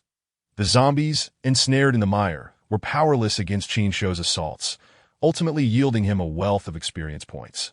Having dealt with these bandit zombies, he collected their discarded spiked clubs and other weapons, stowing them in his virtual backpack before returning to the zombie lair. Using a small stone axe, he pried open the wooden boards sealing the windows. enticing the zombies through the barred window and systematically dispatching them with a wooden spear. Once all the zombies in this vicinity had been eliminated, Qin Shou ascended 2 levels, acquiring 10 skill points and an additional 100 experience points. The higher the skill level, the more points required. With his intelligence reaching level 8, he had only 2 points remaining, which he spent learning the craftsman and electrician skills, perfectly utilizing them. The craftsman skill enabled him to craft workbenches, table saws, and concrete mixers, accelerating the speed of item production by 20% and allowing him to create glue. Electricians possess the capability to craft advanced defensive apparatuses for bases, such as generators, electric fences, and blade traps. They can also produce military-grade fibers. The electric traps that eliminate zombies yield an experience value of 20. With a workbench, one can manufacture a plethora of items. A table saw is an essential prerequisite for crafting various pieces of furniture, while a cement mixer is straightforward, enabling the creation of cement and other construction materials. With the acquisition of the electrician's secondary profession, Qin Shou can independently fabricate generators, eliminating the need to rely on luck in external ventures. This also unlocks a myriad of electrical tools. It appears that slaying zombies to level up and gain skill points to unlock secondary professions is decidedly beneficial. In truth, most scavenged materials can be produced through secondary professions. After dealing with all the zombies within the shelter, Qin Shou is under considerable mental strain. Yet he recognizes the necessity of adaptation, compelling himself to confront the situation. This is not Earth. It is an apocalyptic world teeming with zombies, and survival demands combat against them, requiring a substantial amount of courage. For him, exterminating zombies and acquiring experience points is of utmost importance. The higher his level, the more skills he can enhance, and the more secondary professions he can obtain, all of which are fundamental to survival. Striving to calm his mind, Qin Shou pried opened the door to the small dark room. Yuan had been waiting inside for quite some time, contemplating the possibility that Qin Shou might have abandoned her. In a state of anxiety, she could only rely on music to find solace. When the door was pried open once more and she saw Qin Shou, her joy was immeasurable, and she immediately rushed to the entrance. "You're back. Come out." Qin Shou pushed aside the locked door panel. Yuan cautiously stepped outside, slowly removing her earplugs, only to discover an eerie silence surrounding them. Glancing curiously at the nearby building, "One good news and one bad news. Which would you like to hear first?" Qin Shou inquired. "What are the good and bad news?" Yuan asked, noticing the shattered windows of the surrounding buildings stained with blood and the absence of zombie cries. Feeling perplexed, "The good news is that we are safe," Qin Shou informed her. "My plan has yet to be executed, but other survivors have already taken action, transforming the bandits within the shelter into zombies." "Ah!" Yuan exclaimed in astonishment. "The bandits are dead?" "Indeed. They are all dead."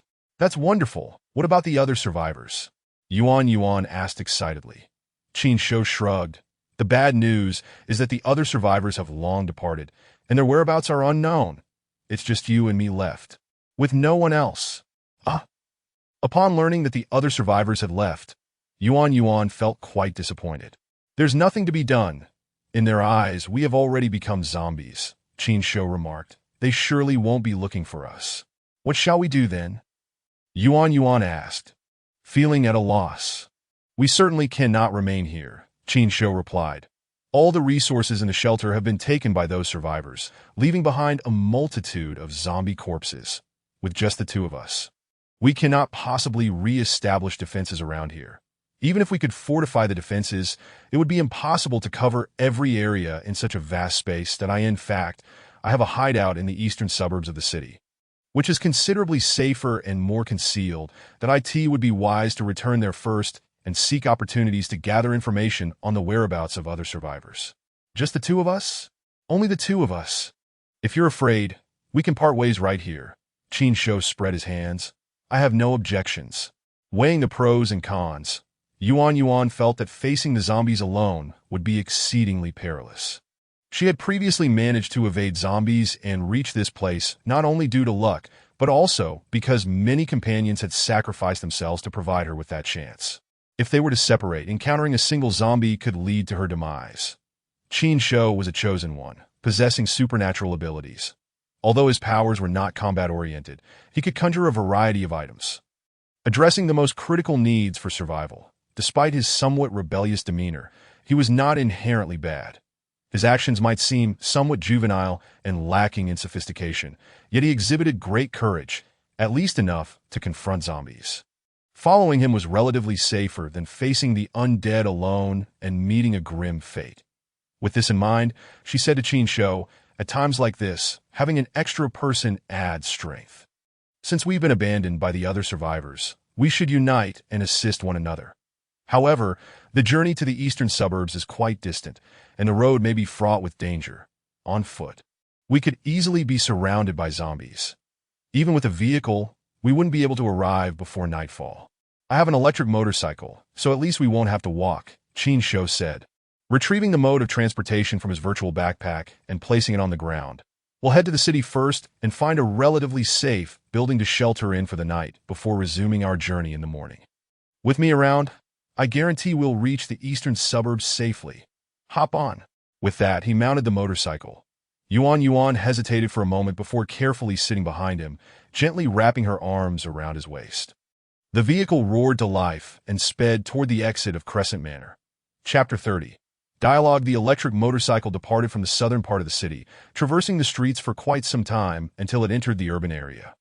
Along the way, they avoided several waves of zombie hordes and finally arrived at a location that appeared relatively safe. Qin Shou observed the surroundings, deliberately steering towards the streets with the fewest zombies, and parked at the entrance of a kindergarten. The kindergarten was surrounded by tall walls, and the entrance featured a sturdy iron gate, which was currently locked tight. When the red mist appeared, this place must have been closed. Or perhaps the kindergarten teachers recognized the danger and dismissed the children early, leaving in haste. In any case, the interior was empty and utterly silent. Qin Shou parked the motorcycle at the entrance and scrutinized the surroundings. "We'll rest here tonight. The walls and the iron gate will ensure our safety. As long as we don't encounter a massive horde of zombies, we should be fine. How do we get in?" Yuan pointed towards the robust chain securing the iron gate. "It's not difficult for me," Qin Shou replied. After dismounting, he stowed away the electric motorcycle and produced a metal two-legged ladder, placing it against the wall. "I'll go up first." "Oh!" Yuan obediently stayed by the side, frequently glancing around, anxious about the potential appearance of zombies. Qin Shou climbed the ladder to the top of the wall and waved to her from the center. "Come on up." Following Qin Shou's instruction, Yuan slowly climbed. Upon reaching the top, Qin Shou extended a hand to assist her, guiding her onto the wall and advising her to hold steady.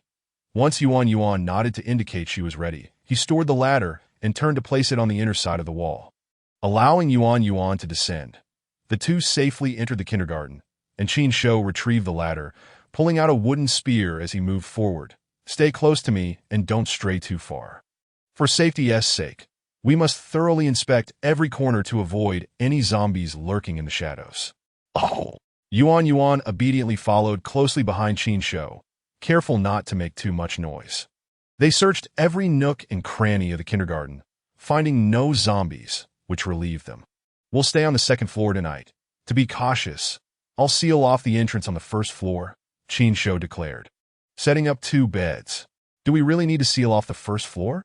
Yuan questioned, believing that the walls and sturdy iron gate were already sufficiently secure. "While it may be relatively secure here, it's wise to remain vigilant. Our knowledge of zombies is limited, and adding an extra layer of defense is prudent." "You make a valid point," Yuan thought to herself, finding him somewhat dependable in this moment.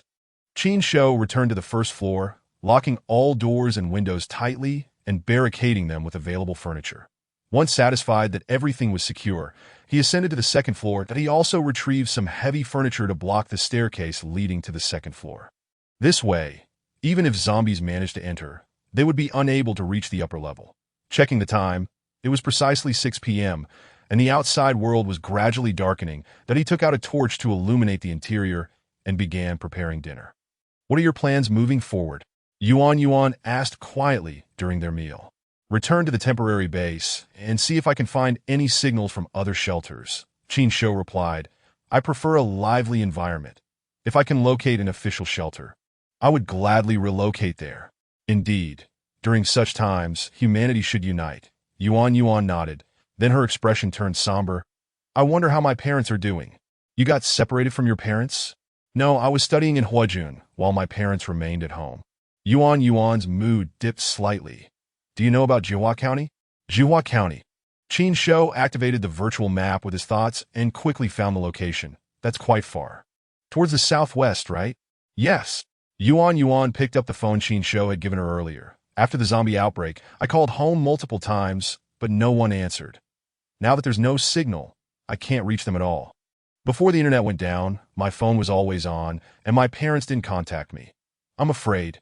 Yuan's voice trailed off, but Qin Shou understood her implication.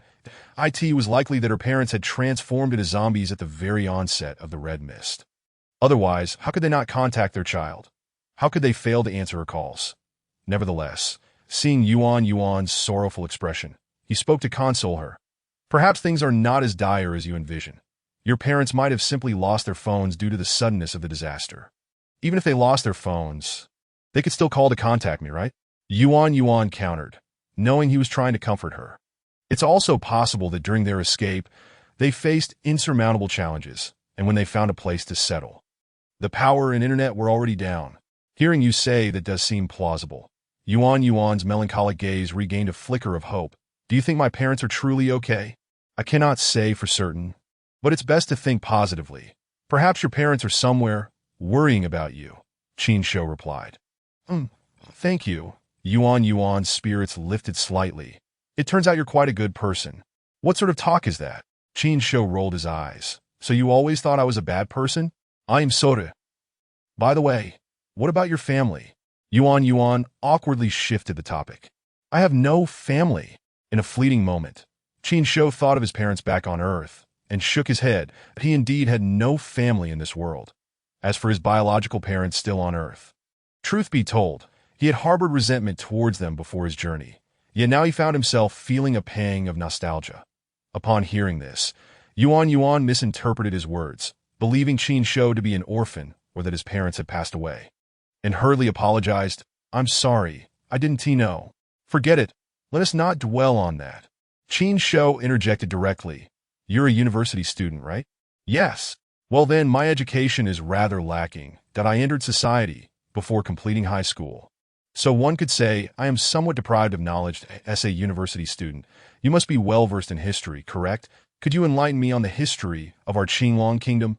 After all, we have some time to spare. You didn't finish high school? Yuan paused slightly, realizing why he carried such a roguish air. It turned out he had been mingling in society from a young age. However, it was no small feat to emerge unscathed from such a world. She nodded. Though my history grades aren't stellar, I am familiar with some notable events in our Qin Kingdom. Then please share with me the history of Qin Kingdom. I wish to broaden my horizons. All right, where shall I begin? Yuan pondered while eating. Let us start from before the establishment of Qin Kingdom. The birth of our Qin Kingdom is tied to a legendary figure who emerged during the late years of the Great Success. At that time, humanity was unaware they lived on a massive sphere and remained in a relatively feudal ancient dynasty. During this period, a legendary figure named Ningze appeared, shattering the feudal world of that era. Not only did he assist the first female emperor in unifying the realm and establishing the predecessor of our Qin Kingdom, Huagua, but he also sparked an unimaginable technological revolution, propelling the world into continuous technological advancement. Chapter 31. The Divine Stone. Yuan recounted the history of the Qin Kingdom with great eloquence. And Qin Shou listened intently, not missing a single detail. His interest in the history of Qin Kingdom was somewhat lukewarm, but the mention of the legendary figure Ningze, the renowned Danyang king, piqued his curiosity immensely. The reason was simple. This Danyang king Ningze had appeared before the founding of Qin Kingdom and had brought about explosive technological advancements in this world. Most notably, he seemed to have bypassed the foundational stages of scientific development, creating unimaginable high technology from the outset. This high technology bore a striking resemblance to that of Earth. In other words, it was highly plausible that Danyang King Ningze was, like himself, a traveler from another world. Otherwise, how could one explain the Earth-like technology he introduced? or the startling similarity between the four holy stars and Earth's technological standards? Thus far, aside from Qinglong Kingdom still adhering to a feudal imperial system, everything else bore no difference from the modern Earth, and the ubiquitous use of simplified Chinese characters was evident.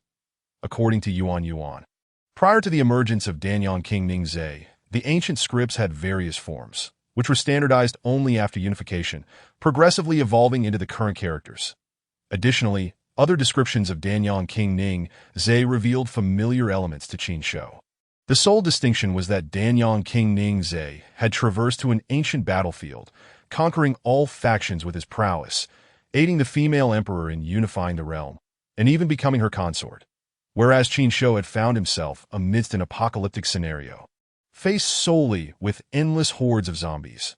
Another aspect that particularly captivated Qin Shou was the legend surrounding Danyang King Ningzhe. It was said that a century after this legendary figure's death, his remains were cremated and a divine stone emerged, rumored to possess immense power capable of granting one's wishes. Although merely a legend, the Qinglong Kingdom had indeed located this divine stone and placed it within a museum, returning it to the tomb of Danyang King, connecting the tale of the golden light appearing at the museum during the emergence of the red mist, along with the suspicions regarding Danyang King Ningzhe being a fellow traveler. Qin Shou suddenly pondered whether this divine stone had any relation to him. Upon examining the virtual map closely, he noted that the hospital where he regained consciousness was not too far from the Huajun Museum. He had long been perplexed by the emergence of the game system, and, upon hearing numerous miraculous accounts of Danyang King Ningzhe, realized that the so-called immortal arts attributed to him bore a vague resemblance to certain games from Earth. In this light, could the sandbox game system he possessed be connected to it? Might it be that the legend of the Divine Stone was indeed true, serving as a golden finger for travelers? Could that golden light have coincidentally been cast upon him upon his arrival, suggesting that Danyang King Ningzhe truly hailed from Earth, thus seeking him out, if he could uncover definitive evidence? Discover the precise location where Li Fong had found him, and locate other individual cell phone recordings or nearby surveillance footage. Perhaps he could unravel the mystery of the game system. The video captured on Li Fong's phone displayed a limited area, only a small section, making it nearly impossible to discern without intimate familiarity with the locale. Once Yuan concluded her overview of Qinglong Kingdom's history, Qin Shou clung to a thread of hope and presented her with a screenshot from Li Fong's phone that depicted only the terrain, devoid of any image of himself, asking, having spent considerable time in Huajun, "Do you recognize this place?" Yuan scrutinized the screenshot, furrowing her brow in contemplation for a long while before finally shaking her head. "I don't know. No recollection." After all, Huajun was vast, and since she was there for her studies rather than leisure, she had not explored many areas. Qin Shou was certain that this location was not too distant from the hospital and museum. The fact that Li Fong encountered him while driving to work implied it was relatively close to the hospital, although the buildings in the image were sparse and appeared somewhat desolate. He initially thought it might be the outskirts, yet upon closer examination, he discerned it was likely still within the city limits. Discovering the location of his appearance might yield further clues. However, if he could not find anything, it might still be worthwhile to visit the museum and investigate Danyang King's tomb, as it could unveil information that might solve the mystery. After finishing their meal, Qin Shou continued to exhibit somewhat childish and naive behavior in front of Yuan, leading her to completely lower her guard. Through conversation, he subtly probed for various pieces of information, striving to comprehend more about this world and the Qinglong Kingdom. They conversed until both felt drowsy and retired to their respective beds for sleep. The following morning, while Qin Shou was enjoying a deep slumber, the sound of furniture being moved stirred him awake. In this apocalyptic world, one remained particularly vigilant. Even the slightest noise could rouse him. He quickly sat up and opened his eyes to see Yuan kneeling atop the table, peering out the window. As long as it wasn't a zombie intrusion, Qin Shou felt a slight sense of relief. Noticing that it was still not fully light outside, with some darkness lingering, he glanced at his watch, which read only 5:20 a.m., and curiously asked, "What are you doing up so early?" "Shou," Yuan replied without turning her head, signaling him to remain silent. Intrigued, Qin Shou rose and approached the window to follow Yuan's gaze. witnessing numerous zombies shuffling past the street outside the kindergarten's wall. Most of these zombies were clad in the uniforms of Huajun's soldiers. But one stood out, donning a complete set of ancient armor, which was conspicuously out of place among the other zombies. An actor? Qin Shou whispered, attempting to avoid alarming the distant zombies. What actor? Look closely. That is our Qinglong Kingdom's newly appointed general. Yuan responded in a hushed tone. Haven't you seen the news? I hardly ever watch the news. The day the red mist appeared coincided with General Li Qing's inauguration ceremony. Isn't that what he is wearing? But on that very day of the ceremony, he too transformed into a zombie. Yuan lamented. Qin Shou realized that while Qinglong Kingdom maintained an imperial system and appeared to uphold feudal traditions, both the emperor and the common folk dressed in a modern and fashionable manner. Garments like dragon robes or official attire were reserved for significant ceremonies or important holidays. Surely General Li Qing isn't the only one wandering around. What about the emperor of Qinglong Kingdom? Qin Shou inquired. Of course, Yuan nodded. The emperor and his officials, apart from a few survivors, have likely all turned into zombies, roaming the city. It's a tragic thought. Once high-ranking nobles and esteemed military officials, they have now become flesh-eating monsters. That's of little concern to us, Qin Shou remarked. Watching the zombies meander away down the street, regardless of who they were in life, they are now threats to our survival. It would be prudent for us to keep our distance. Since we're up, let us finish breakfast and relax a bit before heading to the eastern outskirts of the city. All right. Chapter 32. Return after finishing breakfast. The outside world had brightened, thanks to the surrounding walls and their quiet demeanor. There were not many zombies lingering near the kindergarten, nor were there any blocking the exit. Before departing, they cautiously scanned their surroundings to ensure there were no blind spots. After all, a single overlooked zombie could raise an alarm and attract more. Confirming that all was clear, they used a ladder to scale the wall and soon found themselves on the street, retrieving their fully charged electric motorcycle to set off. They navigated with ease, utilizing the virtual map to avoid wrong turns, and could choose the best paths to circumvent any large hordes of zombies they encountered.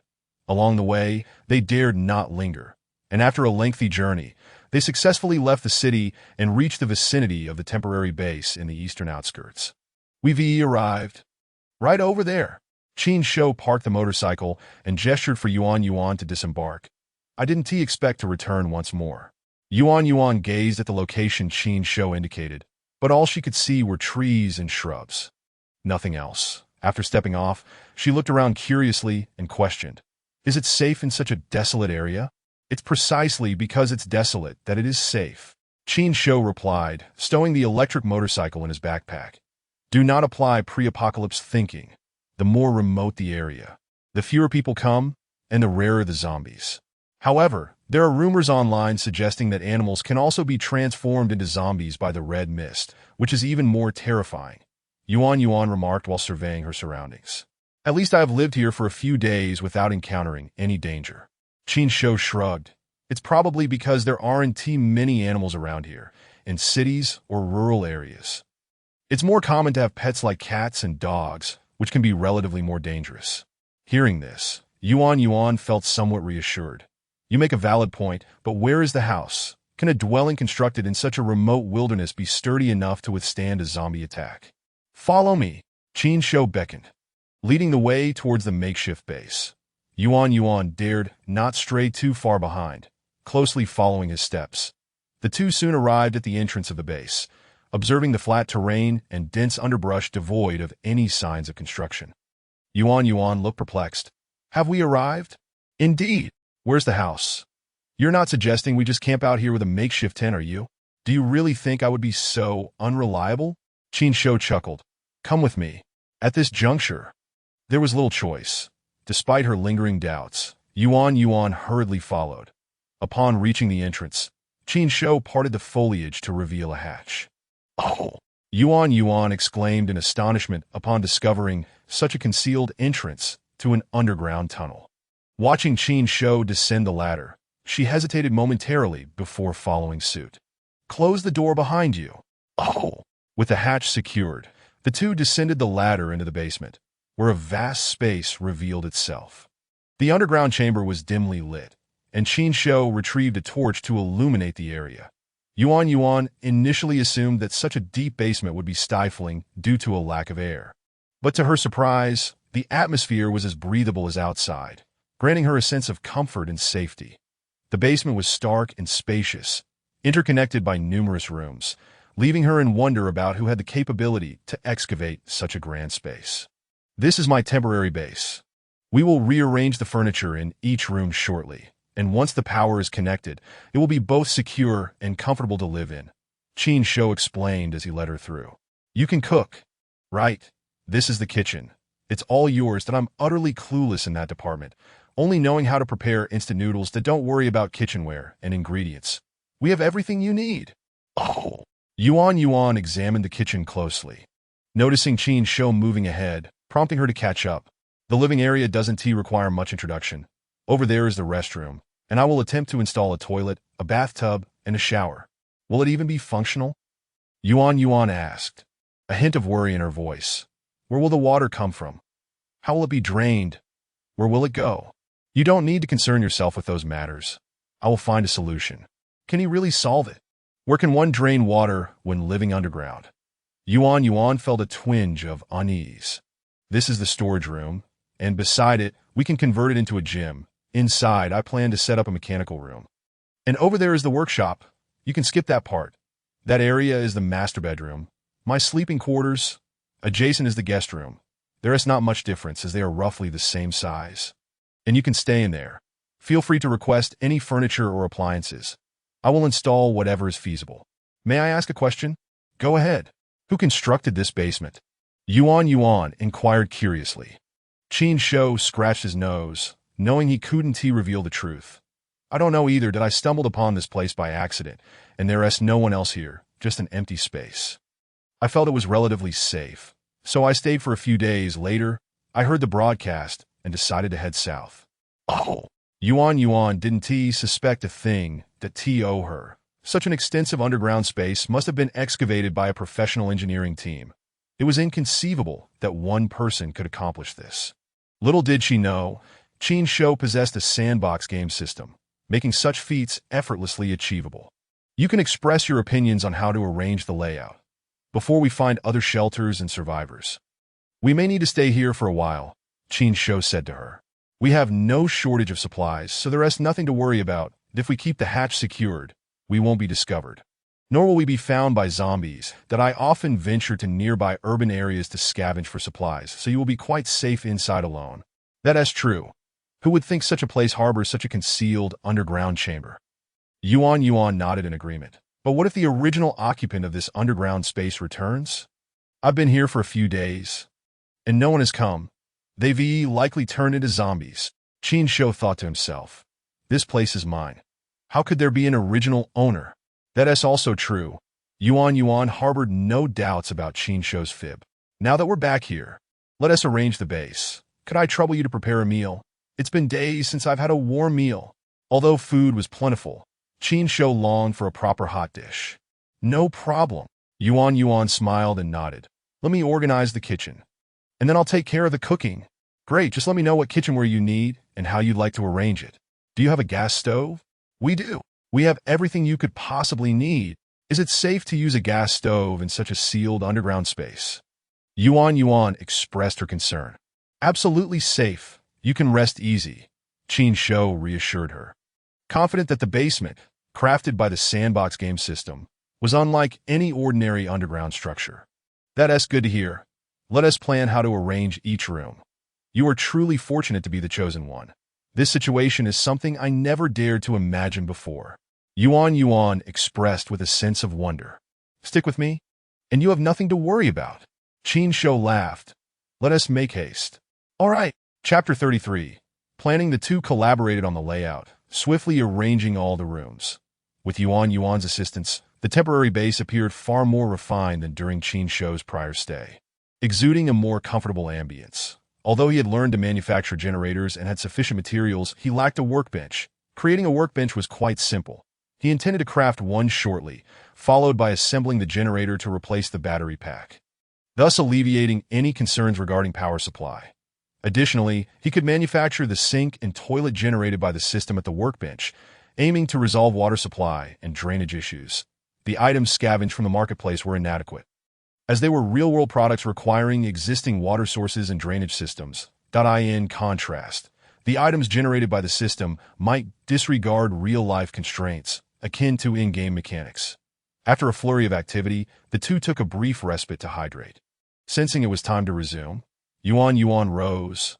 "What time is it now?" Qin Shou glanced at his watch. "It's 4:17 p.m. After our return, we've spent most of the day planning the base. Time has flown by. Then I'll head to the kitchen." "All right. I'll see what I can do about the restroom. Perhaps I can enjoy a relaxing hot shower before bed. If we really could take a shower, that would be wonderful." Yuan turned back eagerly. "You have no idea. I've been hiding and seeking shelter every day. And just yesterday, I was locked in such a filthy little room that it was unbearable. Taking a shower shouldn't be a problem." Qin Shou also stood up. "If we can resolve the toilet issue, it will be even safer not to go outside. I would be very satisfied just to take a shower. Then let us make haste." "Okay." Both busied themselves. Yuan entered the kitchen, where Qin Shou had already placed various ingredients into the refrigerator and freezer. Although it was not powered, the battery could not support such a high energy demand. While Yuan was occupied, Qin Shou swiftly made his way to the workshop, retrieving various components, tools, and materials from his backpack. The workbench was essential, and after unlocking the craftsman's skill, he could now create it.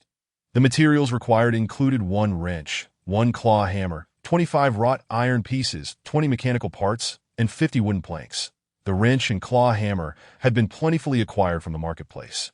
Mechanical parts could easily be salvaged from damaged vehicles, and he had retained a sufficient stock of wood from previous tree-cutting endeavors for wrought iron. He had melted a substantial amount before leaving the temporary base. With ample materials, he spent a few minutes fabricating the workbench and positioned it in the center of the workshop. The workbench, he could craft more advanced items, starting with the sink and toilet, both requiring identical materials. 1 bucket of water, 2 short iron pipes, 1 mechanical part, and 4 wooden planks. These were easily manufactured, followed by the most crucial item, the generator. The generator required 15 wrought iron pieces, 15 mechanical parts, and 21 electronic components, which posed no issue given Qin Shou's current wealth of resources. After crafting all the items, he first went to the mechanical room to install the generator. Placing the engine salvaged from a vehicle inside, filling it with gasoline obtained from damaged cars as fuel, he then returned to the living area, calling out to Yuan, who was busy in the kitchen. "I'm going to set up a generator. So there will be a brief power outage. Is it all right for you to use the torch for light?" "That is fine," Yuan promptly replied, as she was cooking with the gas stove, and, apart from the lights, did not require any other electrical appliances for the time being. Qin Shou placed a torch in the kitchen for illumination, then turned off the battery pack, connecting the wiring to the generator before starting it up. The indoor lights flickered back to life, and he removed the torch afterward. Next, he entered the restroom, properly installing the sink and toilet, and pulled out a bathtub and water heater from his backpack, positioning them in the designated locations while organizing various toiletries and toilet paper, thus completing an exquisite restroom. The next step was critical. Mere aesthetics would be futile. Qin Shou connected the restroom lights and hooked up the water heater. He first turned on the tap at the sink, and to his delight, clear water flowed forth. Although there was no external water source connected, this was the remarkable attribute of system-generated items, since the sink posed no issues. The toilet should function as well. I pressed the toilet flush. A swirling torrent of water cascaded downwards, leaving me to ponder the fate of this water in the absence of drainage pipes. Where could it possibly go? Did it simply seep into the ground? Regardless, the most pressing issue had been resolved. Concerning the bathtub, water could be directed through the plumbing connected to the wash basin. The water heater could either draw water from the wash basin or allow me to pour water into a container for heating, albeit with some inconvenience, as it would require some time before a water source could be established. However, Qin Shou had an idea, since the game system enabled the existence of numerous implausible scenarios. It implied that more unrealistic operations within the game could also yield results.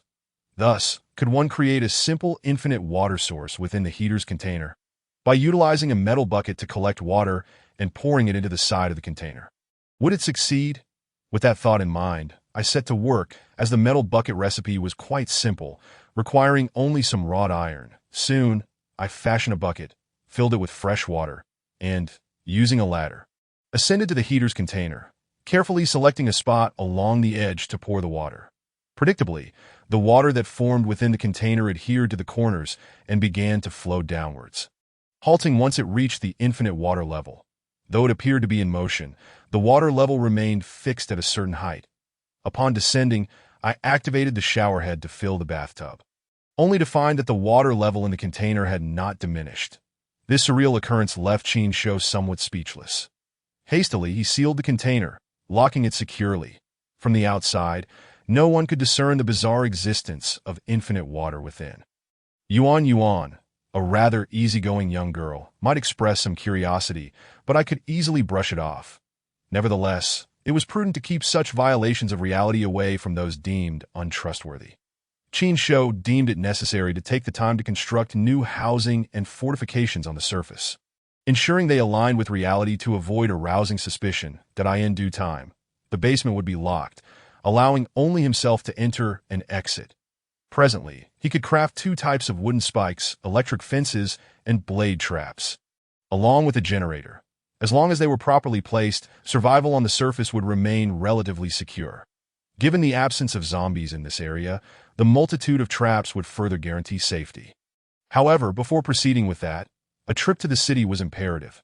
Finding the divine stone and its connection to the system remained Qin Shou's foremost priority to validate his suspicions. After all, the base only had Yuan, making it relatively easy to manage. "Dinner's ready." As he pondered these thoughts, Yuan's voice echoed from the hall. It turned out that Qin Shou had spent quite some time completing these tasks, and the steaming dishes prepared by Yuan were now being served on the table. Chapter 34. A trial. Yuan's culinary skills were indeed commendable, at least compared to Qin Shou. She was at a professional level. While he could merely boil instant noodles, she effortlessly crafted a full table of delicious dishes, beautifully presented and well-balanced. The disparity in skill was staggering. Frankly, the takeout he used to enjoy before the apocalypse paled in comparison to this feast. If she were to open a restaurant, he would undoubtedly be a daily patron. Yuan, however, lacked confidence and cautiously inquired, "How does it taste? Is it all right?" Having only cooked for herself, she worried it might not suit someone else's palate. Qin Shou was generous with his praise. "This is quite exceptional. You could easily run a restaurant." "I wouldn't dare to think about opening a restaurant. As long as it pleases the palate, that's sufficient," Yuan replied, a hint of bashfulness in her demeanor. In truth, many restaurant and fast food chefs are merely mediocre. I've encountered one so terrible that I spat out the food after a single bite, Qin Shou stated earnestly. "Have you studied culinary arts?" "No. I just enjoy it that I often watch cooking tutorials online and follow along," she replied. "Impressive." Qin Shou finished the meal in his bowl, patting his now rounded belly. "I haven't felt this full in ages. From now on, you shall be the logistics coordinator, responsible for our meals. That a hearty diet is essential for combating zombies." Yuan smiled brightly at his words. Rising from his seat, Qin Shou gathered his bowl and chopsticks, intent on heading to the kitchen. "Allow me to handle it." Yuan, still savoring her meal, immediately interjected as he began to rise. "All right," he conceded, placing his utensils down and entering the kitchen to retrieve beverages. Simultaneously, he scrutinized the expensive snacks he had previously placed in the refrigerator, noting that aside from the necessary cooking ingredients, they remained untouched, that he had deliberately positioned these costly items prominently in the fridge. Seeking to observe whether Yuan would dare to take them without his permission, in this zombie-infested world, food was the most precious resource, vital for the survival of any remaining humans. Yuan was aware of her superpowers and had ample resources at her disposal. In such a context, would she secretly appropriate or hoard supplies? This would reveal her character and how much caution she exercised regarding him. Only in a state of distrust would one resort to pilfering or hoarding food. At present, there were no signs of such behavior, but 1 or 2 instances did not prove anything. Observation over a more extended period was necessary. Closing the refrigerator door, as if nothing had transpired, Qin Shou returned to the hall and turned on the television, crouching before the DVD player to select a disc. What genre of films do you enjoy? Can we watch television? Yuan turned curiously. Of course. While we can't receive television signals, we have a DVD player. Qin Shou replied, shaking a few disc cases for emphasis. Watching recordings is perfectly fine. Isn't it wasteful to expend electricity on such things? Not at all. We have our generator, so wastage is of no concern. What would you like to watch? Just watch whatever you prefer. I seldom engage with such things. Yuan replied, continuing to eat, her interest waning. In my free time, I usually read books or comics. If there are any new releases, I would be quite intrigued. I see. Then I'll pick something I like. He had never seen any of these discs, so he randomly selected one and inserted it into the player. There are also some magazines and comics I found at the newsstand, placed on that counter. Feel free to take them later. Okay. As Qin Shou attentively watched the recording, acquiring knowledge about the four holy stars, he contemplated how to assess Yuan's character, determining her trustworthiness without revealing his intentions. Of course, based on his observations, he discerned that she was not particularly complex and likely would not perceive his ulterior motives. While Qin Shou focused on the recording, Yuan leisurely finished her dinner. Clearing the dishes to wash them in the kitchen, an idea struck him. He would leave the keys for essential areas like the warehouse, workshop, and machine room on the sofa, then call out toward the kitchen. I'm feeling a bit tired. I'm going to check the water temperature in the bathroom and take a shower. You don't mind if I wash up first, do you? Oh, that's fine. Yuan replied, continuing her tasks in the kitchen. Qin Shou turned away from the hall, entering the bathroom, locking the door behind him to fill the tub with water. After finishing her cleaning, Yuan, without needing a reminder, began tidying up the hall. While doing so, she spotted the keyring on the sofa, each key marked with its corresponding room. She examined it closely and noticed the absence of the spare bedroom key. Sighing in relief, she had no interest in the workshop or other significant rooms. She then called out, "You left your keys on the sofa. I placed them on the table." Oh! Qin Shou expressed surprise. Having intended to see whether Yuan would sneak a look at the other rooms without his knowledge, but she had been so forthright. Yuan was primarily concerned that Qin Shou might possess a backup key for the spare bedroom. Given that they were not particularly familiar with each other, in a post-apocalyptic world with a lone man and woman confined together, anything could happen. She remained cautious regarding her safety, although she was oblivious to Qin Shou's tests of her character. After exiting the bathroom, Qin Shou quietly conducted further subtle tests on Yuan, who displayed grace and poise, revealing no signs of impropriety or deception. Qin Shou certainly would not easily lower his guard. Discerning someone's character was not a matter of days, but required time. Human nature is difficult to conceal, and until he was certain of Yuan's trustworthiness, he would continue to conduct his discreet assessments, seizing every opportunity to understand her better, until he grasped her true nature and integrity. Having experienced the previous ordeal at the bandit shelter, he felt it unwise to trust anyone easily, even if they appeared to be an innocent and naive girl. Whether she could become his companion in this perilous world, facing dangers together, was the most crucial criterion. Yuan's perspective was less complicated. She did not dare to risk her safety to test Qin Shou's character. She remained vigilant during their normal interactions. On the surface, the two seemed harmonious, yet they were both in a state of unfamiliarity, unwilling to fully trust one another for the time being. Qin Shou presented himself as relatively naive and innocent before Yuan, subtly observing her behavior whenever she relaxed. Yuan strived to maintain decorum, ensuring smooth communication while preserving her vigilance. In this atmosphere, the pair navigated through their first night at the temporary base with stability. After an eventful day, Qin Shou felt he had made significant progress. Yuan finally enjoyed a hot shower and no longer worried about food, shelter, or other necessities since the onset of the apocalypse. It was the best night's sleep she had experienced, filled with comfort and security. Chapter 35. Clues on March 29, 1469 of the Azure Dragon calendar, 9 days after Qin Shou awoke in the hospital. Within the span of a week, he had encountered numerous events. The ordeal at the bandit shelter had not diminished his desire to seek out other survivors and shelters. Humans are inherently social creatures, a fact that cannot be altered. During breakfast, Qin Shou informed Yuan, "Today, I plan to venture into the city. Barring any unforeseen circumstances, I should return home before dinner. Certainly, there exists the possibility of unforeseen circumstances. Should you return, it is assured that you will not linger within the city. The base remains relatively secure, with an abundance of supplies, that it would be prudent for you to remain here quietly, refraining from aimless wandering outside. Although the likelihood of encountering zombies in the vicinity is minimal, it is wise to exercise caution.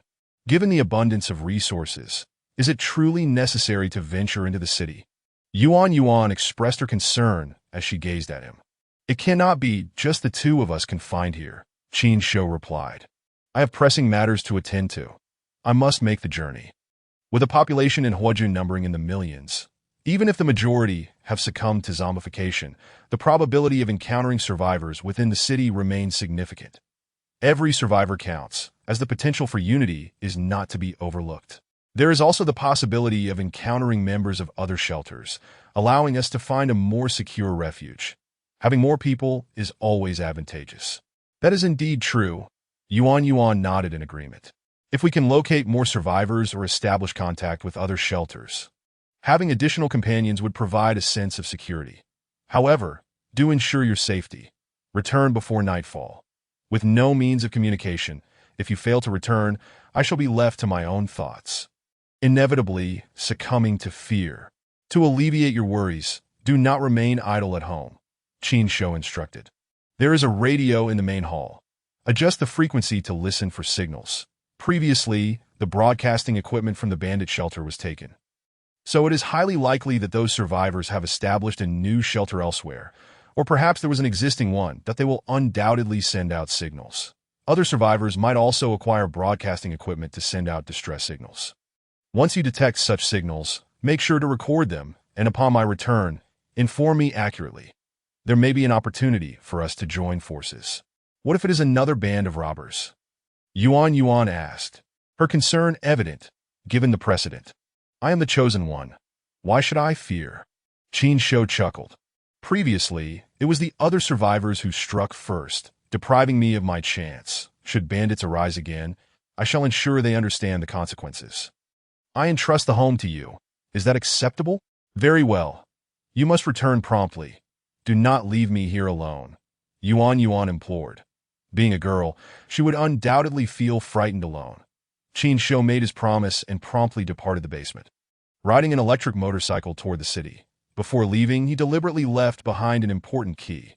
Since Yuan exhibited no unusual behavior yesterday, it was likely due to her being at home. Now that he was headed to the city and would not return before dinner, leaving her alone for such an extended period was uncertain. He had previously set concealed marks in several crucial rooms, ensuring that upon her unlocking the door, she would undoubtedly notice them upon his return. In this scenario, it would be relatively easy to test her character, determining whether she was truly worthy of trust and would refrain from investigating his secrets without permission. Alternatively, whether she might secretly appropriate some supplies in his absence. As Qin Shou left the temporary base, Yuan tidied up before indeed retrieving the radio and starting to scan the frequencies. Meanwhile, Qin Shou drove swiftly, his target clear. He was headed directly toward the museum to investigate the connections between the Danyang tomb, the divine stone, and the system at the same time. He sought to uncover the location at which Li Feng had discovered him, unraveling the mystery of his traversal, that he exercised extreme caution along the way, striving to avoid hordes of zombies.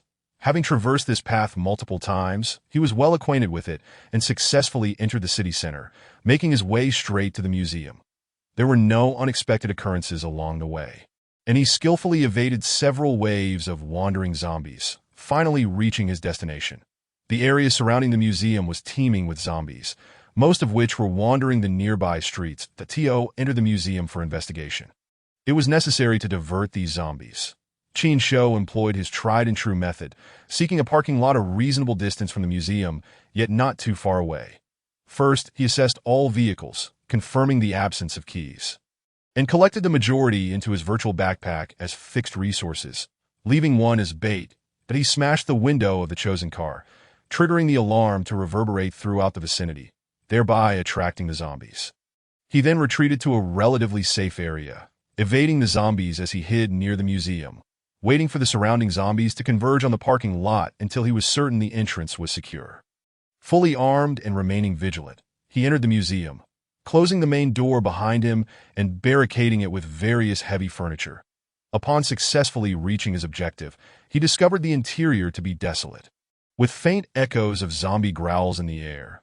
Following the sound, he quickly located several zombies trapped within the building due to obstacles or confined in the security room, dressed in security attire. The solitary zombies were easily dispatched. Qin Shou utilized a wooden spear to eliminate them one by one, that he then consulted the indoor map of the museum to locate the area housing the Danyang tomb. The Danyang tomb was situated within a colossal structure to the southwest of the museum. According to the introduction, the tomb was discovered first, upon which the emperor of the Qin kingdom established the museum.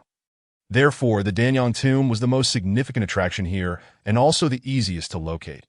Arriving at the Danyang tomb, he found detailed descriptions at every point. The entire tomb resembled an enormous underground labyrinth, awe-inspiring in its grandeur. Yet upon seeing this ancient burial site, Qin Shou could not help but think of the basement of the temporary base. He reflected that he had not given it much thought before. But upon seeing this tomb, he felt that his own dwelling was quite similar. Living underground was indeed secure, but it inevitably evoked thoughts of burial sites. Upon his return, he resolved to construct a base above ground. As long as various traps and defensive measures were in place, it might prove just as safe as being underground. For now, he needed to focus on the clues regarding the so-called Divine Stone's location.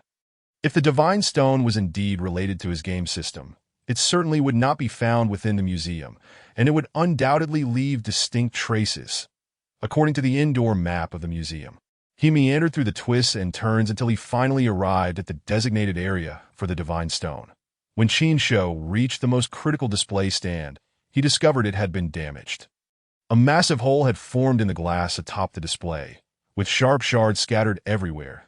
As for the Divine Stone that had been placed within the display stand, it had long since vanished.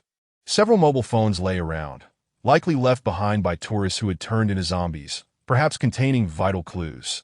Qin Shou collected them and, upon glancing at a camera in the corner, made his way directly to the monitoring room.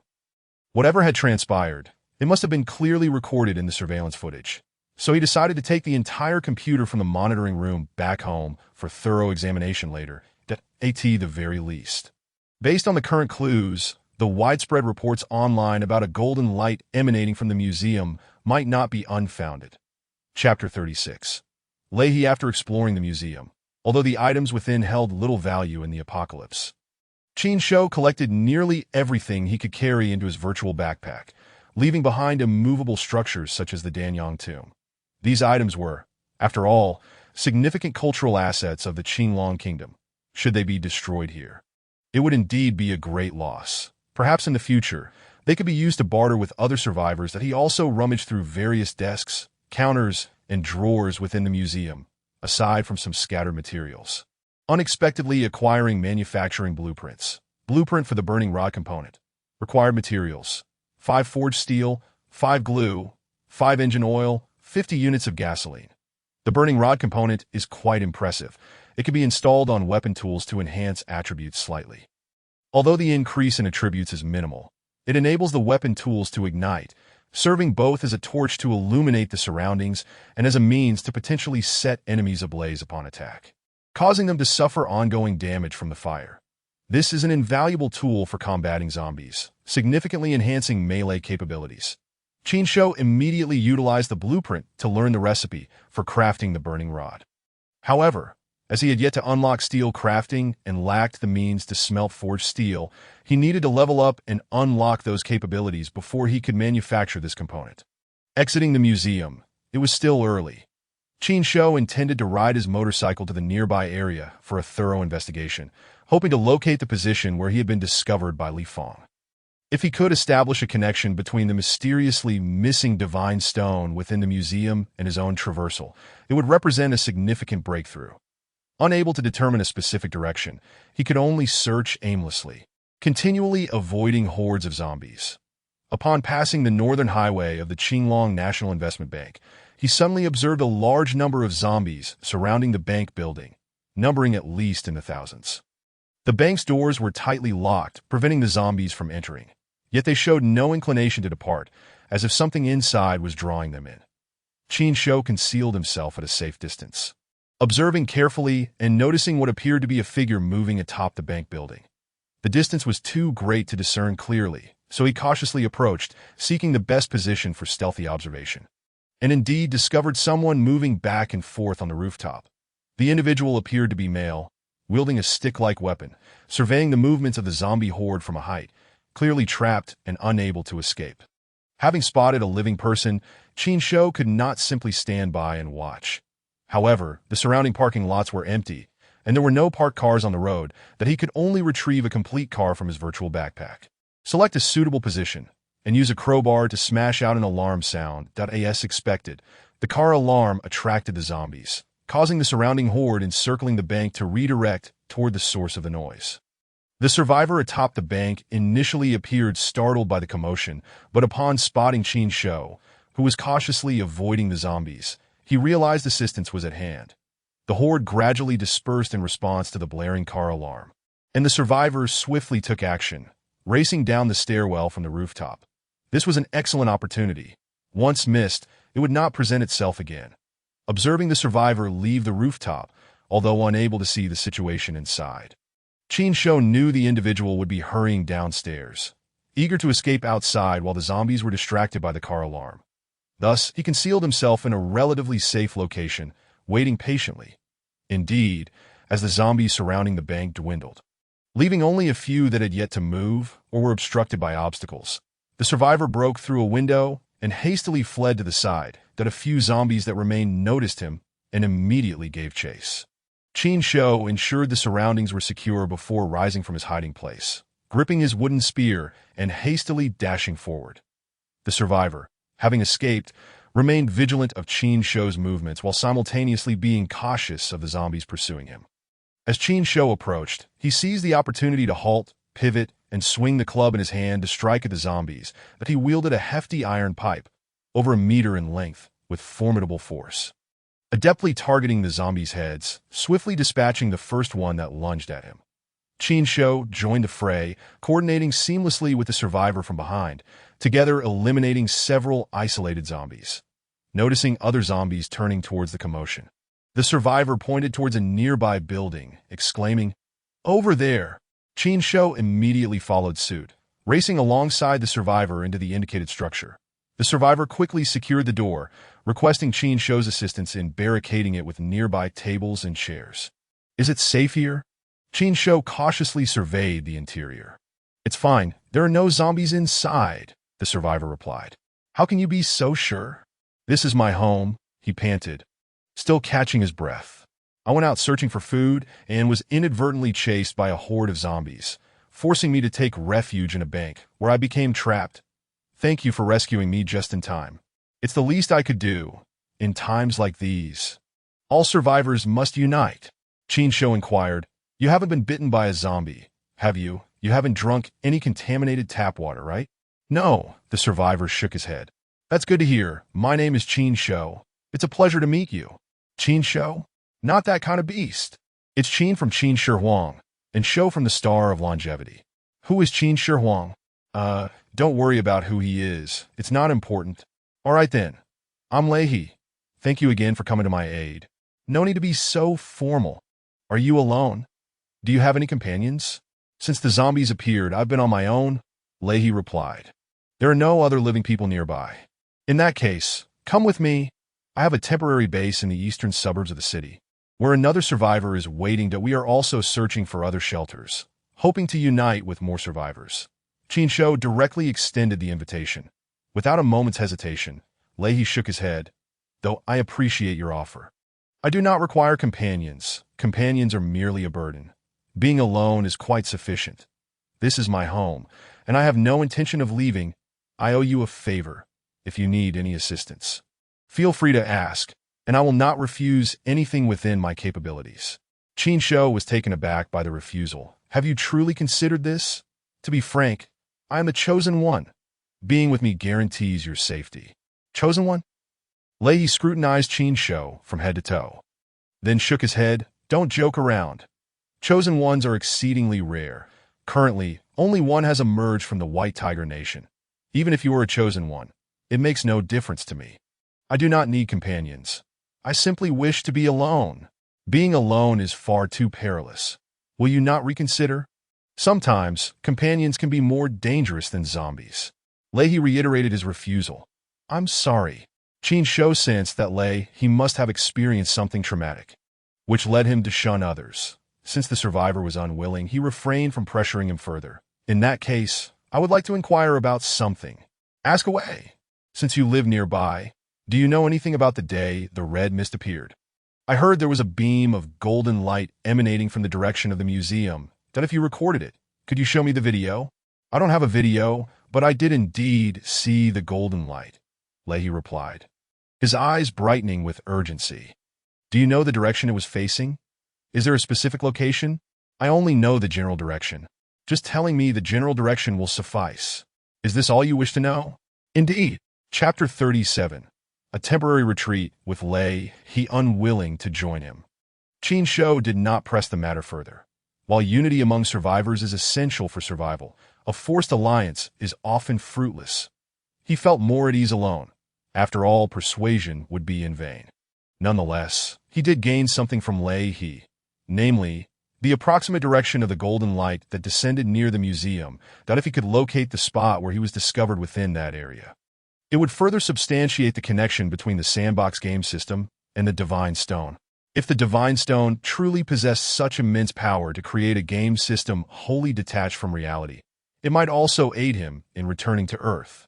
Hiding within Leahy's home, Qin Shou waited for the zombies to lose interest. Eventually drawn away by the blaring of car alarms, he slipped out through the back door and mounted his bike, heading towards the direction where the golden light had fallen. With only a vague direction to go by, it was not an easy task. The area was vast, and even with his bike, finding the precise location proved challenging. He had to resort to a methodical search, traversing various paths while avoiding countless zombies, carefully selecting safe routes without alerting them that, of course, there were moments of error. The consequence was being chased by a horde of zombies on his electric motorcycle, drawing even more to surround him. Fortunately, the virtual map feature allowed Qin Shou to stay on the correct path, preventing him from becoming trapped in a state of panic, though he faced several harrowing situations. After expending half a day with limited progress, he realized it was time to abandon the search and return home. The virtual map could mark locations, so Qin Shou made a note of the areas he had explored, facilitating future investigations. The return journey was notably safer.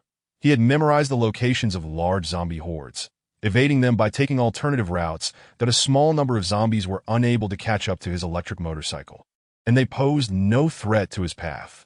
Arriving back at the temporary base just as the sun set, he had timed it perfectly. After concluding a tense day, he descended into the basement, where Yuan was watching a movie in the hall, a steaming meal laid out on the table. Evidently just having sat down, upon hearing his return, she immediately rose to greet him, her face lighting up with relief. You're back. Yes. Is dinner ready? Qin Shou entered the hall, shedding his jacket onto the sofa. Yes, you returned just in time. Wash up quickly and join me for dinner. As she spoke, she picked up a set of keys from the side. These must belong to you. Right. How could you misplace something so important? Thankfully, you left them at home. Otherwise, you'd be locked out if they were lost outside. Qin Shou accepted the keys with a word of thanks. He had purposely left them at home, though he couldn't disclose this to Yuan. After a full day of exploration in the city, washing up was crucial. After all, the area was swarming with zombies, and the air was far from fresh. Bringing back bacteria would be disastrous, especially after encountering unavoidable zombies, necessitating close combat. Even if he had not been bitten, any blood from the zombies could potentially carry infection home. Qin Shou was particularly cautious, striving to prevent such occurrences during battles, maintaining distance from the zombies. However, nothing is absolute. Safety must always come first. Once he had washed up, he inspected the various rooms under the pretext of checking the electrical circuits, finding that the secret markings he had made remained untouched. This indicated that throughout the entire day he had been away, Yuan had taken the keys without prying into his privacy. When she had returned the keys to him, it was done with straightforwardness. and she even seemed to chastise him for not keeping better track of his belongings. Upon returning to the hall, he saw her meticulously inspecting the jacket he had taken off, ensuring it bore no traces of zombie blood. After a brief tidy-up, she hung it on a nearby coat rack, displaying a surprising degree of attentiveness. It seemed she had a commendable character, but Qin Shou knew better than to jump to conclusions too quickly. He would need to observe her for a while longer to determine if she was indeed trustworthy. On the other hand, enhancing his own strength remained a priority. His wariness towards Yuan stemmed from a sense of security. If he were strong enough, he would have no need to fear others. Nor would he encounter such troubles. With the sandbox game system at his disposal, there was only one path to becoming stronger: slaying more zombies to gain experience points and leveling up. Through leveling up, he could acquire skill points to unlock various secondary professions. Currently, he was focusing on intelligence, primarily to unlock automated turrets as quickly as possible. After that, he could choose to enhance his physical strength and agility through secondary professions to boost his combat prowess. By synergizing various game items, he aimed to transform himself into a superhuman being, at which point he would no longer need to remain low-key or fear those around him. Even if others harbored ill intentions, he would be able to protect himself. However, his foremost objective remained investigating the connection between the Divine Stone and himself, particularly whether he could cross back to Earth, which was of utmost concern to Qin Shou. To be honest, in a completely unfamiliar world, even with such a powerful sandbox game system, surrounded by zombies and facing imminent danger, nothing could compare to returning to Earth and living a tranquil life. Perhaps he could even bring the game system back to Earth, turning his life around and ascending to greatness with its aid. This was merely Qin Shou's aspiration, and he was quite aware that the likelihood of returning to Earth was exceedingly slim. Even so, he felt compelled to make one final struggle. Failing to try would only lead to regret, and should he attempt and fail, he could then consider other paths. Even if there were only a 1 in 1,000 chance of crossing back to Earth, he would not relinquish the attempt without giving it a try. Otherwise, he would never find peace that as they sat down to eat. Qin Shou recounted his encounter with Lei, he in the city, and the latter's reluctance to join forces. Yuan expressed her disappointment, believing that the city was fraught with peril, making it exceedingly difficult for an individual to survive, that if Lei remained alone, he would inevitably be consumed by zombies. Even if he did not perish, securing food and water would not be an easy feat. Qin Shou was able to clear out the marketplace due to his status as the Chosen One. But without such abilities, it was perilous for survivors to navigate through hordes of zombies in search of supplies that IT was akin to today. Had Qin Shou not intervened, Lei would have faced two outcomes. Either the zombies would breach the bank and devour him, or he would be trapped inside, ultimately succumbing to thirst or starvation. However, every individual possesses their own thoughts and choices, and she is not in a position to pass judgment, that at the very least. She is safe here with ample food and drink at her disposal. Everything one could wish for is readily available. While the outside world grapples with power outages and internet disruptions, she can effortlessly switch on the television and pass the time watching movies on a DVD player. Her only concern lies in the thoughts that Qin Shou might harbor towards her, fearing that he could truly transform into a beast. Nevertheless, as they interact, despite his rough demeanor and the appearance of a delinquent, he reveals no such intentions. Rather, his character is quite innocent and somewhat immature, fundamentally not malevolent. Encountering someone like him could be considered fortunate, wouldn't it? Yet, such naivety in this apocalyptic world is perilous. His habit of being forgetful must be rectified. If he could mature and exhibit a bit more steadiness, it would certainly elicit a greater sense of security. Chapter 38. The crying Yuan remained alone at home, occupying most of her time. She devoted considerable effort to tuning the radio in search of signals, but to no avail. Qin Shou was not in a hurry, since the broadcasting equipment in the bandit lair had been taken. It was only a matter of time before a signal was emitted to summon other survivors, thus strengthening humanity's forces to collectively resist the zombies. The 4 holy stars are vast, even if over 90 of humanity has turned into zombies. The remaining 10 still constitutes a staggering number, that he was uncertain of the total population of the 4 holy stars. But if we consider Earth's population of 7 billion, that 10 would translate to 700 million. What does it mean to have 700 million survivors? Perhaps even more, as the population of the 4 holy stars could exceed that of Earth, or the rate of transformation into zombies might be significantly lower than 90. These are all unknowns, but one thing is certain. The survivors on this planet will undoubtedly seek contact with others to unite against the zombies, that no one is willing to be reduced to mere fodder for the undead, leading to humanity's complete extinction. Since the appearance of the red mist and the subsequent transformation into zombies, it has been less than half a month, and most survivors are still in the self-rescue phase. It is believed that shelters will gradually emerge, and even the kind of bandit hideouts they previously encountered will likely reappear, with communication signals becoming increasingly common. There is no need to rush. One must simply focus on their own tasks.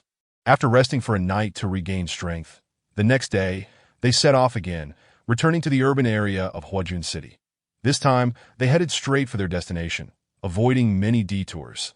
Upon arriving at the marked location from the previous day, they traversed the route on an electric motorcycle. The entire process was rather monotonous and tense. Avoiding the roaming zombies while exploring without alerting them proved to be no simple task.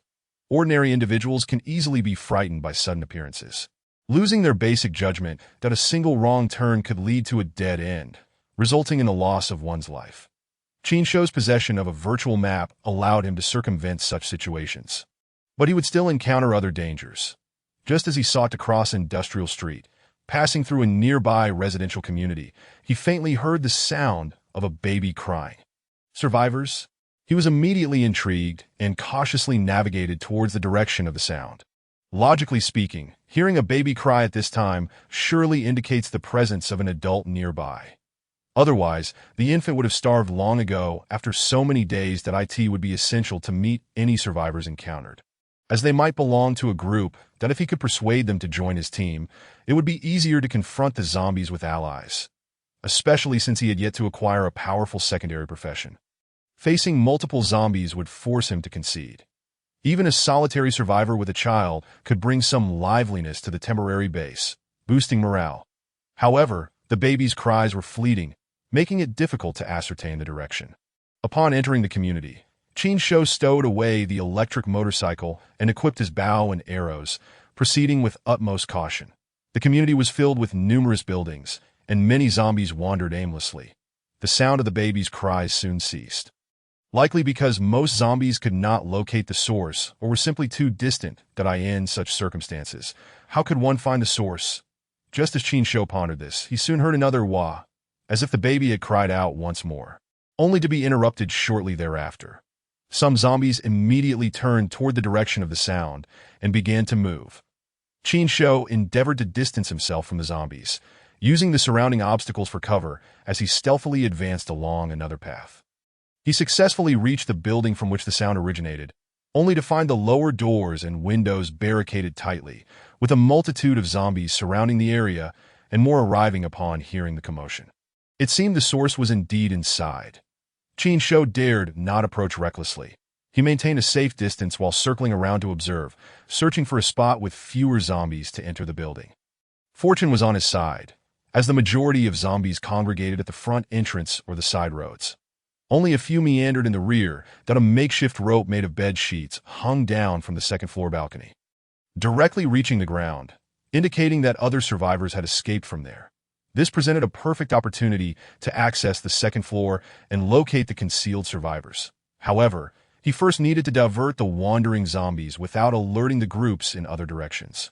After carefully surveying the surroundings, he noticed a flower bed with many wilted plants beneath which a heap of pebbles was piled, that a spark of inspiration struck Qin Shou as he stealthily approached. Gathering the pebbles into his virtual backpack, that he then aimed at the glass window of a nearby building and hurled a pebble with force. With a loud crash, the glass shattered, startling the nearby zombies. Qin Shou quickly turned and stealthily departed, as the nearby zombies staggered toward the broken window to investigate. The zombies previously lingering at the back of the building began to shift as well, creating an open space. Seizing the opportunity, Qin Shou swiftly moved to the vicinity of the rope, grasped it, and used the wall for leverage to quickly ascend to the balcony, that he successfully reached the second floor. Yet the building stood 7 or 8 stories tall, and with so many rooms, he had no idea where the survivors might be hiding. He could only check each room one by one. Refraining from calling out loudly, as that would undoubtedly attract all the zombies and block any potential escape routes, trapping him inside. Entering a room from the balcony, he discovered clear signs of a struggle. In the corner lay a zombie corpse, swarming with flies, exuding a foul stench that he hastily donned a mask to shield himself from the odor, switched to his wooden spear, and quickly vacated the room. Moving along the corridor, he searched each room, listening attentively for any subtle sounds, but he heard no further cries from the baby. That he searched from the second floor all the way to the fifth, and as he reached the last room on this floor, he found the door ajar with footsteps audible from within. This must be it. To ensure safety, he cautiously peered in and softly called out, "Is anyone there?" No sooner had he spoken than he spotted someone facing away from him inside the room. Upon hearing the noise, the figure turned around, revealing itself to be a zombie. Roar! Upon noticing Qin Shou, the zombie lunged forward with a growl. Damn! Qin Shou was startled, having expected a human, only to find another zombie. He reacted swiftly, raising his spear to thrust directly at it. The spearhead struck the zombie's face, causing it to stagger back. Qin Shou withdrew the wooden spear, and as it lunged at him again, he repeatedly attacked its head, successfully slaying it. With the zombie dispatched, he finally exhaled in relief. Just as he intended to leave, his gaze fell upon the spot where the zombie had stood, where a baby toy lay, multiple parts broken and quietly resting there. No way. Puzzled, he entered the room and gently prodded the toy with his wooden spear. The baby toy emitted a brief crying sound, precisely the noise he had heard earlier. Due to the distance, it had sounded as if a real baby was crying. Only upon closer inspection did he realize the dissonance in the sound, which turned out to be a recording of an actual baby's cries. So it was this thing. Qin Shou felt a pang of disappointment, having anticipated finding other survivors only to discover a mere toy. The zombie in the room had likely been a survivor who, in a desperate state, drank contaminated water and transformed that it had wandered aimlessly until stepping on the toy, triggering the sound of a baby crying. The toy bore numerous bite marks, undoubtedly from the zombie, which could not discern whether the toy was alive or dead, merely responding to the sound out of instinct. Chapter 39. The Robbery After a Fruitless Endeavor. Qin Shou decided to clear out every room on the floor, salvaging whatever was not tainted by zombie blood. He then retraced his steps, using the rope to descend to the ground, quietly evading the hordes of undead as he left the community. Continuing his exploration along the way, he encountered only a few scattered zombies, most of which were in the residential community or industrial facilities. Upon arriving near the gas station marked on the map, 3 young individuals suddenly emerged from behind a large advertisement billboard. Startled, Qin Shou quickly braked and halted to observe them. The 3 young men appeared to be no older than 18 or 19. Yet their faces bore an expression of hostility. Each wielded a weapon. 2 held steel bars while 1 brandished a fire axe. They were filthy, as if they had just rolled in mud, and their weapons were smeared with blood, suggesting they had dispatched numerous zombies at their age. They should have just graduated high school and recently entered university. Before Qin Shou could utter a word, the 3 young men swiftly surrounded him. One of them, wielding the fire axe and sporting short hair with an ear stud, commanded in a harsh tone, "Leave all your supplies and this vehicle behind and scram. If you're too dense to understand, you'll bear the consequences." Qin Shou frowned slightly, dismounting from the electric motorcycle. "We are all survivors. Is this really necessary? Enough with the nonsense. Leave your supplies and the motorcycle, and then get lost if you want to die. We can certainly accommodate that." The man raised the fire axe, clearly not joking. "You'd better behave, or we will have no choice but to take action." The young man with dyed blonde hair brandished his steel bar threateningly. "Have you killed anyone?" Qin Shou was unfazed, despite the weapons in their hands. He had witnessed many similar scenes before his time travel, having entered society at an early age and mingled with unsavory characters. He had been involved in countless brawls, even spending time in a detention center. This scene only stirred memories. "What business is that of yours?" The man with the fire axe threatened. "Stop wasting breath. Hurry up and surrender all your supplies and this motorcycle. Get as far away as you can. Move it! Can't you hear us?" On the other side, a young man clad in a black leather jacket approached Qin Shou, wielding a steel rod and adopting an aggressive stance. We are all striving to survive. Why engage in infighting? Our common adversary should be the zombies, Qin Shou urged. Moreover, to consider me as a target for robbery is quite presumptuous. Lay down your weapons and admit your mistake. Promise not to repeat it. And I can take you under my wing as my subordinates, that as long as you obey, you will lack for nothing, far better than your current predicament. Who the hell do you think you are? Wanted to be my boss? Sneered the young man with the earring, brandishing a fire axe. The other two could not contain their laughter, stretching their limbs as they drew closer. To be honest, dealing with you would be exceedingly simple. Qin Shou disregarded the two behind him, fixing his gaze solely on the earring-wearing youth. I merely wish to avoid wasting time, and even more so to attract the zombies. You think you're quite brave, don't you? The earring youth mocked coldly. Then prepare to die. Finish him. Recognizing the hostility in their demeanor, Qin Shou understood they were not jesting. Before they could close the distance, he swiftly retrieved a vehicle from his virtual backpack, lifting it effortlessly with one hand. It wasn't he due to extraordinary strength, but rather the system's default operation that allowed him to manifest any item from his virtual inventory before placing it into the real world.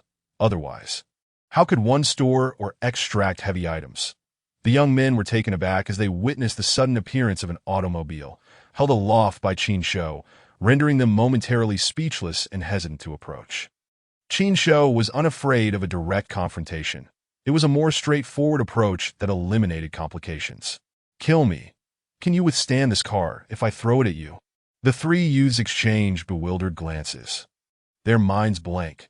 With the vehicle suddenly materializing in Qin Shou's grasp, it was as if they were witnessing magic, leaving them utterly dumbfounded. Seeing their fear, Qin Shou casually set the car down in a nearby open space and sat atop its hood. I am the chosen one, who truly lacks awareness of their own mortality. The three young men instinctively recoiled, huddling together, gazing at Qin Shou and the car he occupied, utterly at a loss. Now answer my question, Qin Shou said, crossing his arms. Have any of you killed someone? The earring youth nodded instinctively, while the other two fervently shook their heads. Qin Shou furrowed his brow. Their reactions indicated that they had indeed taken lives, as one's gaze cannot deceive. Before his crossing over, although he had engaged in fights, he had never caused fatal harm. He had only ever injured others. After his arrival, he had only slain zombies, not anticipating such ruthlessness from these individuals. However, those capable of combat could prove useful against the undead if they could be made to listen. After a moment of contemplation, he continued, Are you locals? The earring youth nodded vigorously. Since you are locals, you must be aware of any strange occurrences when the red mist appeared, correct? Qin Shou locked eyes with the earring youth. Did you see a golden light emerge? The three young men exchanged glances. And then the earring youth spoke. What do you ask this for? Enough with the nonsense. Answer my question.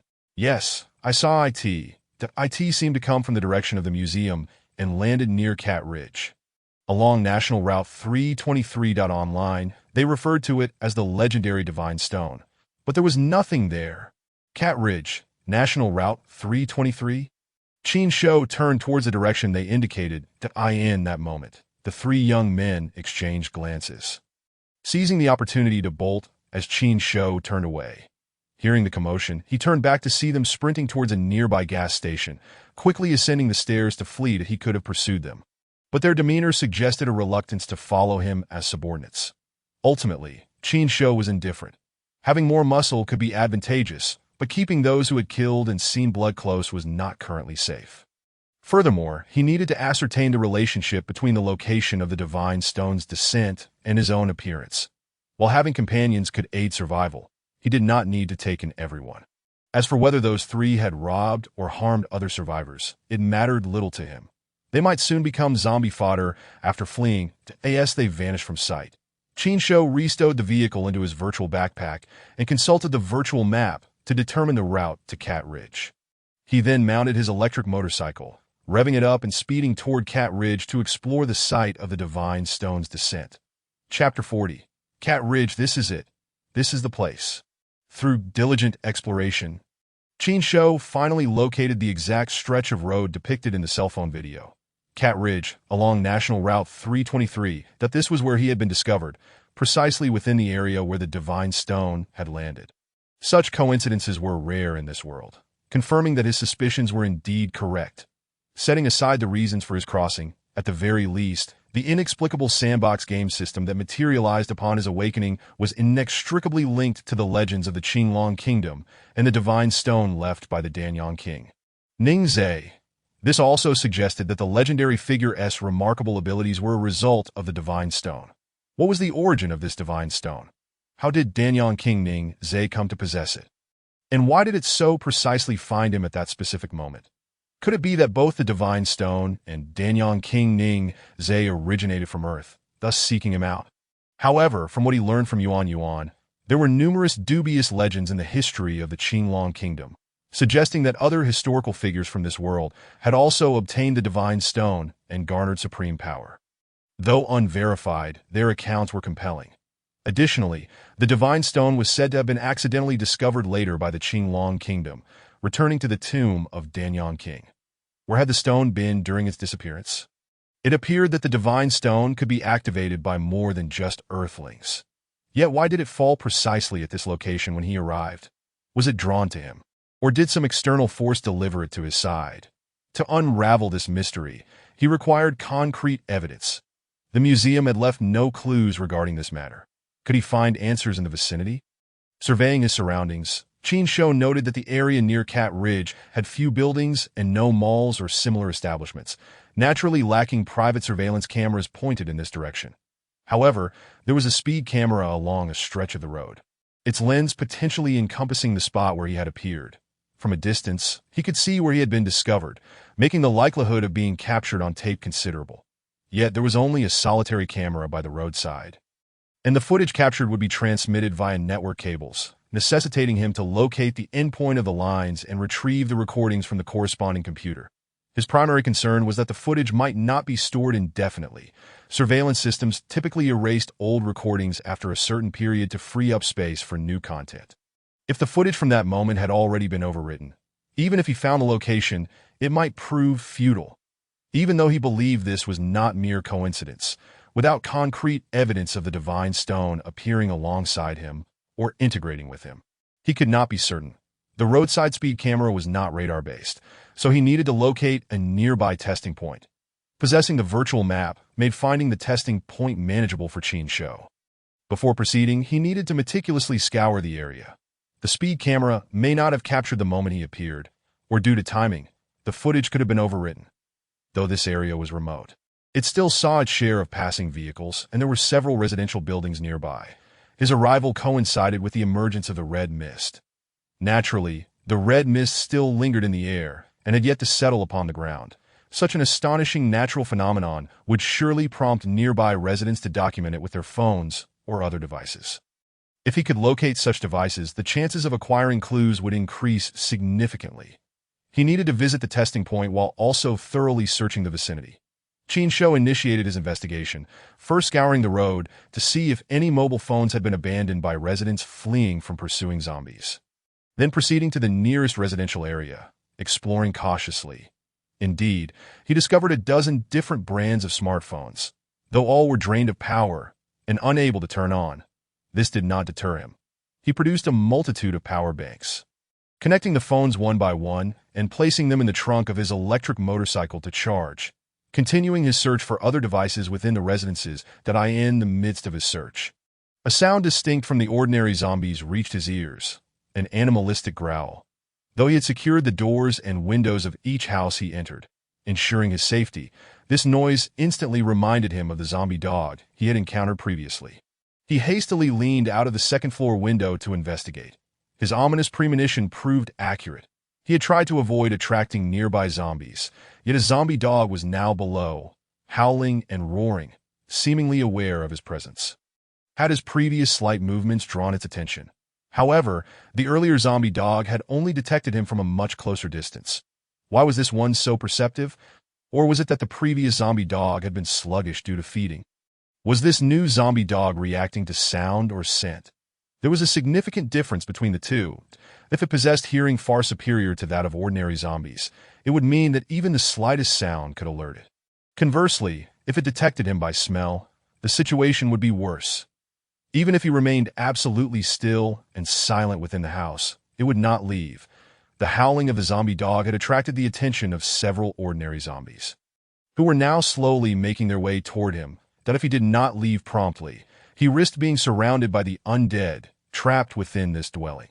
However, if he ventured outside, the zombie dog, faster than his electric motorcycle, would undoubtedly catch up swiftly. What filled Qin Shou with dread was the emergence of more zombie dog sound from the surrounding houses, seemingly converging towards his location. That a single zombie dog is already quite terrifying, should a pack arrive. Compounded by the incessant gathering of surrounding zombies, the prospect of escaping this place becomes utterly implausible. Qin Shou harbors a fondness for pets such as cats and dogs, yet he finds himself cursing the original owners of these residences for their foolishness in keeping so many dogs. Doesn't this endanger lives? Had he known of the multitude of zombie dogs in the vicinity, he would have departed long ago. Cautiously, he made his way to the balcony, peering down from a height, and his foreboding instincts proved correct. Apart from the ordinary zombies shambling towards him while emitting guttural growls, several zombie dogs materialized around him, charging forward with remarkable speed, gathering on the ground floor and barking up at him incessantly, even leaping in a desperate instinct to reach the balcony. Thankfully, the balcony was high enough to afford him temporary safety. The concern, however, lay in the fact that as more ordinary zombies congregated, the likelihood of a stacking scenario arose. It was not inconceivable for zombies to climb up to the second-floor balcony. The only chance he had was to leave post-haste before the ordinary zombies amassed.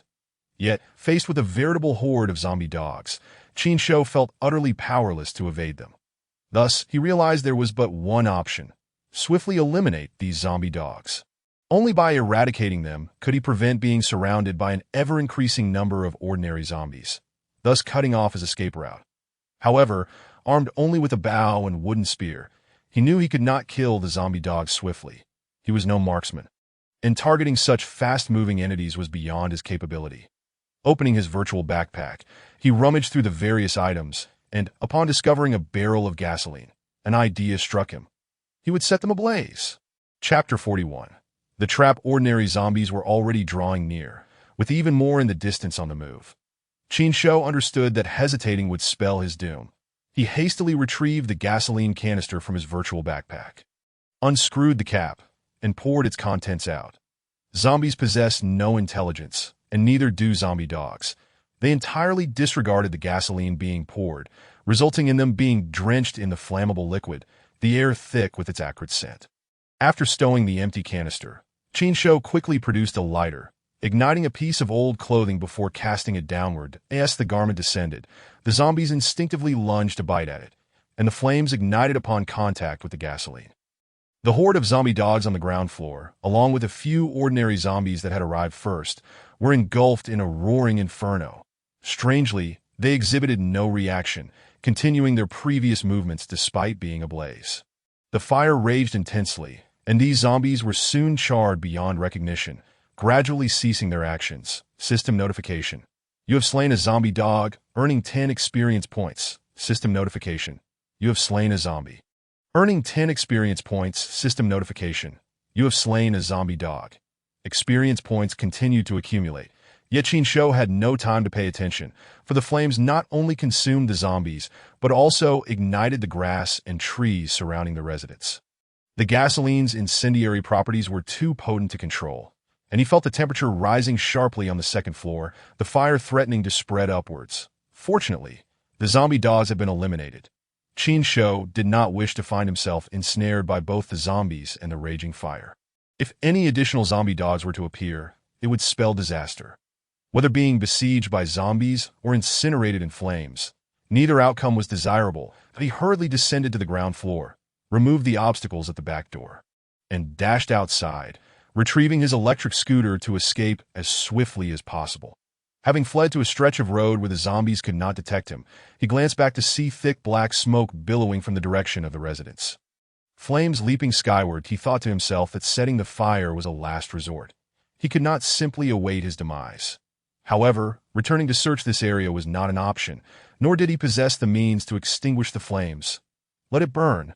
The inferno at the residence grew more ferocious, prompting him to head to a nearby testing site, where he quickly collected a computer containing recordings and made his retreat. The fire he had set had significantly boosted his experience points, leaving him only halfway to the next level. Had he not been in such a hurry to escape, the zombies consumed by the fire would likely have provided even more experience points, potentially allowing him to level up.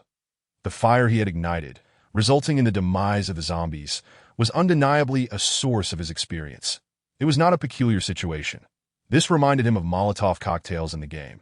If he could obtain the recipes swiftly and gather an ample number of bottles, he could effectively deal with zombie hordes.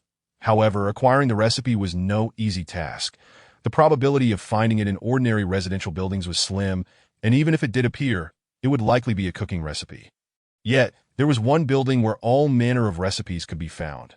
The library. That it seemed he would need to visit various libraries in Huajin City when he had the time. Perhaps he could uncover some blueprints for advanced weapons and equipment.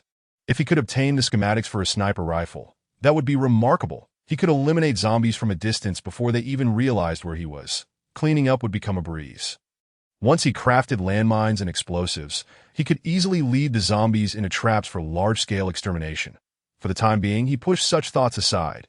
There were myriad methods to confront the zombies.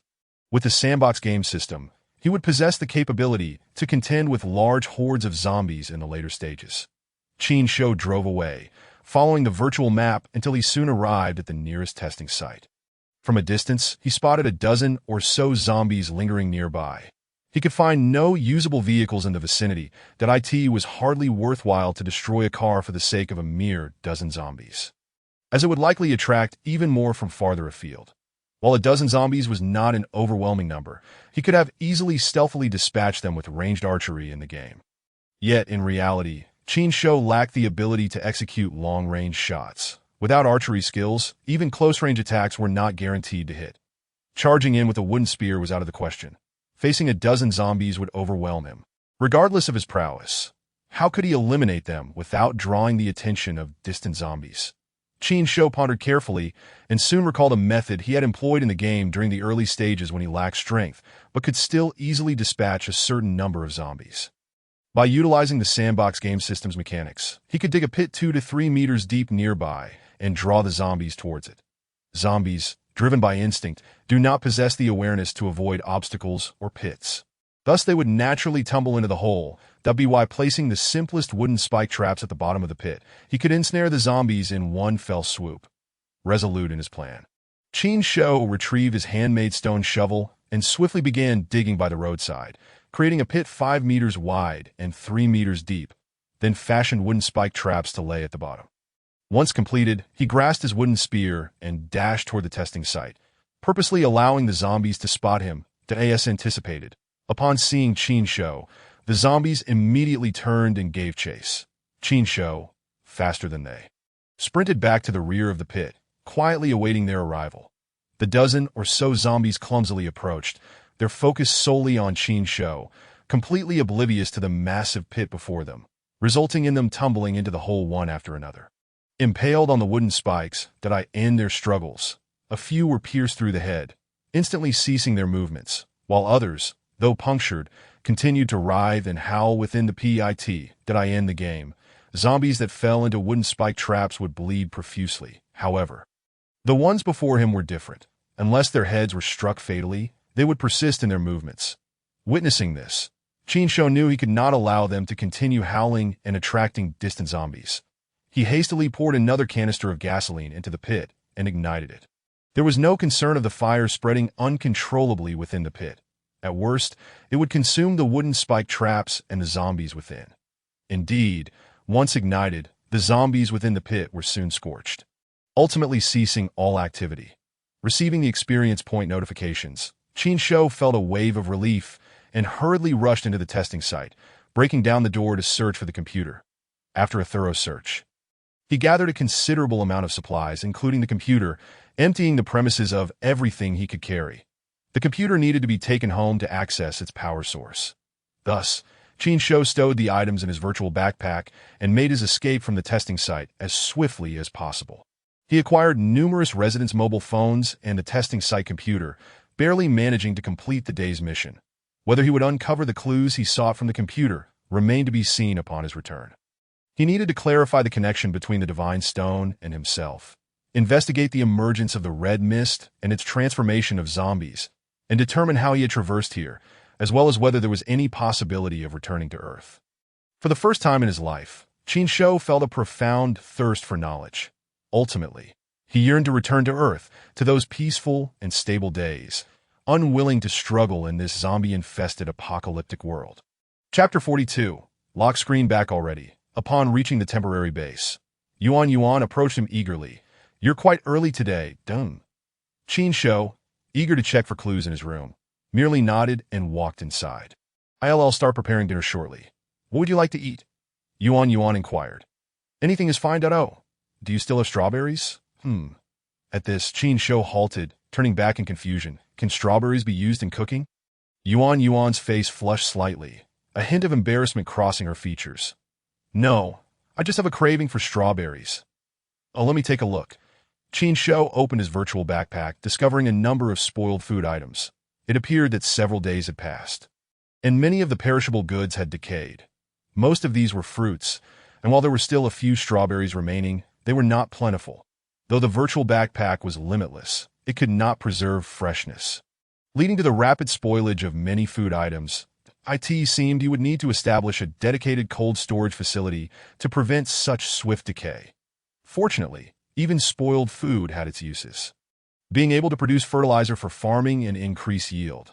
Observing Qin Shou's silence, Yuan quickly added, "If you don't have any, it's all right.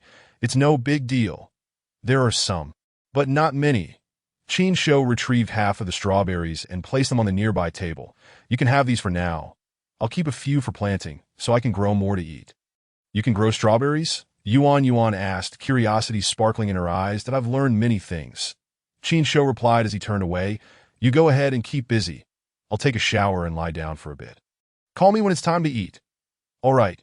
Yuan did not overthink the situation. She assumed that Qin Shou was simply exhausted after a long day out and needed rest upon returning. Thus, she took some strawberries into the kitchen. Qin Shou first attended to his personal hygiene, changing into clean clothes before retreating to his room, where he locked the door behind him. That he then retrieved his phone, which had been charged during his exploration. Along with the computer, he had moved back. Connecting the power supply, he powered on the computer and eagerly searched for the location of the recorded videos. After a meticulous search, he successfully discovered the folder containing the footage from the time the red mist had appeared. Fortunately, the recordings from that day had not been overwritten, but he expended considerable effort locating the surveillance footage from the Cat Ridge section of National Highway 323 and found a camera angle directly facing his location. He adjusted the time to just before the emergence of the red mist and set it to play automatically. During the playback, he manipulated the progress bar several times to pinpoint the closest moment. Finally, around 7 o'clock a.m. on March 15th, the previously clear sky in the footage suddenly erupted in crimson light. Precisely as he had heard in rumors, a tear appeared in the sky, accompanied by thunder and lightning. The recording was silent, yet the visuals were profoundly shocking. Qin Shou was transfixed, astonished by this unprecedented phenomenon. The streets appeared eerily quiet, with not a single vehicle or pedestrian in sight. However, in the corner of the frame, distant residences flickered with faint lights. Qin Shou fixated on the tear in the sky, determined not to miss a single detail, that he even deliberately slowed down the playback to scrutinize each moment, ensuring he did not overlook anything. At 7:07 a.m., a bolt of lightning suddenly descended from the sky, striking the ground precisely where he had been discovered by Li Feng. As the lightning vanished, his naked body lay motionless on the ground, inexplicably brought there by the lightning. Qin Shou recalled the peculiar lightning at the internet CF. It had struck him amidst a crowd. This connection to the lightning left him incredulous. Could it be that the tear in the sky amid the red mist linked the 4 sacred stars to Earth? But what mechanism could allow a lightning strike to transport him from Earth to this realm? Such thoughts eluded him. Countless individuals worldwide have been struck by lightning. Most either turned to charcoal or, if fortunate enough to survive, were considered miraculous cases. Yet to be sent from Earth to the four sacred stars was beyond comprehension. Suddenly, the thought of the divine stone crossed his mind, but he continued to watch, unwilling to miss a single frame. However, even until Li Fong appeared, calling for an ambulance to take him away, he found no trace of the divine stone, nor any hint of the alleged golden light. Had he been deceived? No. According to the clues, the museum had indeed emitted golden light, and the divine stone was unaccounted for. Had he overlooked something? He returned to the earlier footage, replaying it in slow motion, yet still found no golden light or connection to the divine stone. Was it merely an issue of perspective? Perhaps it was outside the camera's field of view? After all, when the lightning struck, the camera had only captured a portion of the event, failing to record the scene of its emergence from the tear. Contemplating this, Qin Shou picked up the phone he had found. More than half of the phones were locked with passwords, and he was uncertain how to unlock them. The remainder could be accessed simply by swiping the screen, but he had not discovered any useful clues within them. Although a few had captured the moments when a red mist appeared, none had focused on the tear in the sky or recorded the golden light, not even the lightning that had struck him.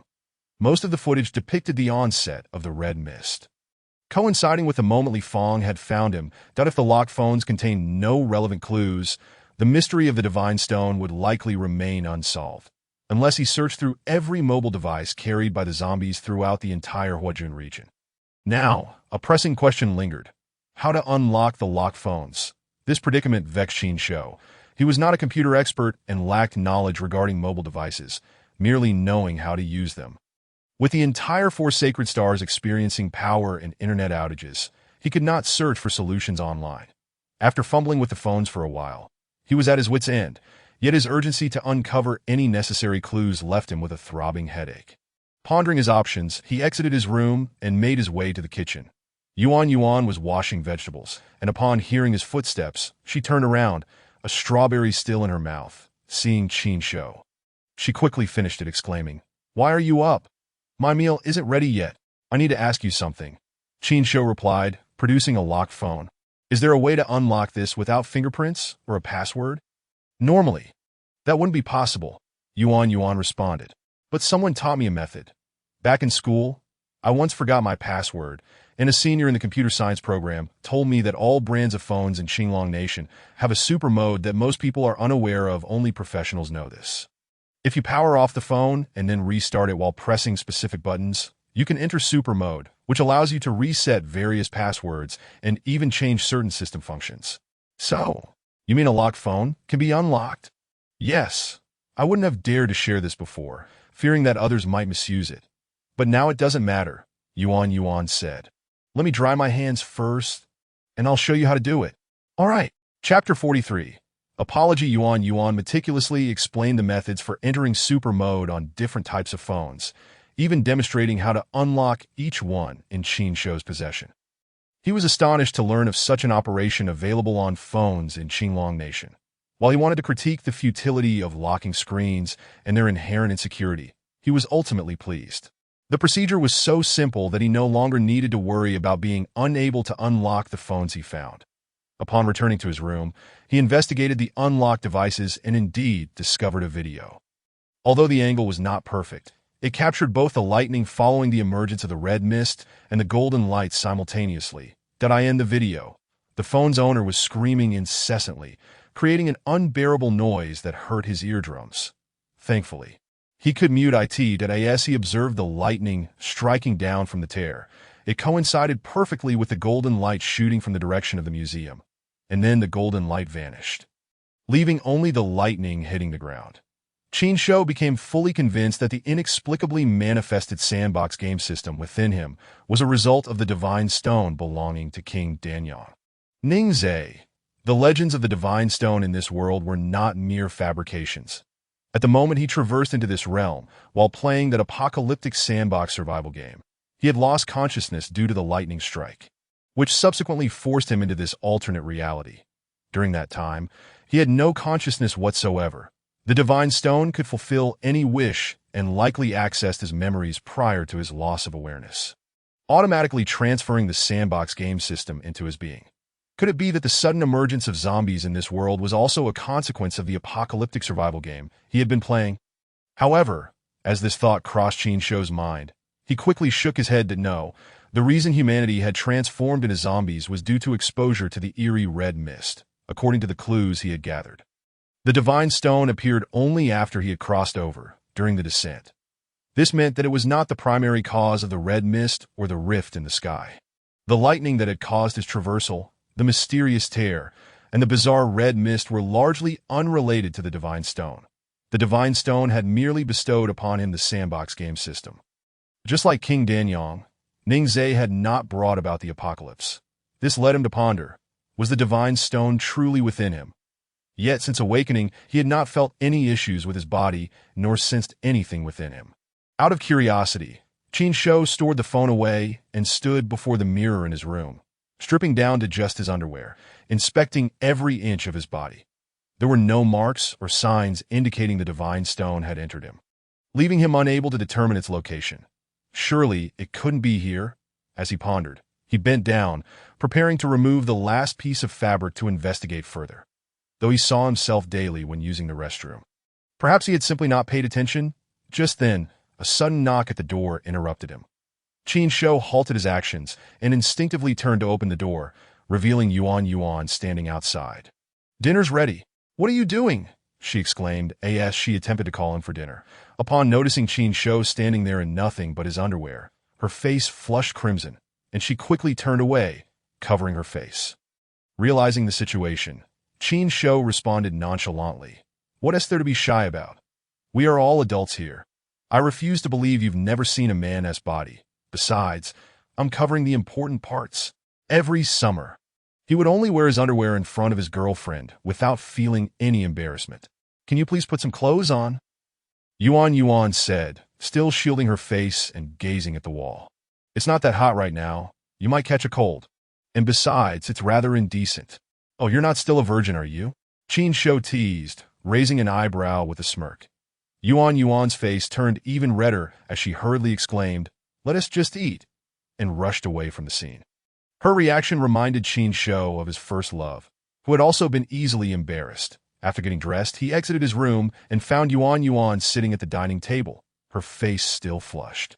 When their eyes met, she appeared flustered and clearly apprehensive, in truth, having lowered her guard in the robber's refuge and followed him back to the temporary base over the past few days. She had come to define Qin Shou as a good person, somewhat naive and innocent, seemingly harmless. However, having seen his muscular physique up close, coupled with his unrefined response in such a situation, she couldn't help but worry. If he were to harbor any inappropriate thoughts, she might not be able to resist. How could she not be concerned? Qin Shou's demeanor had shown no hint of gentlemanly conduct. Instead, he resembled a streetwise thug, capable of anything. She had no means of escaping the underground hideout and into the zombie-infested world outside. Observing her, Qin Shou reflected on past experiences. Among the girlfriends he had dated, aside from one who was particularly wild, most had expressed some reservations about his daily habits. Perhaps this factor contributed to the reasons for their breakups. "I do not perceive any wrongdoing in my actions, as they have become second nature to me. However, perhaps they are indeed difficult for them to accept. If even a girlfriend of some time cannot adapt, how much more challenging would it be for someone like Yuan, a mere stranger whom I have known for only a few days?"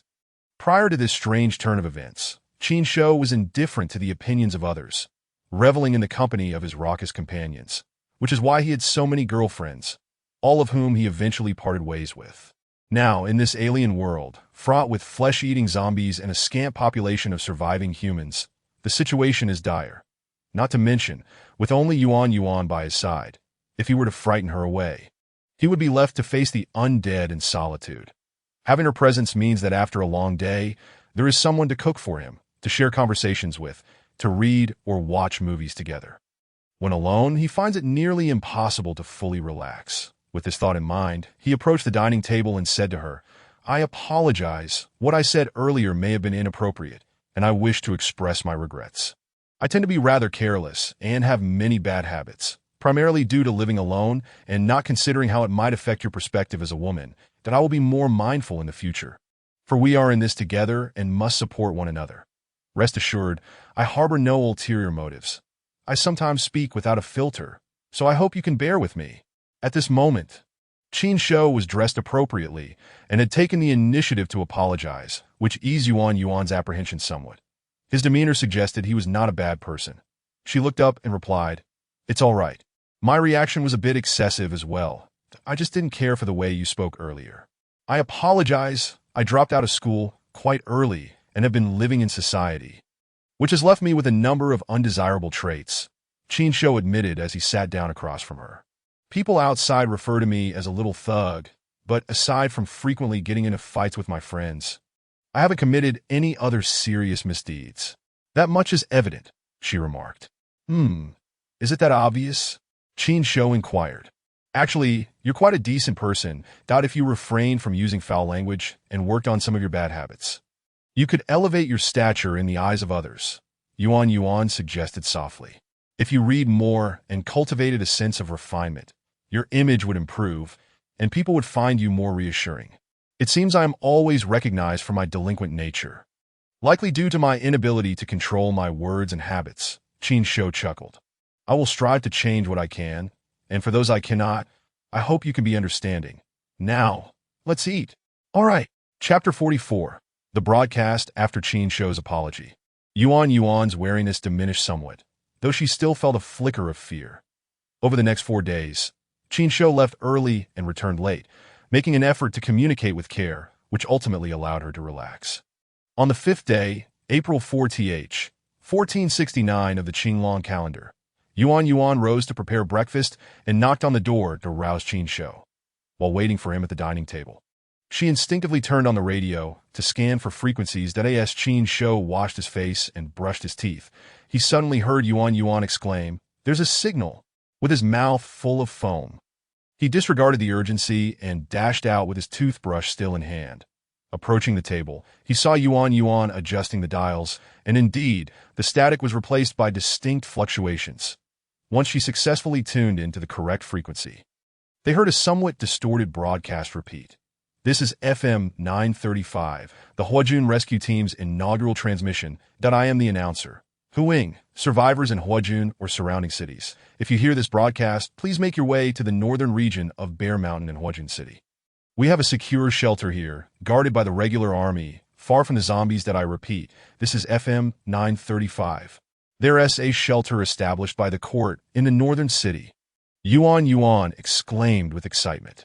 "Huing," Qin Shou pondered, stroking his chin for a moment. "It must be them." "Them?" Yuan looked at him in confusion. "Previously, when I was heading to the bandit shelter, I encountered several survivors on the road who offered me a ride," Qin Shou explained. "I was dropped off in a zombie-infested area, intending to eliminate the bandits and rescue them, but they had already left, and as it turns out, the supplies from the bandit shelter were taken by them, and now they are using the broadcast equipment." "Oh, it's no wonder then, given that we were all bitten by zombies," Yuan remarked. "What are your plans? Now that we have received this message and know there is a shelter protected by the regular army in the northern region, we must go," Qin Shou countered. "Or do you think it is better for just the two of us to stay here? It is indeed quite nice here, with the protection of the regular army providing a sense of security. Moreover, there are bound to be many survivors there, perhaps even familiar faces," Yuan replied. "However, there's one concern. They all know we have been bitten by zombies but have not turned. How will we explain that?" "It's simple." Qin Shou turned his head, spitting out the foam to speak more clearly. "There likely aren't any acquaintances of yours at the bandit shelter, right?" "Correct. So, among that group of survivors, no one should recognize you or be aware of your zombie bite." "True. By now, the bite marks have faded, as long as you don't mention it. We can pretend it never happened," Qin Shou stated. "As for me, they will undoubtedly know. The one broadcasting right now is one of them. What will we do about that?" "No problem. I'll come clean," Qin Shou chuckled. "Let them know of my identity as the chosen one." "Right, but if they learn you can produce vaccines, won't that put you at risk?" "Who knows?" Qin Shou shrugged. "We'll adapt as needed. Let us get ready and set off immediately. Let us eat breakfast first. We can't let it go to waste." "I'll rinse my mouth first," By the way, do we need to move all this furniture and appliances? It might take quite some time, Yuan observed as she looked around. Turning back towards the bathroom, Qin Shou replied, "Let us leave these for now. We don't even know what the situation is over there. We might have to return. Will we be coming back? I mean, I might, given my sensitive identity as the chosen one, that it's uncertain how they will react," Qin Shou replied. "You could certainly stay there. Perhaps you will find familiar teachers and classmates." Oh! After Qin Shou finished freshening up, the two quickly ate breakfast and then returned to the ground level. Riding an electric motorcycle, with Yuan seated behind him, they sped towards Huajun, both filled with anticipation, although they were uncertain about the identity of the official who established the shelter. At least this organized group was preferable to the previous bandit shelter, that IT felt as though there would be a significant number of survivors, ensuring a lively atmosphere. Once outside, they used a virtual map to plan their route, avoiding areas previously marked for large zombie hordes, and continued on their way. Along the route, they occasionally encountered scattered zombies or small groups chasing after the motorcycle, causing Yuan to squeeze her eyes, shut in fear, clinging tightly to Qin Shou's waist. Yet, Qin Shou remained unfazed, aware that these zombies had limited speed and couldn't even keep up with a brisk run, let alone a motorcycle that as long as he was careful not to get trapped or surrounded. Evading them was a simple task. The only thing to watch out for was the potential emergence of animal zombies, such as zombie dogs capable of chasing down a motorcycle. However, this was a route Qin Shou was well acquainted with, and the likelihood of encountering zombie dogs was exceedingly low. Upon entering Huajun, caution was paramount. Qin Shou navigated through the winding paths, successfully avoiding hazardous areas and arriving at the northern city exit. Just as they exited the city gates, they heard the sound of zombies roaring up ahead, mingled with the sounds of a struggle. Survivors? This was an unavoidable thoroughfare, and there was no way to bypass it. Moreover, since there were people in danger, Qin Shou sped towards the source of the commotion. After a U-turn in the road ahead, he saw a large truck stopped in the middle of the street, with two individuals in the driver's seat wielding weapons, desperately fighting off the zombies attempting to climb aboard. There were only 6 zombies in total. If it were Qin Shou, he would likely charge straight through. Upon seeing him, the two individuals in the truck immediately shouted for help. "Brother over there, lend us a hand." Qin Shou dismounted and turned to Yuan, instructing, "Wait here. Be careful," Yuan urged, her gaze filled with apprehension as she scanned the surroundings. Qin Shou ran forward, producing a simple wooden bow, and from a distance of 7 or 8 meters, he shot an arrow. Luck was on his side as it struck the nearest zombie. However, the arrow pierced its head. Yet it remained undeterred and charged toward Qin Shou, who was followed by another zombie that shifted its target with a growl. Employing a kite-fighting strategy, Qin Shou shot arrows while retreating, successfully killing one zombie. He then switched weapons, trading his wooden bow for a wooden spear, and deftly dispatched the second zombie. With 2 fewer zombies, the threat to the survivors in the truck diminished. The 2 survivors continued to fight valiantly, using a wrench and a screwdriver to dispatch 1 zombie each. Qin Shou, brandishing a spear, rushed over and, with their collaboration, eliminated the remaining 2 zombies, effectively averting the crisis. The 2 survivors, drenched in sweat and looking utterly disheveled, confirmed their safety before gradually exiting the vehicle. After glancing at the truck, which was missing its windows, Qin Shou turned and waved to Yuan, signaling her to come over on the motorcycle. "Thanks, man. If it weren't for your help, we would have been done for," the square-faced man in a baseball cap gasped, embracing Qin Shou in a friendly manner and patting him on the back. Chapter 45.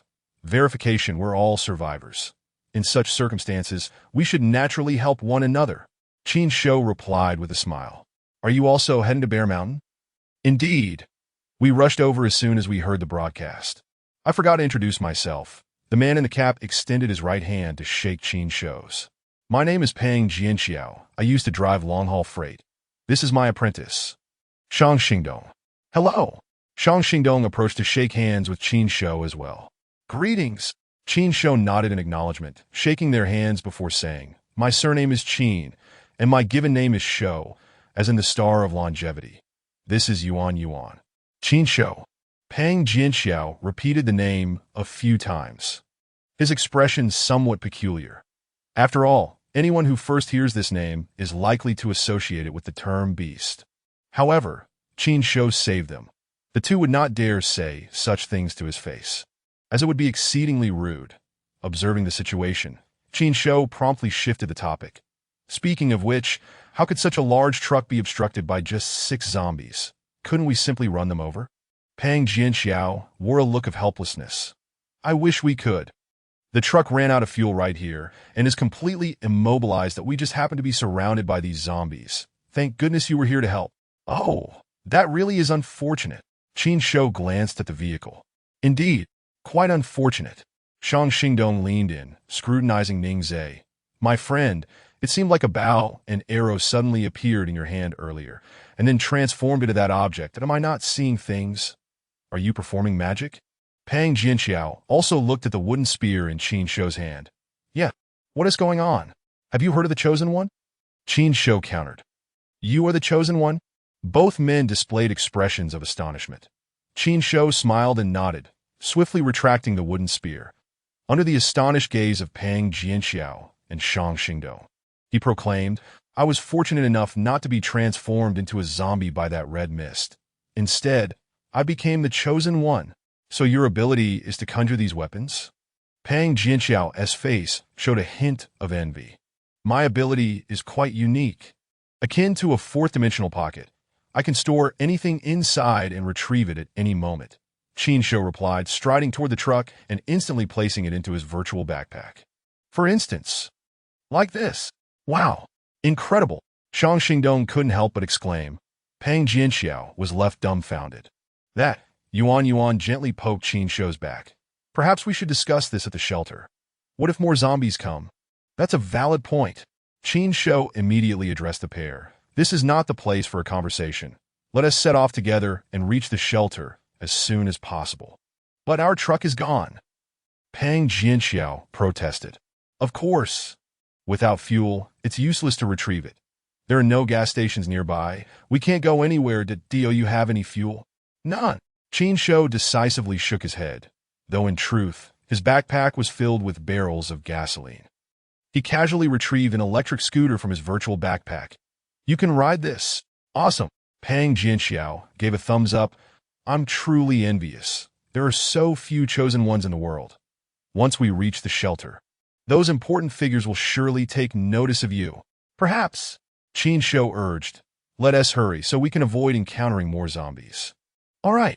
Pang Jianxiao immediately hopped on, calling for his apprentice to sit in the back. Qin Shou returned to the vehicle, taking Yuan with him, and the 2 electric scooters sped along the road towards Xiangshan. They encountered no more zombies along the way, though numerous corpses lined the roadside, likely cleared by the shelter's personnel in advance. Outside the city, the zombie presence was minimal, making their journey relatively uncomplicated. Upon successfully arriving near Xiangshan, they indeed spotted a massive shelter surrounded by barbed wire, complete with an additional wooden wall, a double layer of defense. Numerous watchtowers stood within the walls, manned by soldiers in the uniforms of the Qinglong nation, fully armed and vigilant. The interior of the walls was obscured from view, but it was evident that the defenses were formidable. As the 2 electric scooters approached the main gate, someone rushed to the barbed wire behind the iron gate, shouting, Halt! State your purpose. The individual was armed, prompting Qin Shou and the others to dismount and present themselves as friendly. Officer, we are survivors responding to the broadcast. Pang Jianxiao stepped forward. Please allow us entry into the shelter. Before entering the shelter, we need to record your personal information in detail, the soldier replied sternly. We must verify your identities and ensure you are not infected with the virus. Of course. Pang Jianxiao nodded repeatedly. Seeing their agreement, the soldier opened the iron gate, pointing to 2 separate isolation rooms on the left. Complete your registration there. Medical personnel will be on hand to conduct examinations, though we hope you cooperate to avoid unnecessary trouble. Rest assured, officer, we will certainly cooperate. Proceed. The soldier stationed at the right corridor clearly would not allow anyone to enter the interior before the procedures were completed. Arriving at the registration area, the doors were marked for males and females. Qin Shou and the master apprentice duo entered the left room, while Yuan went to the right alone. The personnel responsible for registration and examinations were also segregated by gender. Inside, computers were set up, and several employees were busy at work. The shelter had electricity, as the generator from the previous bandit shelter had been brought here. It was likely that after the zombie outbreak, the military had transported more machinery to this location. The computers appeared to be part of a local network with their own private database. "What is your name?" The three of them queued up, and the staff member asked without looking up. "Peng Jinxiao. Age, 41. ID number?" Based on Peng Jinxiao's responses, the staff member typed away at the computer, and shortly, a photo identical to Peng Jinxiao appeared on the screen. "Identity verified. Dr. Zhao. Take him for examination. Come this way."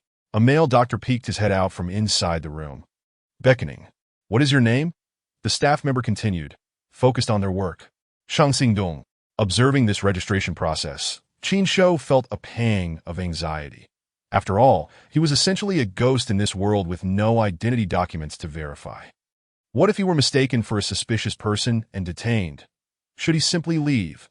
But now that they had arrived, as he pondered this, Shang Xingdong completed his verification and moved to the isolation room for his medical examination. "What is your name?" The staff member prompted him for verification. With no other option, Qin Shou steeled himself and approached. "Qin Shou. Age, 24. ID number?" The ID number format and digits in the Qinglong nation differed from those on Earth. Quick on his feet, Qin Shou responded, "I don't have an ID." "No ID?" The staff member turned to look at him. "What do you mean? My family never registered me." "You are undocumented?" "Yes. Due to certain policy issues, my parents concealed my birth." "TSK, another tax evasion family. Please provide your detailed information, including your parents' details." "Parents' details?" Qin Shou had a flash of inspiration and opened his virtual backpack with intent. During his previous scavenging, he had acquired several wallets containing various identities and items. Finding a couple of individuals of similar age would not be difficult, and since there were no witnesses to contradict him, it was a viable plan. Chapter 46. Entering the shelter. The advantage of the apocalypse was that the shelter's staff had no means to visit the fabricated address provided by Qin Shou to verify with local residents. Additionally, they lacked the time and inclination to suspect that this individual before them was actually a person who had traversed from another world. After completing the registration and undergoing a medical examination in the small room, the process concluded. The medical supplies generated by the system were remarkably effective. After a few days of rest, all scars vanished without a trace, undetectable even under a microscope, and no injuries were found during the examination. The three emerged from the registration area, where Yuan had been waiting outside. Peng Jinxiao quietly remarked to Qin Shou, "It seems they will be counting our carried supplies shortly. Is there a place to leave my truck?" Qin Shou had not indicated his status as a chosen one during registration, and the large truck was of little use to him. He did not wish to attract undue attention from the shelter. So he replied, "When the time comes, tell the guards that your truck broke down near the shelter, not too far away, and ask for some fuel, saying that we can drive it back together." "Will they give us fuel?" Peng Jinxiao asked, concerned. "Don't worry, for the shelter, a large truck capable of transporting goods is quite valuable," Qin Shou affirmed. "They will surely be willing to expend some fuel for that. Can't we just bring the truck into the shelter?" Peng Jinxiao inquired, puzzled. "I don't plan to reveal my identity just yet. I want to keep them unaware that I am the chosen one," Qin Shou replied. "I will wait until the opportune moment to inform them. I hope you and your apprentice can assist me by keeping this a secret for now." Peng Jinxiao understood and nodded in agreement without hesitation. "You've saved us. There's no need for formality over such a small matter." He immediately turned to whisper to his apprentice, Shang Xingdong, instructing him not to disclose Qin Shou's identity as the chosen one, that the latter nodded repeatedly, exchanging a glance with Qin Shou to signify understanding. Upon returning to the vicinity of the iron gate, the guard soldiers stepped back to allow them entry. Having seen that they had completed their registration, Peng Jinxiao approached, saying, "Officer, we have a large truck that has run out of fuel and is parked on the road not far from the shelter. The truck is nearly new and in good condition. It could be of great use. May we take some fuel and go retrieve it? My apprentice and this young lady will wait here." "A truck?" The guard soldier pondered for a moment. "I will need to consult with my superior, but it should not be a problem. Thank you for your help. Pang Jianxiao breathed a sigh of relief, exchanging a knowing glance with Qin Shou. The guard soldier instructed a companion to keep watch and went into the shelter for a few minutes before returning with a bucket of gasoline. Here is your fuel. Do you need us to send someone to escort you? No need, it's just a short distance. Pang Jianxiao replied, there are no zombies around. The two of us will be sufficient. Then make haste. Understood. Leaving Shang Xingdong and Yuan Yuan behind to wait. Pang Jianxiao and Qin Shou took the fuel canister and exited the shelter, walking until they were out of sight from the guard towers. Qin Shou retrieved the truck from his virtual backpack and placed it on the road, while Pang Jianxiao hurriedly filled it with gasoline. Remember to keep my affairs confidential, Qin Shou reminded him once more.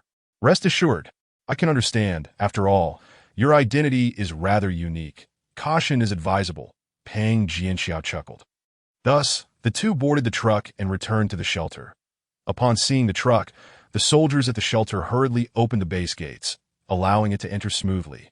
Once the vehicle was parked, someone approached to greet the four newcomers. I am Han Ge, the counselor of the Huajun Salvation Corps, here to welcome you and arrange everything for you. I am also responsible for maintaining order within the shelter. As you all know, the apocalyptic crimson fog arrived suddenly, and the court has nearly collapsed. Our leader is Gu Hong, the former city captain of Huajun, who is currently the highest-ranking existing official in all of Huajun. The entire shelter is governed by the leader, replacing the court to protect the survivors, striving to restore order and collectively combat the zombies. The shelter was established not long ago, and there is much to be done. So management is quite strict. A stable community is essential for effective functioning. Aside from the daily rules that must be adhered to, every individual in the shelter must comply with the laws and regulations of our Qinglong nation. We also implement militarized management with prescribed daily schedules. Those who arrive here will be absolutely safe under the protection of our county soldiers. So, our freedoms will be curtailed. Qin Shou furrowed his brow upon hearing the term militarized management. On Ge Post turned back and replied, given the current exceptional circumstances, we must unite as one to create a safe and comfortable shelter. This is our home. Within the shelter, there are nearly 1,000 survivors from various backgrounds and identities, not all of whom are obedient and well-behaved citizens. Without strict management, chaos would ensue, which would benefit no one. Of course, some survivors may be dissatisfied and dislike being constrained. The shelter only imposes restrictions on those who wish to stay and become part of our community. Those who find it unacceptable may freely apply to leave the shelter, and we will not obstruct them. Upon hearing this, Qin Shou's expression softened slightly. At least this was not a bandit hideout, and there were no instances of imprisoning survivors. They just broadcasted this morning, and already over 1,000 survivors have arrived. Why did we not see any on the way? Pang Jianxiao inquired curiously. Our shelter was established long ago, before the broadcasting equipment was available. Our leader had already gathered hundreds of county soldiers to rescue survivors, Han Ge responded. Most gathered during the initial days following the disaster, having followed the leader early on. Some were later rescued after receiving distress signals from within the city. Like you who responded to the broadcast signal, there were only 9 today. The other 5 arrived in the morning. Oh, everyone understood, their gazes surveying the interior of the shelter. Everywhere were makeshift wooden cabins, presumably constructed under the guidance of professionals. Looking quite appealing. Most were occupied, with some still under construction, as a large number of survivors transported processed timber from other directions. Patrols of soldiers in county uniforms were seen moving about, maintaining order. The survivors appeared harmonious and industrious, only occasionally glancing at the 4 newcomers who followed Han Ge. Does everyone here have to work? Pang Jianxiao asked, observing the bustling scene. Certainly.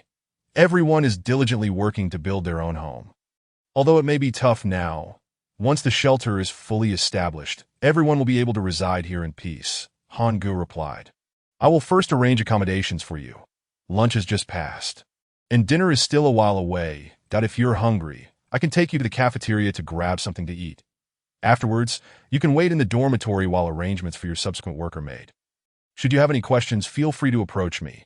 Do you see that wooden cabin over there? That is my office. Chapter 47.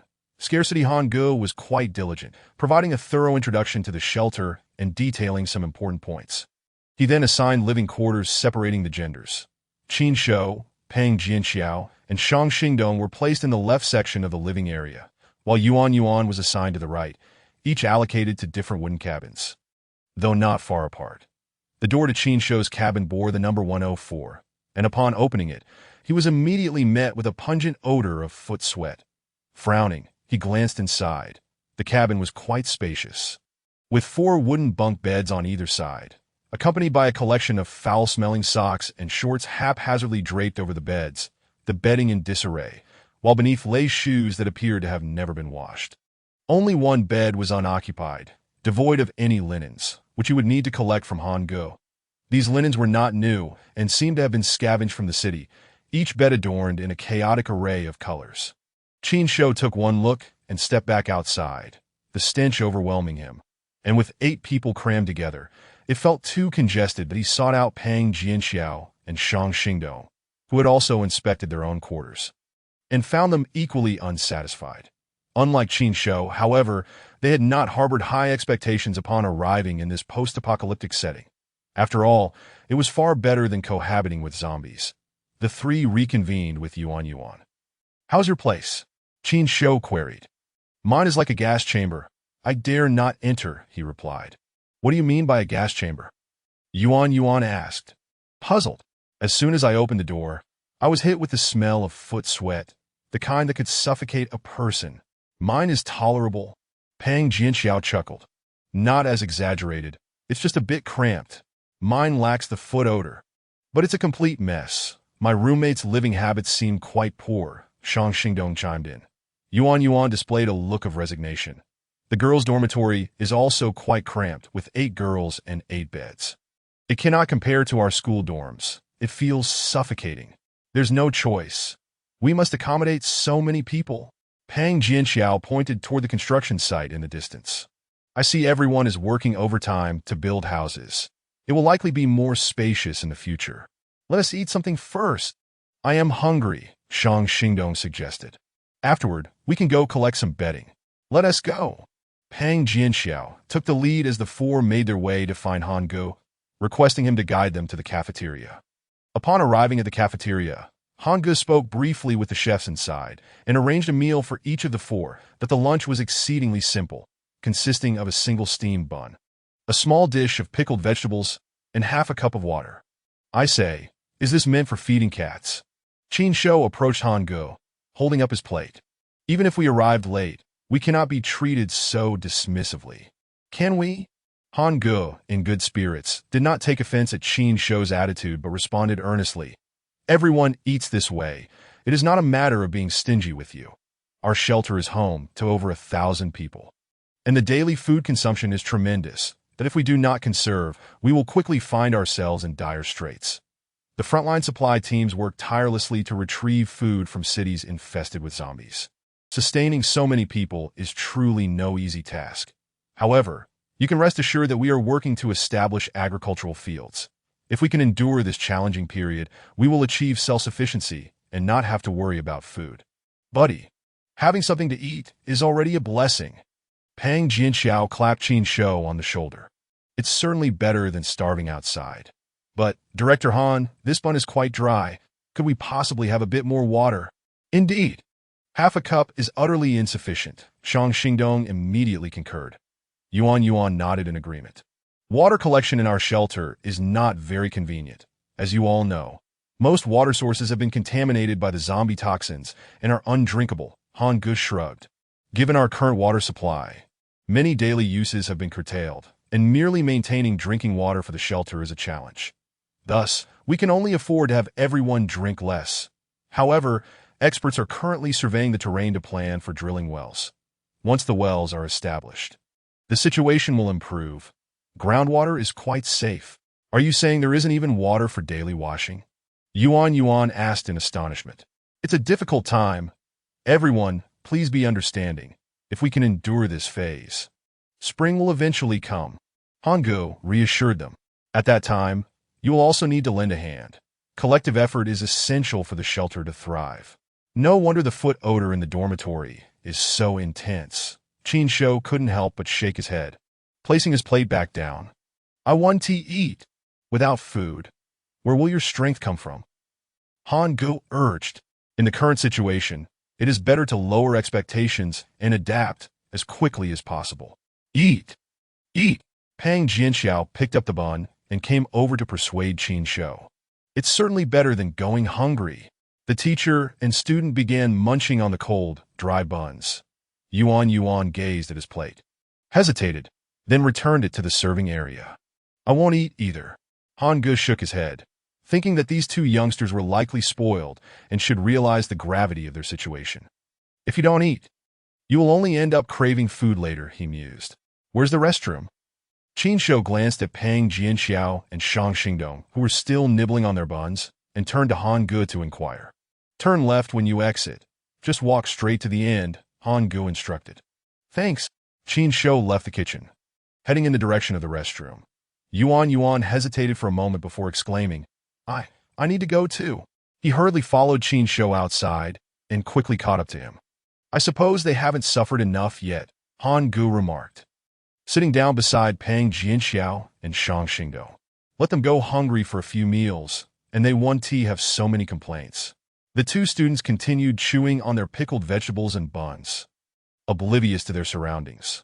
Once outside the kitchen, Qin Shou noticed Yuan trailing behind, that he paused halfway, saying, You've already come this far. There's no need to follow me, right? Are you really going to follow me to the restroom? I have a feeling you're not actually going to the restroom. Yuan leaned closer, glancing around before whispering, Let us find a secluded spot to eat. You guessed that already. Qin Shou continued walking, indeed not heading to the restroom, but rather to the back of a wooden cabin at the corner of the shelter. Yuan followed closely, his eyes wide with anticipation. What do you want to eat? Qin Shou activated his virtual backpack. I'd like a sandwich, Yuan whispered back. And a bottle of juice, please. Qin Shou swiftly retrieved food and drink, taking a portion for himself, and leaned against the wall to indulge in his meal. The conditions here are rather harsh, Yuan remarked, munching on a sandwich, her head tilted in his direction. Indeed. And the rules are quite bothersome, Qin Shou shrugged. It's utterly uncomfortable. And the militarized management is giving me a headache. You are the chosen one. Surely revealing your identity would afford you better treatment. Yuan inquired. Not at all. With my capabilities, if they were to find out, I would be relegated to labor. I'd undoubtedly be hauling various supplies into the city every day, given the severe scarcity of resources in this shelter, that I detest the feeling of being controlled and working for others. This place doesn't seem suitable for me. Chapter 48. Departure. What are your plans then? Yuan asked, lifting her gaze. Qin Shou tilted his head back and drained the beverage. If they eat steamed buns with water, I can't very well indulge in better fare, without them objecting that I have no desire to share resources with them. The management here is excessively strict. Judging by the looks of those survivors, I reckon I would struggle to breathe in such an environment. Just the myriad of rules is overwhelming, and coupled with militarized oversight. Having my time allocated according to someone else's schedule is unacceptable. In that dormitory, crammed with 8 people, the foot odor is more dreadful than a toxic gas bomb. Why would I endure such hardship when I could enjoy a comfortable single bedroom with a cozy bed? Is it truly so difficult to find a more liberated shelter, one where resources are freely distributed and I can act according to my own whims? Desiring to join another's group while refusing to adhere to their regulations is your own dilemma. I assent to it, Yuan said, continuing to nibble on her sandwich. Perhaps, Qin Shou sighed lightly. I had imagined that a shelter would be protected by the military, and survivors would be free to do as they please. However, this militarized management is truly not what I desire. What are your thoughts then? What thoughts could I possibly have? If it doesn't suit me, I shall simply return. Qin Shou shrugged. I'll find another shelter, surely. There must be one that suits my fancy. If you think that way, you might as well create your own shelter. With such formidable superpowers and the title of the Chosen One, it shouldn't be too difficult. Right? Create my own shelter. Qin Shou shook his head. Who would pay attention to a small fry like me? They easily gather thousands, while every time I extend an invitation, I am met with rejection. They have the backing of the court, so it's naturally easier for them. Yuan remarked. After all, people still have a sense of reliance on the court. You are currently nothing, even if you proclaim your status as the chosen one. Few would believe you. Most importantly, that air of arrogance affects first impressions that if you could change that, you might earn their trust. Truly, you are quite astute, being a university student, Qin Shou acknowledged. Indeed, to establish a shelter where I call the shots. Free from directives, and able to do as I please. Qin Shou pondered for a moment. As long as I possess sufficient resources, why would I fear a lack of visitors? Are you then planning to return? Yuan asked quietly. Yes. I must return. Qin Shou turned to her. This place should be fine for you, right? With over 1,000 survivors, perhaps you will recognize some faces. Remaining here, with the court's military protection, should pose no safety concerns. Are you going to walk back alone? Yuan paused in her chewing. After all, you've made it this far? Do you not wish to stay? Qin Shou queried, perplexed. Though there are many rules here, they shouldn't be a problem for you, right? It's certainly better than accompanying me. A lone male, living in constant fear. Yuan understood he was referring to a previous incident and felt a bit awkward.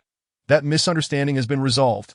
You do have some bad habits, but having spent time with you, I've come to know your character is quite decent. Frankly, I too dislike the living conditions here, as well as the food in the cafeteria. Seriously? You intend to return with me, while conditions are poor? It is only the beginning. Surely things will improve. Would it not be awkward if we return to the East City, just the two of us? You are very kind, which puts my mind at ease. Stop handing me the nice guy card. It's rather touching. Qin Shou rolled his eyes. Are you truly going back? Yes, I want to watch television. Very well, consider this a day trip. But if we set off now, we may not be able to leave Huajun before nightfall, and might need to stay in the city for the night. Are you afraid? Have we not stayed a night before? With you around, it's quite safe. All right, then let us return together. Hurry and finish eating. We need to find Han Ge. Okay, the two of them, having finished their meal in a secluded corner, returned to the cafeteria.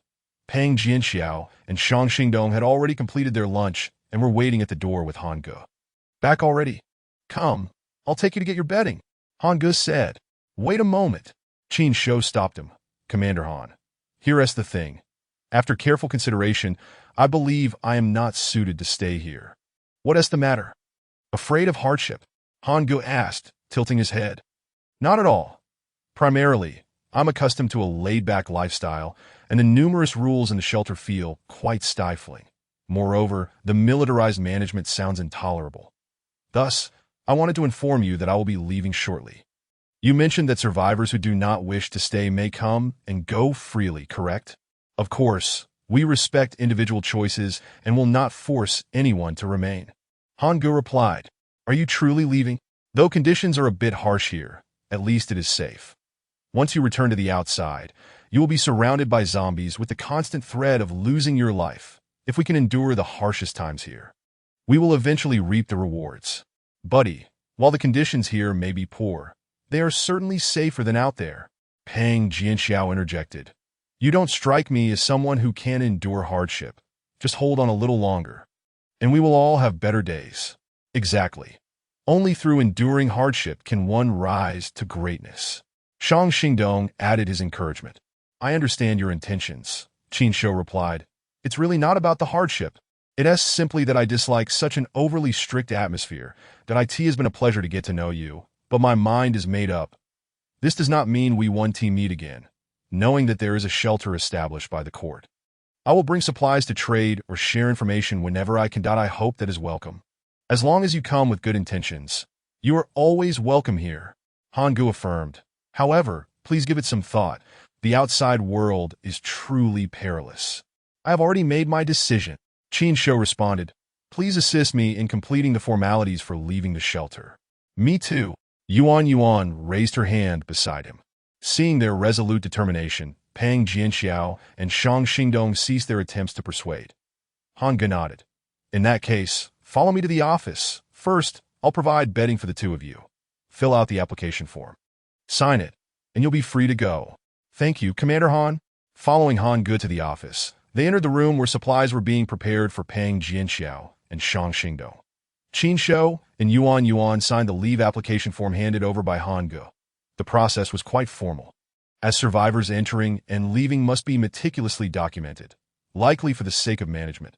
Upon approval, Han Ge personally escorted the two to the gate. Whenever you reconsider, you are welcome back. The doors of the shelter are always open. I wish you safe travels. Thank you. Qin Shou noted the generous manner in which they were sent off, realizing that despite the harsh conditions and strict management, the people here were rather decent that he could visit often in the future to gather information. Chapter 49. The library Tsinjiang and AI Jia were pushing a cart laden with processed wooden planks toward the construction site when they spotted Han Ge leading a man and woman toward the gate. Although the distance was considerable, the sight of the man's face startled them. "What's wrong?" AI Jia asked, noticing Tsinjiang halting mid-step in confusion. "I think I saw Qin Shou," Tsinjiang replied, turning his head. "How is that possible? He was bitten by a zombie. He must have died long ago." AI Jia looked toward the gate, seeing only Han Ge. "Did I miss-see?" Tsinjiang glanced back at the gate, but the man and woman had already left the shelter, disappearing from sight. "You must have seen it wrong. How could someone bitten by a zombie possibly survive? Let us hurry. We shouldn't delay our work." Agreed. The two did not dwell on the matter, unaware that on the other side, it was indeed Qin Shou escorting Yuan out of the shelter. Once outside, they hopped on an electric scooter, hastening toward Huajun. Before nightfall, they successfully entered the city and, using a virtual map, located a library. Observing from a distance, they noted a few zombies wandering near the library. Qin Shou whispered to Yuan, "Do you see that library? We'll rest inside tonight. I'll lure the zombies away. You stay here and remain silent." "All right, hurry. I'm scared." Although there were no zombies in the vicinity, Yuan felt trepidation being left alone, fearing a zombie might appear from nowhere. Qin Shou handed her a wooden spear. While he doubted it would be necessary, it at least provided her with some reassurance that he then swiftly moved toward another block, further away from the library. Retrieved a small radio from his virtual backpack and placed it at the street corner. After turning it on and cranking the volume to maximum, he sprinted away. The radio had already been tuned to the broadcast channel of the Huajun National Salvation Corps, and the nearby zombies, drawn by the sound, began to converge toward it. Qin Shou returned to Yuan, and together they concealed themselves behind the bushes in the greenery, quietly observing the situation outside. Once the nearby zombies had dispersed sufficiently from the library, he signaled Yuan with his eyes to follow him. Yuan, feeling very tense, grasped her wooden spear tightly and closely trailed behind Qin Shou. As the two individuals approached the entrance of the library, Qin Shou came to a halt, gripping a wooden spear in his right hand while gesturing with his left towards Yuan, signaling her to remain vigilant and to stay silent behind him. Although the zombies surrounding the library had been drawn away, the interior could still harbor dangers. Who knew if one might suddenly emerge from the shadows? During his previous scavenging endeavors, Qin Shou had encountered similar predicaments, and on several occasions, he had suffered bites due to carelessness. He was unwilling to repeat such a mistake. Yuan, lacking combat prowess, had previously survived by relying on the protection of her teacher and classmates during their escape. Determined not to be a burden to Qin Shou, she remained tense, even suppressing her breaths that Qin Shou had anticipated. Upon entering the library, they indeed encountered two zombies on the first and second floors. Thanks to their heightened alertness, they were not caught off guard. Leveraging his increasingly refined combat skills, Qin Shou efficiently dispatched them despite Yuan being unable to assist. Once he ensured the library was devoid of further threats, he felt at ease. Subsequently, he secured all the doors and windows on the first floor, barricading the entrance with furniture and appliances to leave no gaps for the undead to exploit. Achieving a sense of safety, that he then led Yuan to the topmost floor, arranging makeshift bedding and a torch. "All right, we shall make do here for the night, and return to the eastern outskirts at dawn. You should eat something and rest here while I conduct another search and gather all the books and supplies." May I select a few books to read while I eat?" Yuan inquired. Of course. As they took a brief respite in the library, Yuan selected several books of interest and sat by the bedding to read, while Qin Shou meticulously checked each floor to ensure no corners were overlooked. Guaranteeing a disturbance-free night's sleep, that he then searched the bookshelves for system-generated supplies. The likelihood of finding resources within the shelves was not particularly high. However, the library boasted an abundance of them, allowing him to uncover some items. The most common finds included basic materials like paper and ink, while recipes and task books were relatively scarce. After thoroughly scouring the library, he collected over 100 sheets of paper, a guide for crafting a bow, a guide for crafting a magnum, and a task book he had never encountered before. The bow crafting guide promised greater power and range than a simple wooden bow. Required materials included 4 crossbow parts, 20 pieces of wood, 3 leather pieces, 2 tubes of glue, and 3 rolls of tape. This was a valuable resource that could significantly enhance Qin Shou's combat capabilities. Crossbow parts were readily available, as he had previously scavenged various office desks and drawers within the city. The Magnum crafting guide allowed for the creation of a Magnum pistol. Required materials included 5 pistol parts, 10 forged steel pieces, 3 rolls of tape, 10 waste polymers, and 5 springs. Discovering a firearm crafting guide was an unexpected boon. However, Qin Shou was currently unable to craft the Magnum pistol, primarily due to the scarcity of pistol parts, which had a lower spawn rate compared to crossbow components. Though he possessed a furnace at home, smelting forged steel required a crucible, which he had yet to unlock, unless he stumbled upon a ready-made crucible in an industrial area. Furthermore, even if he acquired a Magnum pistol, he would still need a substantial amount of gunpowder, copper ore, and lead or to manufacture bullets. For Qin Shou, who was eager to unlock automated turrets, using pistol parts for turret construction was more economical. After all, lacking firearm skills, confronting zombies at close range was less effective than utilizing a bow, which would generate significantly less noise. Qin Shou was no stranger to task books, although it was his first encounter with one in this world. He had frequently utilized them in games prior to his transmigration. Task books varied in type, including treasure hunts, kills, and collections, and offered rewards such as experience points, game currency, and skill points based on difficulty. For Qin Shou, the most beneficial rewards were skill points, followed by experience points. As for game currency, there were no merchants in this world to trade various supplies. Nevertheless, the game currency was made of copper and could be utilized to smelt bullets. Opening the task book, he found it bore the markings of an individual named Wang Yan, accompanied by a simple sketch map with an X marking a location, indicating the presence of Wang Yan supplies, that if he could locate this site and excavate the supply box, its contents would belong to Qin Shou, with the box potentially yielding a variety of items based on luck. Completing this task would grant him 120 experience points, equivalent to slaying 12 zombies, presenting a simpler path to leveling up. Regrettably, the task's low difficulty yielded no skill point rewards. The treasure location was rather distant, so Qin Shou chose to temporarily set aside the task book, planning to excavate the treasure when he returned to scour the area. His primary objective for tomorrow remained to return to the eastern outskirts and escort Yuan back to the temporary base. Chapter 50. Explosion after a long day of travel. Qin Shou and Yuan finished their dinner, extinguished the torch, and retired to bed. Cocooned in the warmth of their bedding, they drifted into a deep slumber. Outside, the stars and moon shifted, and before they knew it, it was 3 a.m. Boom! A resounding blast jolted them awake, causing the entire library to tremble violently, followed by a series of explosions that echoed for some time. Simultaneously, the dark night sky was illuminated by flames. The streets were awash in a crimson glow, teeming with countless frenzied zombies, their roars rising and falling in a chaotic symphony. What happened? What is going on? Yuan, startled awake, wrapped in her blanket, inquired of Qin Shou. Shou. Qin Shou replied, also shaken from sleep.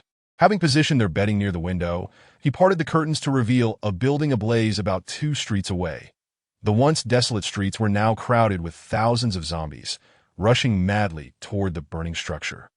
The sheer number of them had blocked all surrounding roads, including those near the library. They were trapped. Although these zombies were not specifically targeting Qin Shou and Yuan, nor were they aware of their presence. The situation suggested that even with Dawn's arrival, they would not disperse, making escape from the library impossible. Yuan peered through the window, witnessing the flames and the terrifying horde of corpses, her face drained of color. Rendered speechless, though Qin Shou had sufficient supplies, ensuring that they would not starve or thirst to death. Being surrounded by zombies posed a grave risk. If discovered, the overwhelming numbers could easily breach the library's defenses, sealing their doom. In contrast to Yuan's panic, Qin Shou remained composed that he had resources at his disposal. Despite the sight of an unimaginable horde of zombies converging upon them, he had the sandbox game system's functionality, allowing him to dig an escape route in a crisis. There was little to worry about. Moreover, the zombies had yet to realize their presence, alleviating his concerns. What was that noise just now? Why are there so many zombies? What should we do? If not for Yuan's sense of decorum, her terror might have driven her to seek solace in Qin Shou's embrace, that he opened the virtual map for a closer look. Speaking softly, that building over there is a fireworks shop. It likely caught fire and exploded. The noise drew all the nearby zombies, blocking every route. But how could it suddenly ignite? Aren't there no other survivors around here? Who knows? Qin Shou whispered back. Perhaps a survivor passed by while we were asleep. At this hour. With zombies lurking, who would be brave enough to venture out? It's hard to say. It could be that a zombie accidentally triggered something flammable, or perhaps a flame from elsewhere made its way into the shop. After careful consideration, Qin Shou concluded, regardless of the cause, our predicament is dire. We must remain quiet. It's best not to make any noise before dawn to avoid attracting the zombies. Nighttime zombies are far too terrifying. I cannot handle them. If we are trapped here, can we still return to the eastern outskirts? Yuan tightened her grip on the blanket, her voice trembling. I'm scared. Qin Shou lowered the curtains and spoke softly to her. Do not dwell on such thoughts. Try to sleep. We will think of a solution come morning. Will the fire spread to us? Are we in danger? Will the zombies break in? Yuan asked anxiously. That shop is a fair distance from the surrounding buildings. Even if the fire spreads, it won't reach us, Qin Shou reassured her. As for the zombies, as long as we remain quiet and avoid making noise, we will be safe until they discover us. That if anything arises, I will ensure your escape. But the area is swarming with zombies. There is no way to escape. You need not concern yourself with that. Just trust me. Sleep now.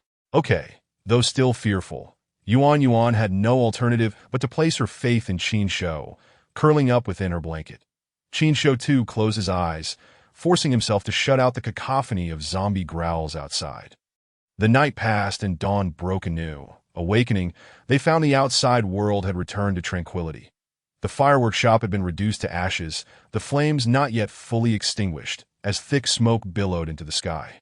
Yuan had awoken early, gently urging Qin Shou to rise. He parted the curtains to gaze outside, only to find the streets and alleys swarming with the undead, resembling a festival gathering, devoid of any living souls.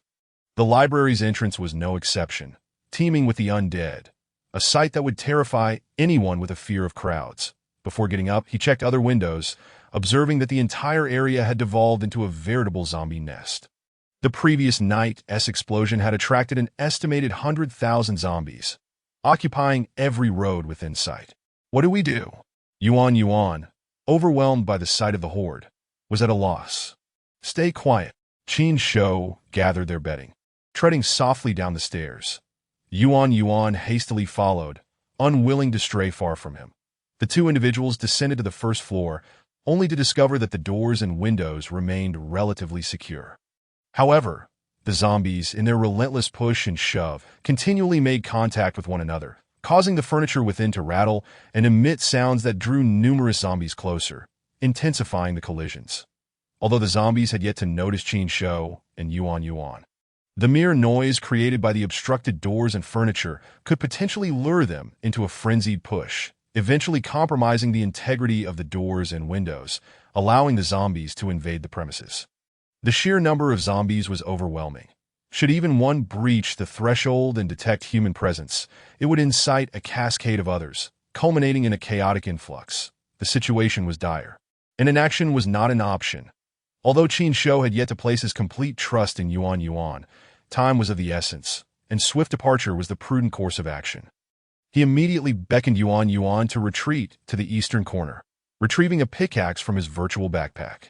What are you doing? Yuan, perplexed, inquired. Silence, Qin Shou urged.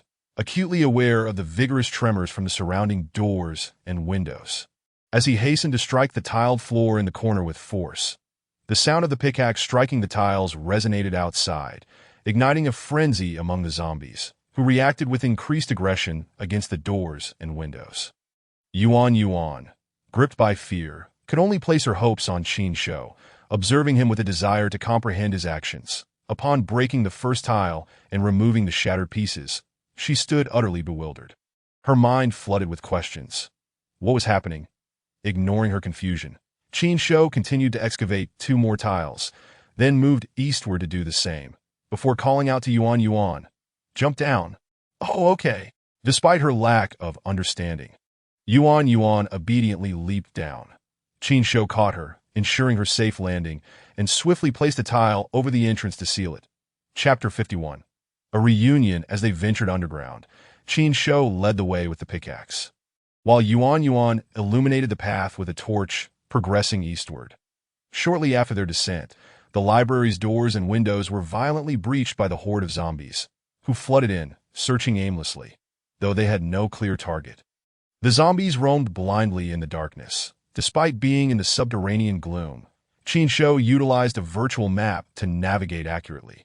Yet the task was exhausting, as the overwhelming number of zombies necessitated digging a tunnel to a relatively safe area, a considerable undertaking. To this end, he had prepared an ample supply of pickaxes for frequent replacements. Yuan, holding the torch, trailed behind Qin Shou, witnessing the surreal scene before her, and after a prolonged silence, she could no longer contain her curiosity. "Is this one of your superpowers? How many abilities can a chosen one possess? Are you particularly concerned about this?"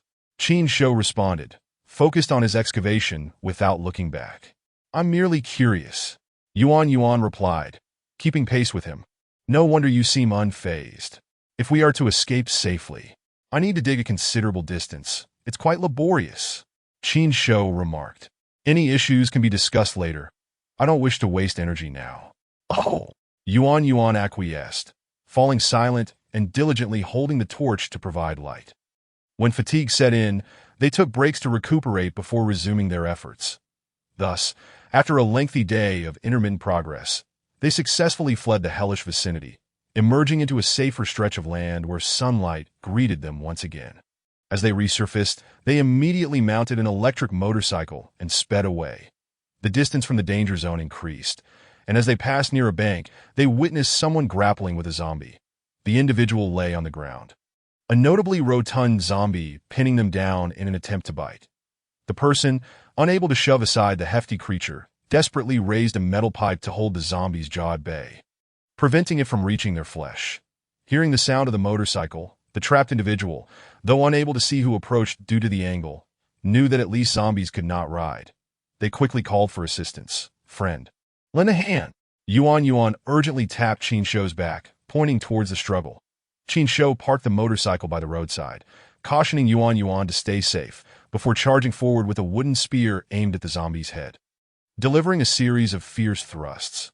After a relentless barrage, the obese zombie was struck at a critical point, ceasing its movements. With Qin Shou's aid, the trapped individual exerted their strength to finally shove the creature off and regain their footing. "Are you all right?" Qin Shou inquired, helping the person up, and upon recognizing their face, he exclaimed with a smile, It's you. It's you." The individual responded in surprise, "You're still alive? Aren't you as well?" It turned out that the person saved was Leahy, who had been ensnared in the bank previously. "I owe you another favor." Leahy rose, scanning the surroundings with caution, his gaze settling on Yuan. "Who is she?" "She is the other survivor I mentioned to you last time," Qin Shou replied. "We just returned from Bear Mountain, the Imperial Sanctuary." Leahy asked, "You know about it?" "Of course. Then why aren't you going there?" "It's much safer." Leahy shook his head. "I prefer solitude. I find it more liberating to be on my own. But being alone is perilous, isn't it?" "I've rescued you twice already," Qin Shou remarked. "Had we not coincidentally encountered you today, you would have been devoured." "It was merely a momentary lapse."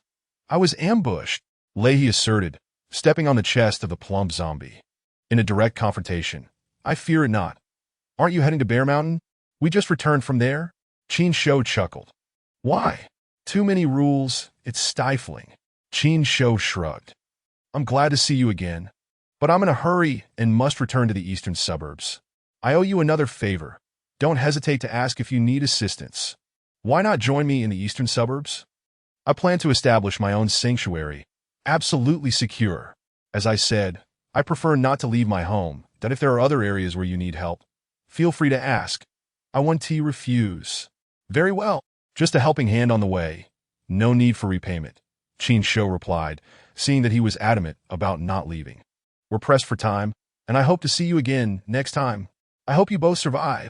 Leahy extended his hand, shaking Qin Shou's firmly.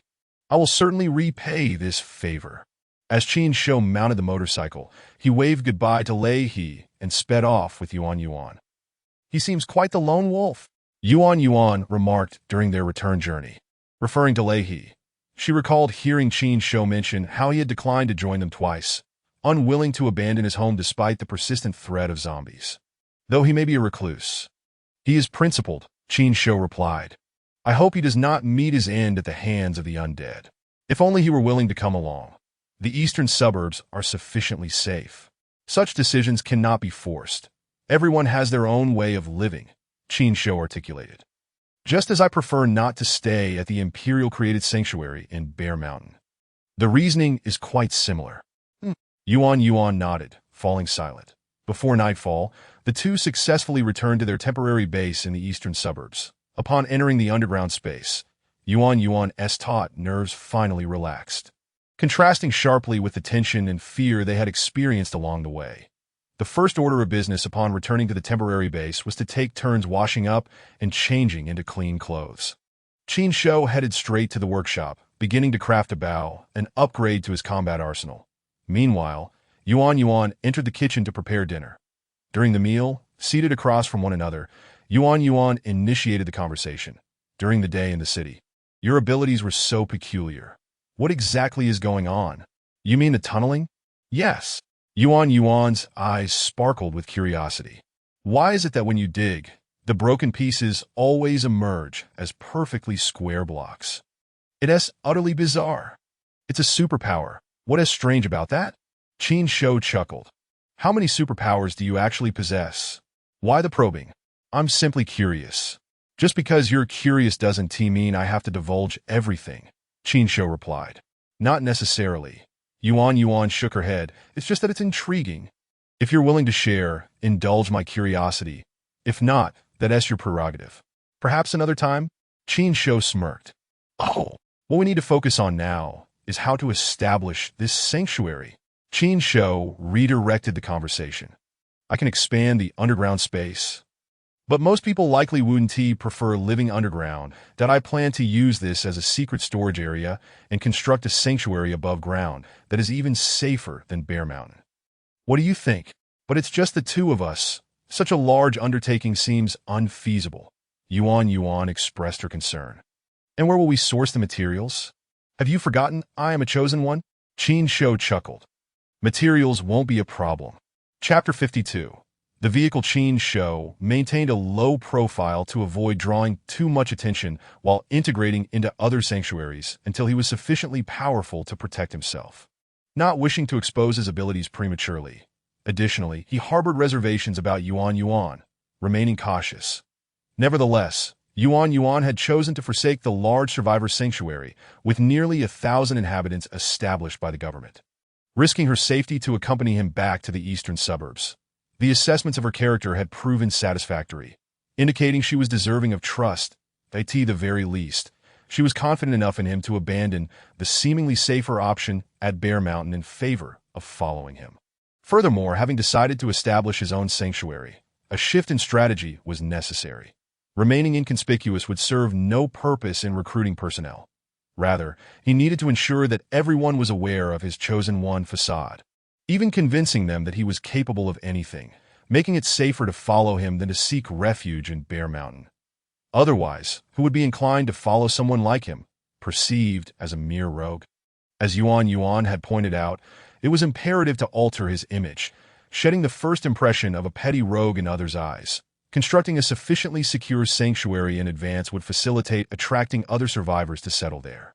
As long as there is sufficient time, Qin Shou can rely on the sandbox game system to construct a vast and secure sanctuary, fortified with automated turrets and traps to create an invincible defense. Should that fail to repel the undead, he might even consider erecting floating structures.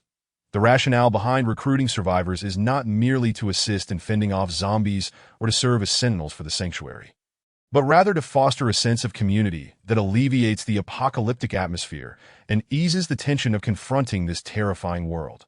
Moreover, Qin Shou has indeed scavenged a substantial amount of food from the marketplace, sufficient to sustain him for an extended period.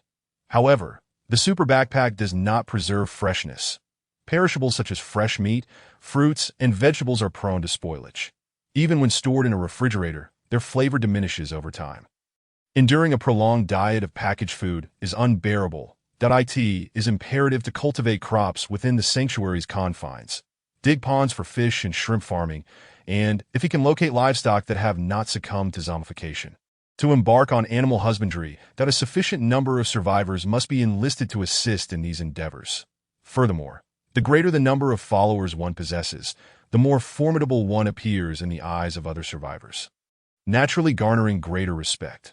Other sanctuaries will also determine their interactions with him based on perceived strength, thereby reducing numerous complications. Thus, he resolved to make a change. If he is to establish a sanctuary, it must become the most powerful within the entire Hua County. The construction of the sanctuary does not require Yuan's assistance. Qin Shou can handle it himself, as two individuals may inadvertently slow progress. The most crucial issue is that of materials. Although there is an abundance of trees surrounding the base, wooden structures provide limited defense. While it is possible to upgrade to sturdier materials, it is more efficient to construct directly with concrete blocks. Cement can be produced in a furnace using stone. Then, within a concrete mixer, it can be combined with stone and sand. However, the smelting process is time-consuming.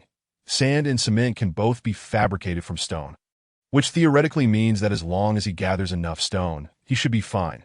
Yet, the virtual map indicates that there is a cement factory within Hua County. The factory has ready-made cement, while construction sites are abundant with sand and stone. Why waste effort transporting materials when they can be easily retrieved? Additionally, he can complete the treasure hunting task along the way, achieving two goals at once. As long as he constructs the concrete mixer in advance, he can immediately commence construction upon returning with the materials. The concrete mixer requires wrought iron, springs, an engine, and mechanical parts, all of which Qin Shou possesses. After dinner, he heads directly to the workshop and swiftly manufactures it, placing it in the corner. The following morning, after breakfast, Qin Shou instructs Yuan to remain at the base while he sets out alone. Riding his bicycle towards Hua County, he passes several construction sites without rushing to transport materials, instead proceeding directly to the heart of the city that he intends to explore from a distance first. The construction sites can be emptied on his return journey. If he were to waste time at the construction sites first, it would become late upon reaching Hua County, heightening the sense of urgency and tension. The cement factory and the treasure hunting task are marked at a considerable distance apart. So Qin Shou plans his route using the virtual map, first heading to the more distant cement factory, then circling back to excavate the treasure, thus optimizing his time and effort. Due to the explosion at the fireworks shop the previous night, the distribution of zombies within the city has changed dramatically. Many previously marked locations of large zombie hordes have shifted entirely to the explosion area. Consequently, many dangerous zones have become relatively safer. With fewer zombies, of course, Hua County is vast, and while the explosion's impact has altered the surrounding area, other locations remain unchanged.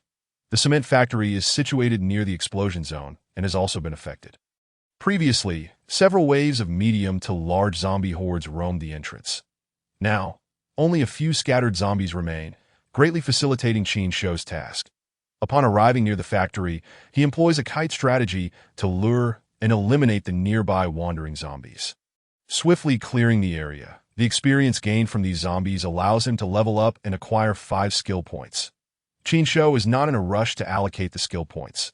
He decides to save them for now and enters the cement factory first. His efforts are rewarded as he successfully locates a mountain of cement bags piled within the factory, enabling him to transport all the cement back home, thus making the construction of a vast base feasible. This underscores the notion that when resources are readily available, there is no need to waste time manufacturing them, that if he were to mine stone and gradually convert it into cement and sand, the process of creating an entire warehouse full of cement could take a month or two.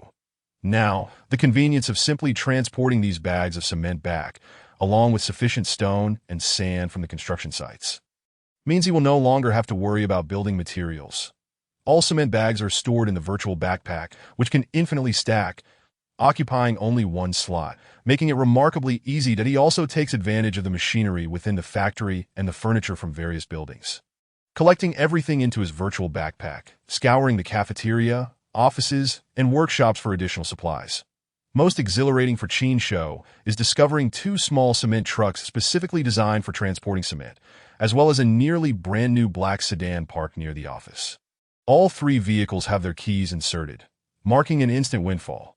The two small trucks, though dirty with cement on the exterior, are in excellent condition internally, seemingly about 70% new. The black sedan appears almost new, likely the personal vehicle of a factory executive.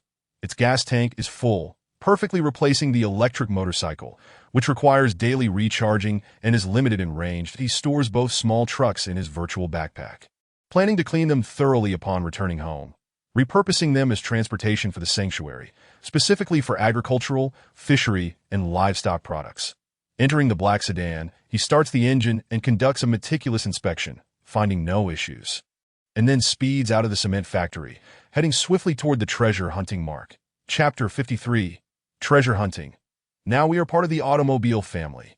Qin Shou exclaims joyfully as he emerges from the cement factory, driving the black sedan. Before the apocalypse, he could not afford a car and only drove for his employer after obtaining a driver's license. Now, finally possessing his own vehicle brings him immense happiness.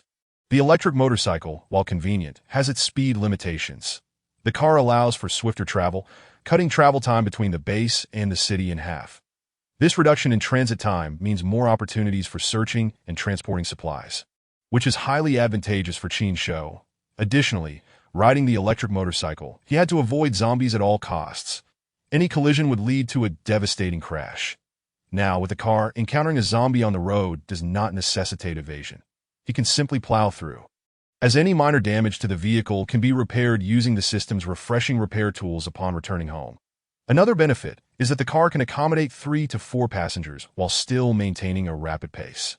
The electric motorcycle, on the other hand, consumes more battery when carrying a single person, and its speed decreases significantly with limited power.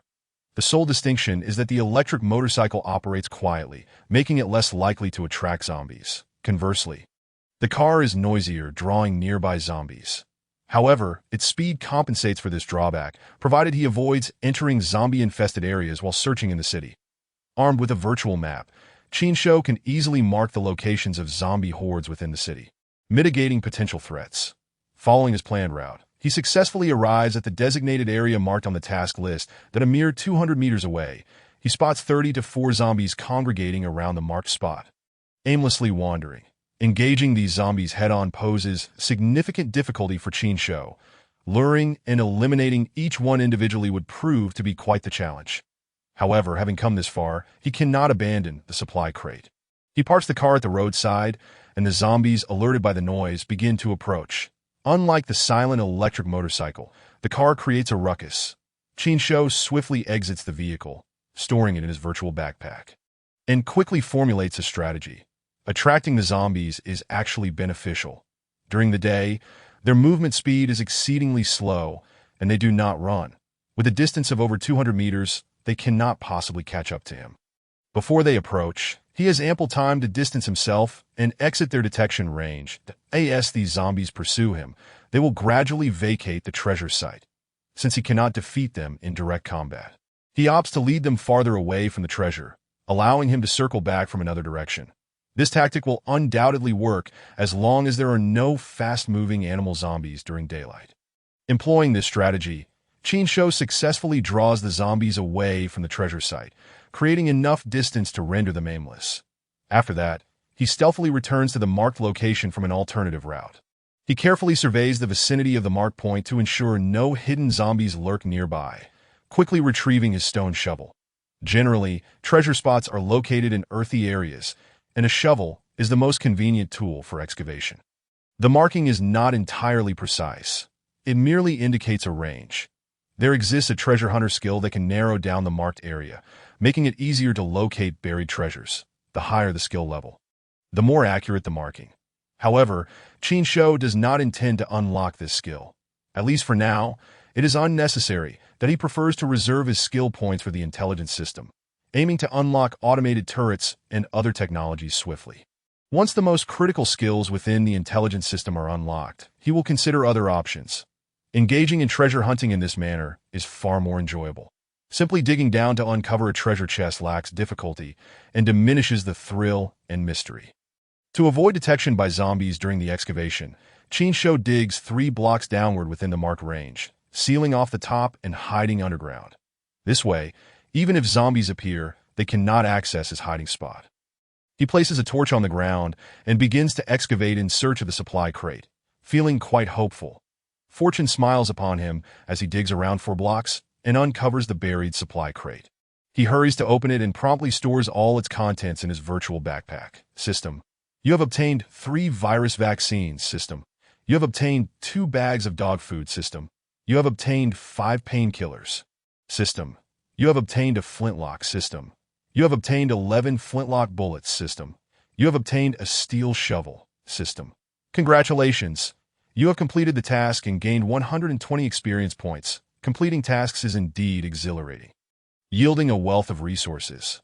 Having just leveled up, I noticed a significant increase in my experience bar upon completing a task that I was fortunate enough to unearth a virus vaccine, which is a remarkable stroke of luck. While the probability of finding medications in supply boxes is relatively high, vaccines are notoriously elusive. Acquiring 3 at once essentially grants me 3 additional lives. The discovery of dog food, however, left Qin Shou quite speechless. Although it is technically edible, one would not typically consider it a viable food option unless faced with extreme scarcity. Personally, I would never consume it. Nonetheless, there is no need to discard it, as it may prove useful should I encounter non-infected canines in the future. After all, the shelf life of such canned goods is quite lengthy. Painkillers can alleviate suffering during injuries and facilitate a swift recovery of stamina, making them life-saving for those weakened by excessive blood loss.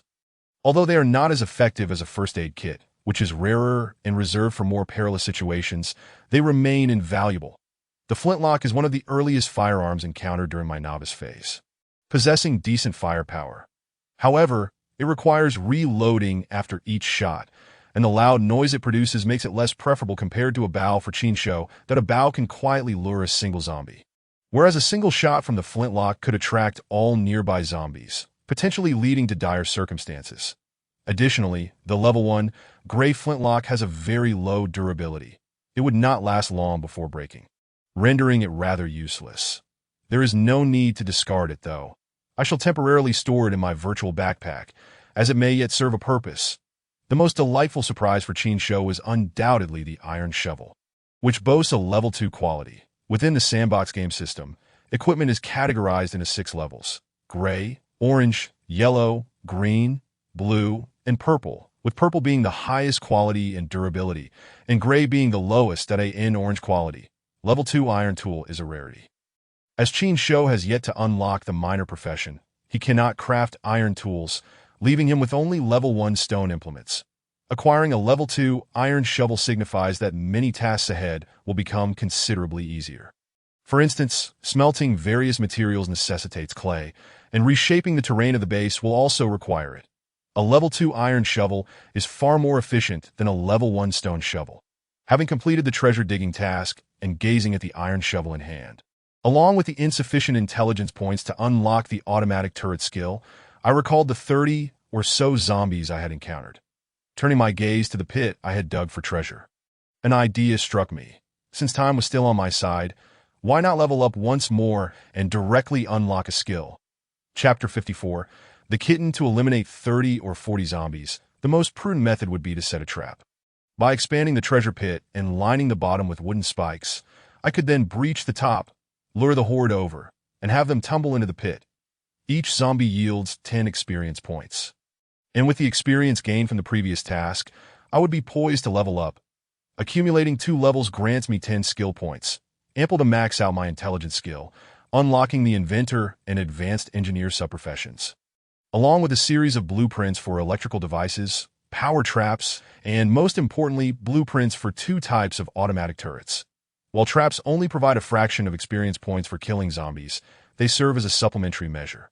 Luring zombies into the pit, immobilizing them with wooden spikes, and dousing them in gasoline before igniting the flames would yield the full experience. Without further ado, I set to work with a level 2 iron shovel. The excavation proceeded swiftly, and I adeptly completed the trap pit. After breaking through the topsoil, I sealed the edges and placed the wooden spikes at the bottom, successfully finishing the task. Once completed, I retrieved my electric motorcycle and headed towards the direction the zombies had wandered off to. The zombies, having lost their target, meandered aimlessly by the roadside. Upon my arrival on the motorcycle, they immediately reversed direction, shrieking towards me that I deliberately circled around, enticing them to follow while maintaining a safe distance towards the trap. The zombies, driven solely by their predatory instincts, followed me blindly.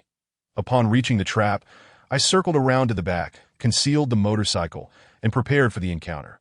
The zombies stumbled forward, without deviating, and fell into the trap, skewered by the wooden spikes, all the while screeching and clawing at me. As soon as all the zombies had plummeted into the pit, I swiftly poured gasoline over them and ignited it. The pit erupted into flames, and amidst the roaring inferno, the zombies gradually succumbed, their movements ceasing one by one. The incessant notifications from the system and the rapidly rising experience bar brought me immense relief. System, you have leveled up. System, you have 10 unallocated skill points. When the system prompted me once again, I immediately opened the skill panel, maxed out my intelligence to level 10, and unlocked the inventor and advanced engineer subprofessions with the remaining points. Everything unfolded smoothly. Once I had meticulously planned the base and amassed sufficient materials to construct automatic turrets, I could ensure our safety. Not only would the eastern suburbs be devoid of zombies, but even in the event of a horde, we would be well equipped to fend them off. However, the ammunition for the automatic turrets depletes rapidly, and currently, I have not located any firearms or ammunition through my searches. I would need to produce my own. Crafting bullets is not particularly challenging. As long as I have ample copper and lead or to smelt in the furnace, I can produce an abundance of bullet heads and casings, supplemented by gunpowder synthesized at the workbench. Previously, I had found a significant quantity of copper items among the supplies in the city, and I also had several lead-containing materials, including batteries that could be broken down for lead. So I was not lacking in materials for crafting bullet heads and casings. As for gunpowder, the explosion from a fireworks shop had left a lasting impression on me in Huajun City. Such shops are abundant. Providing ample supplies of gunpowder, I would certainly return to gather more next time. But for today, I would set that aside, as my primary task remained incomplete, and there was no rush that I retrieved my vehicle and turned towards the eastern direction of the city, heading towards several construction sites I had previously marked. These unfinished sites were rich in resources, boasting stones, sand, cement, steel rebar, wood, and various tools that I would not refuse any of it. I collected everything into my virtual backpack. After visiting a few sites, I had amassed a sufficient supply of materials, alleviating my concerns regarding construction resources. Upon reaching the last marked construction site, as I was transporting materials, a faint, feeble cry suddenly startled me. Initially, I thought it might be a zombie, and I instinctively scanned the surroundings with caution. However, I soon realized that the sound differed greatly from a zombie-esque roar. It was gentle and barely discernible. Driven by curiosity, I cautiously wielded my wooden spear and followed the sound. Before long, I discovered the source beneath a pile of disheveled bricks. To my surprise, nestled within the gaps was a malnourished orange kitten. Appearing exceedingly frail and weak, I remained vigilant, pulling out my flashlight to illuminate it, and upon confirming it was not infected, I felt relieved enough to stow away the light and hurriedly clear the bricks from around it. The little kitten, frightened by the unfamiliar presence, could only weakly mew. Lacking the strength to flee, I carefully lifted the pitiful creature, inspecting it closely, Its right leg was injured, which explained its difficulty in moving. Thankfully, it had not been detected by any zombies. Otherwise, it would have been in grave danger. Likely deprived of food for many days, the kitten was nothing but skin and bones, too weak even to struggle. Without delay, I retrieved a sausage from my virtual backpack, tearing open the packaging and offering it to the kitten. Initially wary of the stranger, the kitten could not resist the enticing aroma of the sausage. Starved and desperate, it eagerly clutched the food, gnawing at it with fervor while emitting faint protective mews. Truly famished. Its adorable yet fierce demeanor was utterly endearing to me. "Little one, you're quite fortunate to have encountered me," I mused as I watched it devour the sausage in my arms. "Come home with me. You shall be the mascot of the shelter." The kitten, oblivious to my words, was solely focused on the sausage, fearful of having it snatched away, that I gently placed it on the passenger seat of my vehicle. Ensuring the door was securely closed before returning to collect the remainder of the materials from the construction site, that I loaded the supplies into the vehicle and set out back towards the eastern suburbs. Perhaps due to the sausage, the little kitten seemed to regain some strength, its wariness towards me diminishing as it emitted hoarse meows, as if requesting more food. That I understood that the kitten lacked self-restraint when it came to eating, and, having been starved for so long, it would be unwise to let it gorge itself all at once. Regardless of whether it comprehended my words, I spoke as I drove. "Little one, bear with me a moment. Once we return to the base, we must disinfect your wound and wrap it properly. After your food has digested a bit, I'll provide you with more sustenance. You needn't worry about going hungry with me, given your orange fur. It won't be long before you transform into a plump cat." The kitten, unable to comprehend, had regained some energy and awkwardly leapt from the passenger seat to my side, standing on my leg while scratching at me with its tiny paws.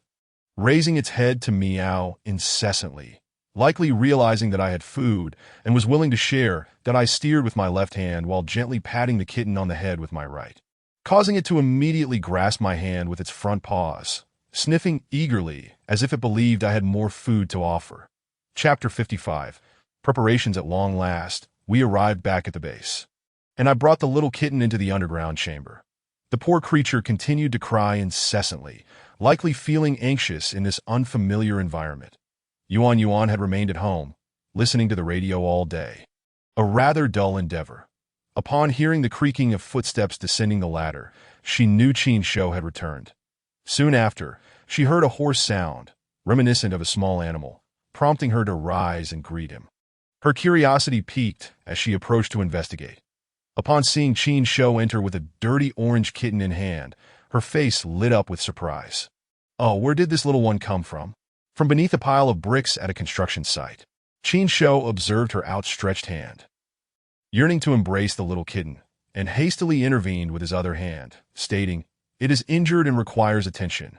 Moreover, it is exceedingly frail and needs ample rest. Do not be deceived by its diminutive size. It can be quite feisty." Only then did Yuan notice the kitten's wounded leg, and with Qin Shou grasping it by the scruff of its neck, the little creature was still clawing and mewing, making her hesitant to approach. Qin Shou brought the kitten to the hall, carefully tending to its injured leg, disinfecting the wound before wrapping it in bandages. The newly refreshed medical supplies from the system proved beneficial, and after a day or two of rest, the injured leg would heal. During the treatment, the kitten was not particularly cooperative, requiring Qin Shou to exercise great caution. Any abrupt movements could cause distress, which demanded considerable effort on his part. Fortunately, he accomplished the task successfully, providing the kitten with some easily digestible food. Its belly slightly distended, it soon retracted, leaving the little furball anxiously pawing at his pant leg, meowing incessantly. Yuan, observing intently, was nearly starry-eyed, exclaiming, "How adorable! Please feed it. It is very weak at present and cannot consume too much," Qin Shou replied, turning to her. "Besides, kittens lack self-restraint. If it has been hungry for a while, it will devour food voraciously, which could be perilous, that we must carefully regulate its intake." "Oh, I see now. How do you know all of this?" Yuan looked up at him, her face brimming with admiration. "I used to have pets," Qin Shou replied, recalling his past experiences with stray cats and dogs before his journey through time. "Do you fancy cats?" "Of course. They're simply delightful. Yuan nodded enthusiastically. From now on, it shall be the mascot of our base. Qin Shou chuckled. While I am away, the responsibility of caring for it will fall to you. Is that agreeable? I would be more than happy to. Yuan nodded vigorously. But it is rather dirty. Can we give it a bath? Once its leg has healed, I will prepare some warm water to clean it, though we must ensure this little one does not catch a chill. Afterward, we can deworm it and administer vaccinations. Oh, have you named it yet? It is a little orange cat. So, let us call it Xiao Ju. Isn't that a bit simplistic? Is simplicity not preferable? The cats I previously owned were all named Mimi, and they had no objections. If they could voice opinions, they would be quite extraordinary. Yuan chuckled. What discoveries have you made today? Qin Shou inquired, simultaneously retrieving an electrical cardboard box from his virtual backpack, which he had salvaged from the mall, lining the bottom of the box with scraps of fabric and cotton. He fashioned a simple yet cozy bed for the kitten. As Yuan focused on the little orange cat, she remarked, no other signals have been detected. Stay vigilant. You never know when we might receive a distress signal from survivors. Rest assured, I will inform you at the first opportunity. Yuan promptly assured him. Very well. I shall head to the workshop to organize some building materials. Tomorrow we will commence planning the shelter's groundwork. You will look after this little fellow, and once it grows accustomed to you, it will no longer be hostile. Leave it to me. Yuan eagerly agreed. After leaving her and Xiao Ju in the hall, Qin Shou made his way to the workshop and started the cement mixer. Engaging the mixing interface, he selected concrete blocks, maximizing the quantity and clicking start. The entire stock of sand in his backpack was consumed, along with a significant amount of stone and cement, resulting in the production of over 5,000 concrete blocks, each measuring 1 square meter, sufficient to enclose a substantial area and construct sturdy walls and buildings. While the cement mixer operated at a leisurely pace, the abundance of materials eliminated the need to grind stone into sand, allowing him to rest and collect the finished product the following day. The sandbox system's construction capabilities diverged entirely from reality. There was no necessity for a foundation, nor was there any weighting involved, as nearly all the steps required for traditional construction could be bypassed, enabling rapid assembly using various blocks. What would take months of labor for a multitude of workers could be accomplished in a single day using the sandbox system. However, prior to that, it was essential to meticulously plan the design of the shelter, ensuring it adhered to the most secure and defensible shapes found in the game, guaranteeing that no adversary could breach it. To construct a flawlessly defensive shelter, mere concrete blocks would undoubtedly be insufficient. Qin Shou utilized the diverse materials he had previously gathered to craft wooden spike traps, stakes, electric fences, blade traps, and automated turrets, in addition to building a new generator, switches, and various essential items. There was no need to supervise this process. Once set up, the workbench would operate autonomously, with results ready for inspection the next day.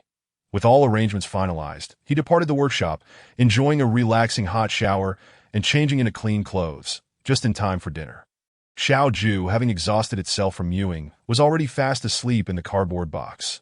Yuan prepared dinner, and the two sat face to face to eat.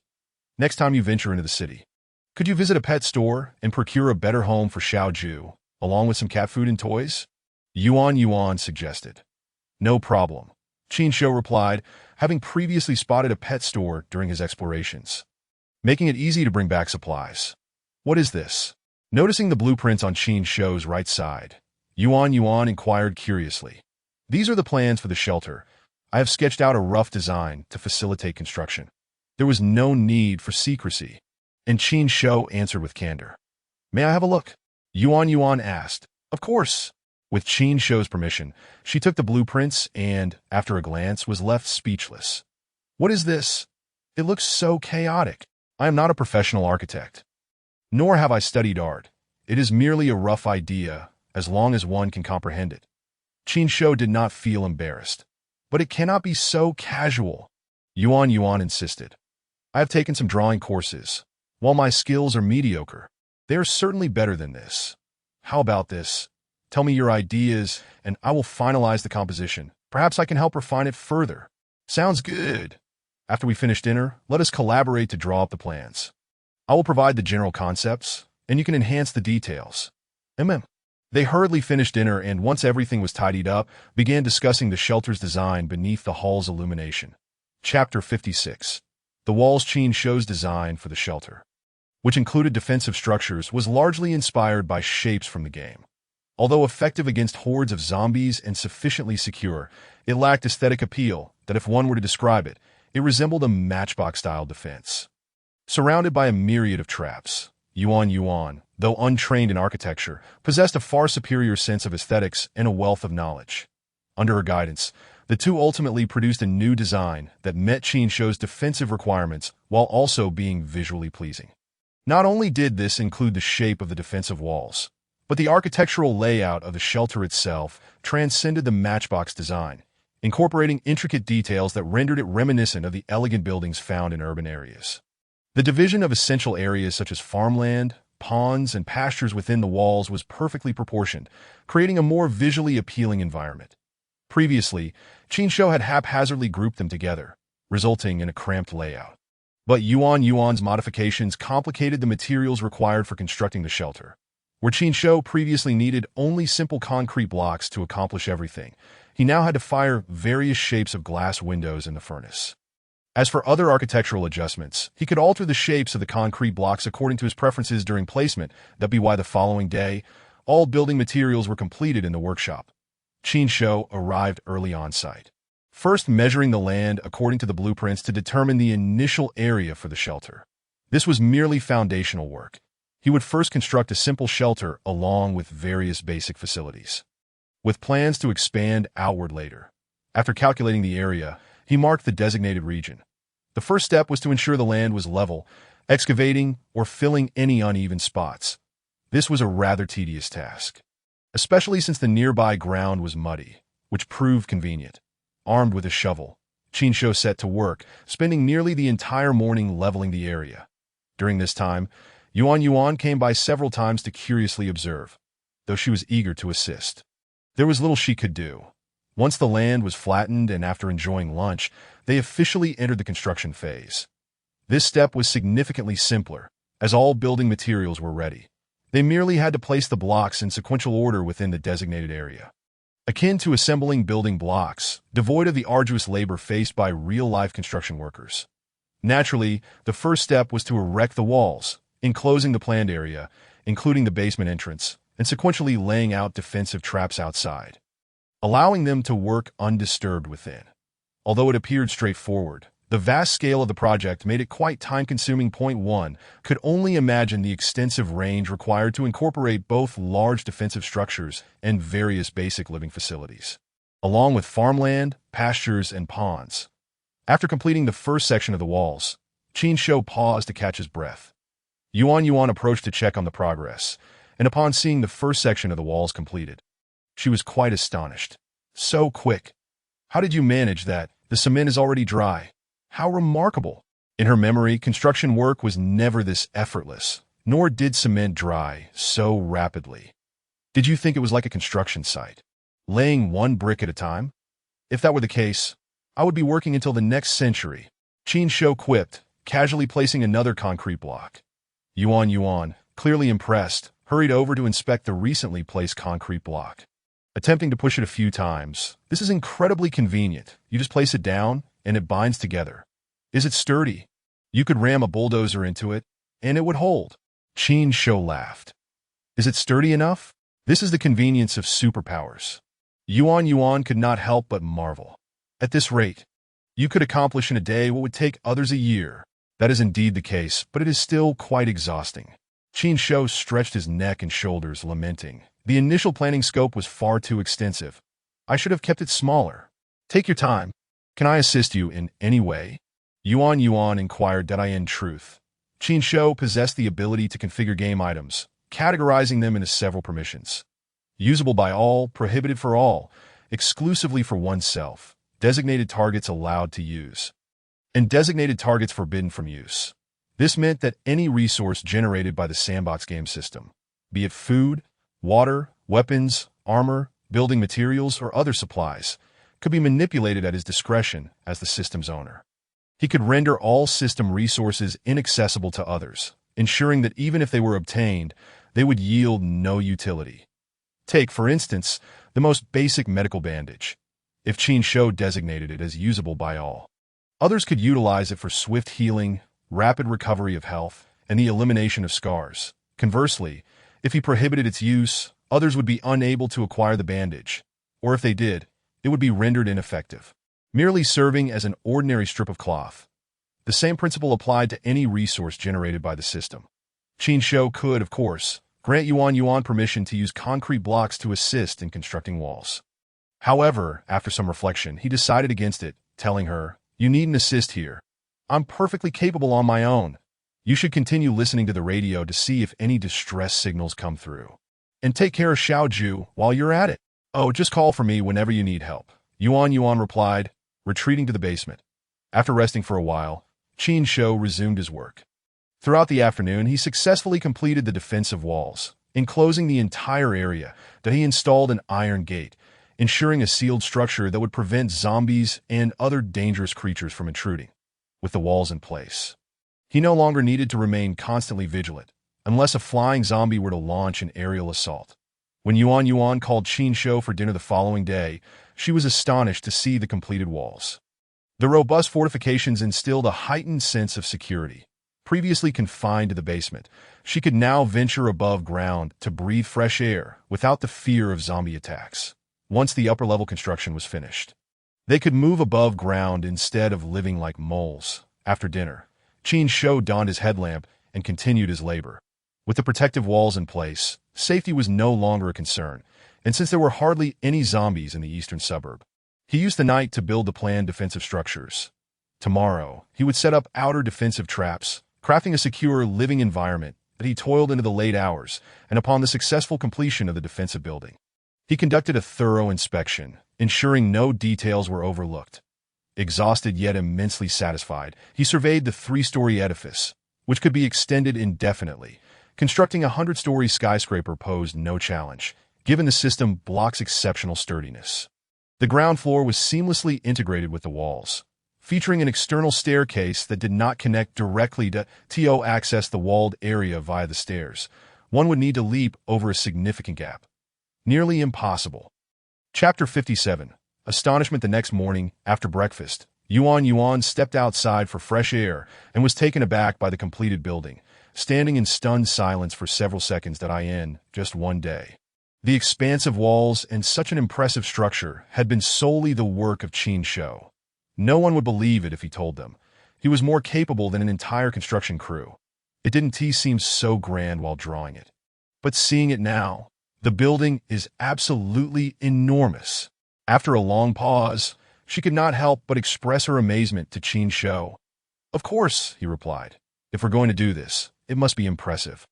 It's not even that large, about 500 square meters per floor, and it could be expanded further, both upwards and sideways. For now, it's 3 stories tall, which is fine since there's hardly anyone here.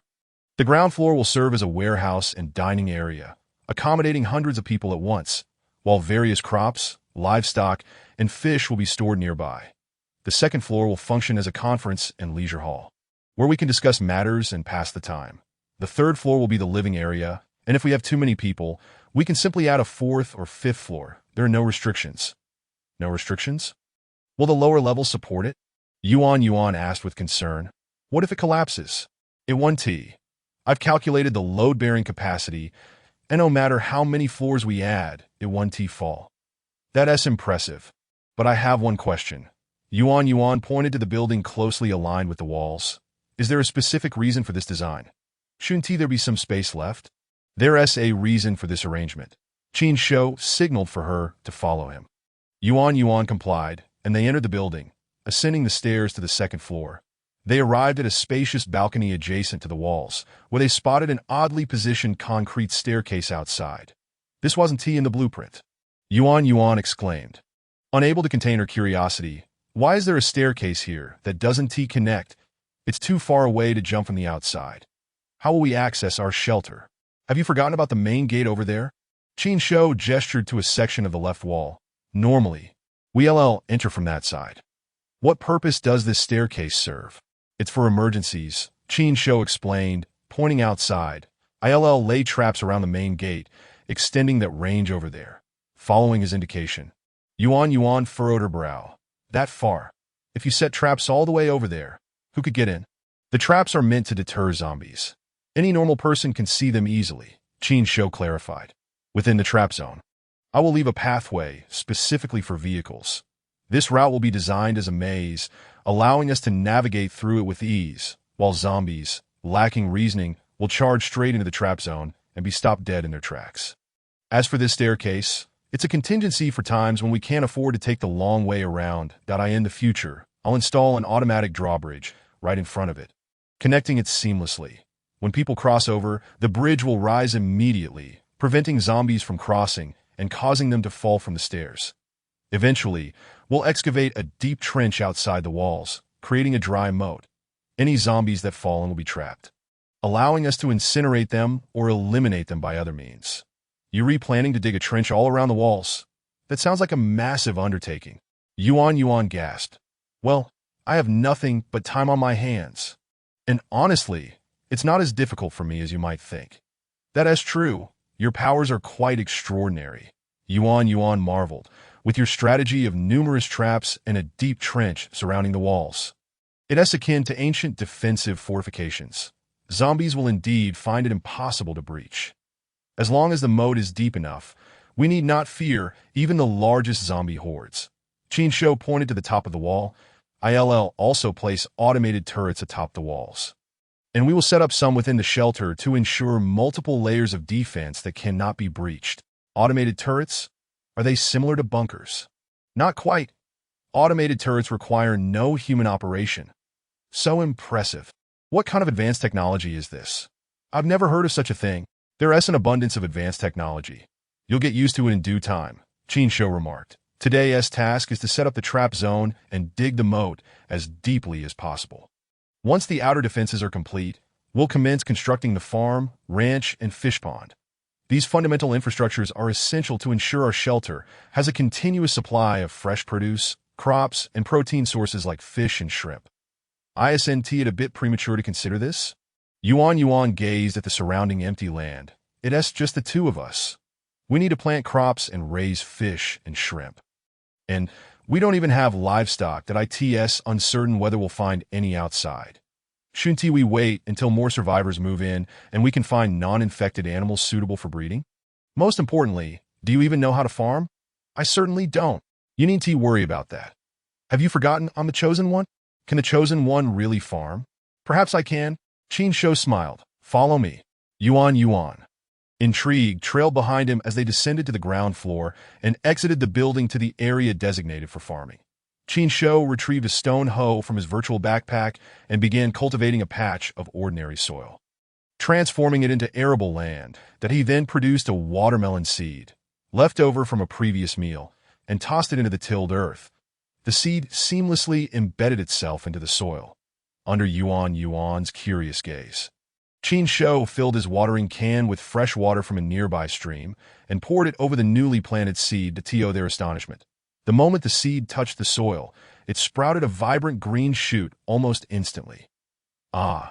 Yuan gasped, covering her mouth in disbelief as she glanced between the sprout and Qin Shou, wondering if she was witnessing a magic trick or the fabled art of sorcery. After watering, Qin Shou turned his head towards her and said, "You needn't do anything. This shoot will fully mature in 48 hours, then blossom and bear fruit." How do you know? The watermelon seed seems quite ordinary to me, yet Qin Shou could see a countdown marking its 48-hour growth period. No way, it can mature in just 2 days. Yuan was incredulous. What kind of alien species is this? This is my ability, Qin Shou chuckled, casually retrieving a piece of rotten food from his virtual backpack and selecting it for fertilizing the tilled land. The sprout visibly grew a length, having its growth period from 48 hours to less than 24. After fertilizing, we can harvest in just 1 day. With a daily harvest from the field, all we need to do is sow, water, and fertilize once each. There is no need for any additional operations. It is that simple. What is there to worry about? Regarding aquaculture, the same principle applies. Fish and shrimp are the easiest to procure, as a nearby stream provides ample supply. Although these species do not grow large, they reproduce abundantly. Regrettably, the live fish and shrimp previously found have perished, but in the future, I should be able to find more fish and shrimp, as well as livestock that remain uninfected. Does this mean I can eat strawberries every day? Yuan Yuan exclaimed with delight. In theory, yes, once I find the time. Qin Shou, lacking strawberry seeds, noted that the strawberries previously stored would require him to first master the level 1 farmer subprofession before he could cultivate them. Having successfully unlocked the automatic turrets, upgrading to acquire the farmer's skills should not pose a problem. Chapter 58, Gunpowder. After investing a bit of time in planning, Qin Shou admired the magnificent buildings within the fortified walls, the completed farmlands, pastures, and the pond brimming with fresh water. Yuan Yuan expressed her genuine admiration. No matter how many times I see it, I cannot believe that you constructed all of this alone in just 2 short days. The trap area outside the walls was also set up, with only the moat remaining to be dug. With a little more time, it could be excavated to any depth. Qin Shou was quite pleased with the results of their labor. You have contributed significantly to the base's planning. I could never have constructed such aesthetically pleasing buildings on my own. My zoning would undoubtedly have been a chaotic mess. Will we be able to live in the buildings from now on? Yuan Yuan asked eagerly. Although the underground is safe, prolonged confinement can feel stifling. The outdoors is far more spacious and the air is fresh. Absolutely. Choose a room on the 3rd floor and we'll furnish it with new furniture and appliances. And then we can move in. I'll bring little Orange with me. With the affirmative response, Yuan Yuan hurried towards the basement entrance. Both of them moved to the ground floor, residing on the 3rd level. The basement would serve as Qin Shou's secret base, as well as his personal workspace that in the following days. Qin Shou focused on deepening the moat outside the walls. During his leisure time, he caught fish, shrimp, and crabs from the nearby stream, as well as some aquatic plants to stock the pond. Despite not having unlocked the farmer subprofession, he could not cultivate certain hard-to-gather fruits for the time being. However, there were many easily obtainable seeds, such as watermelon, grapes, and citrus fruits, where he could directly plant vegetable seeds acquired from the marketplace. Yuan Yuan would handle the watering and fertilizing. After completing the process once, there would be no further need for attention, only waiting for maturity. The system's crops were free from pests and diseases, eliminating the need for pesticides, thus ensuring they were entirely organic and healthy. Additionally, he planned to build a small house for Little Orange on the 3rd floor so that it would not have to sleep in a cardboard box. Yuan Yuan dedicated less than an hour each day to watering and fertilizing the plants. The following day, Qin Shou would harvest fresh fruits and vegetables to store in the cafeteria, making for quite a leisurely routine that on April 11, the moat was finally completed, encircling the entire base and extending 100 meters deep alongside the walls. Not even a zombie could escape from such a depth.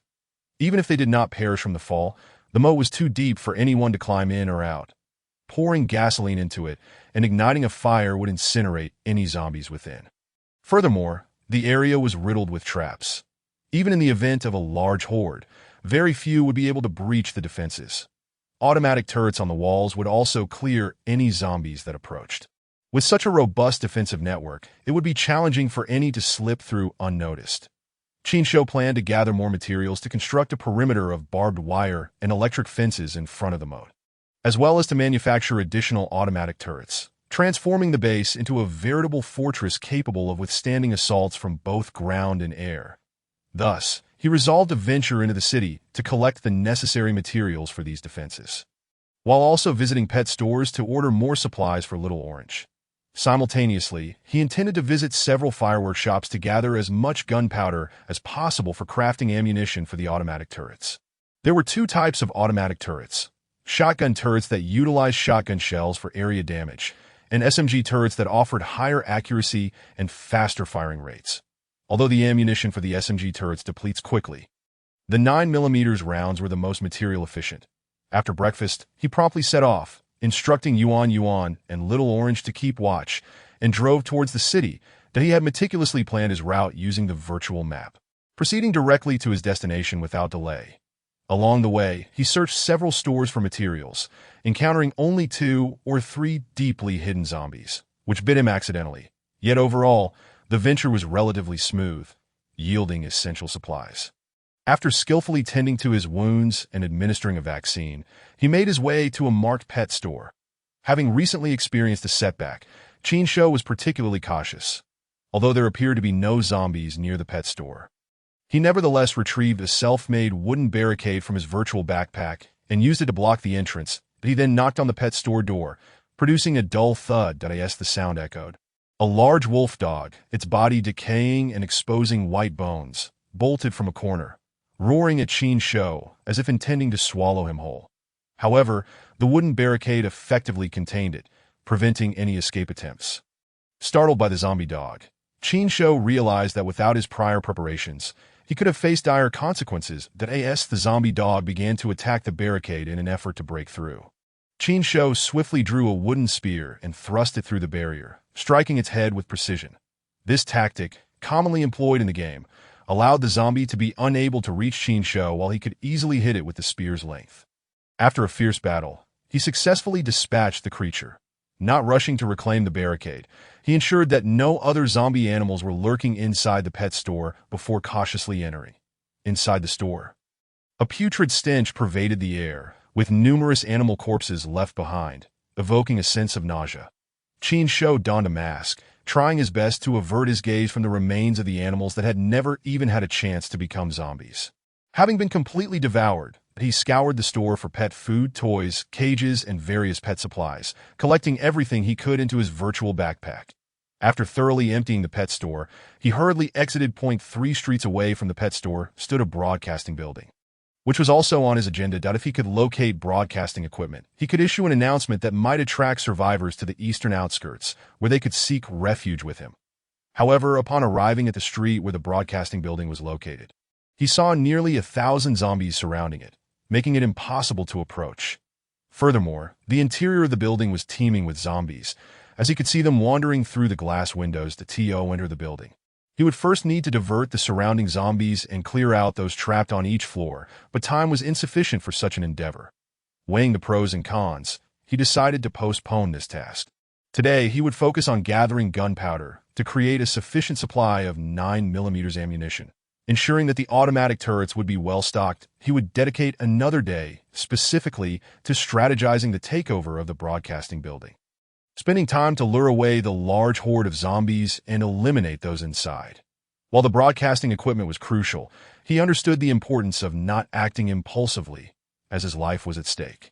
Avoiding any confrontation with the horde, he turned away and followed his plan to search for fireworks shops, gathering as much gunpowder as possible, along with similar products generated by the system during his search. The fireworks could be dismantled for gunpowder, and after visiting several stores, he amassed a considerable quantity. Chapter 59, Signal.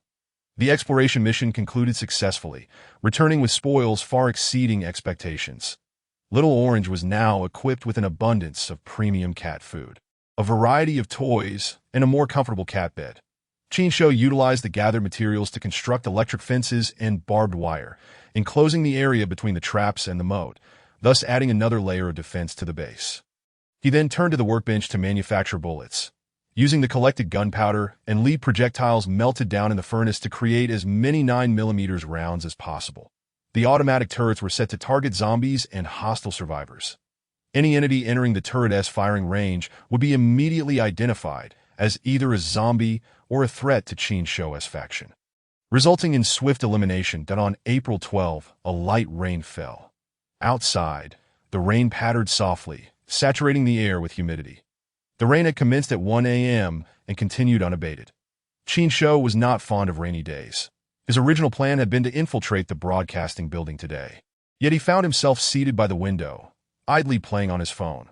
The simple game was an apt diversion. Little Orange, having fully recovered from its leg injury, lay atop Yuan's lap, gnawing on a lifelike toy fish while kicking its legs in excitement. It was now completely familiar with Qin Shou and Yuan, having become quite affectionate. Yuan, holding a book in her left hand, read intently while her right thumb absently adjusted the radio's frequency dial.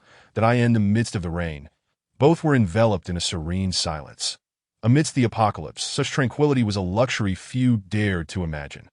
With the construction of the base at a standstill, there was no rush to expand outward.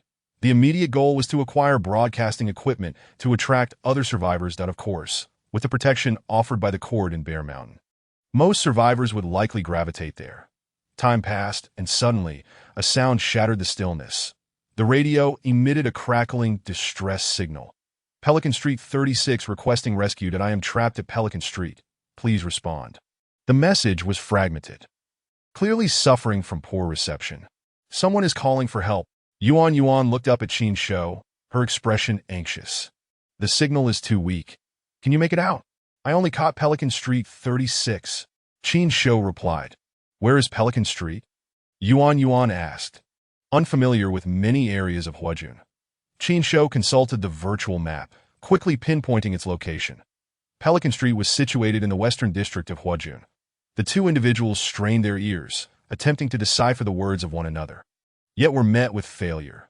The only certainty was the location, 36, Pelican Street, and the fact that the other party was in dire distress. What should we do? Yuan looked up at Qin Shou, seeking his counsel. After much difficulty, we finally receive a distress signal. Will you go? Qin Shou rose, stretching his limbs. Though I detest rain, there is no choice but to venture forth at such a time. I hope my efforts will not be in vain. Should we take the radio? Yuan inquired.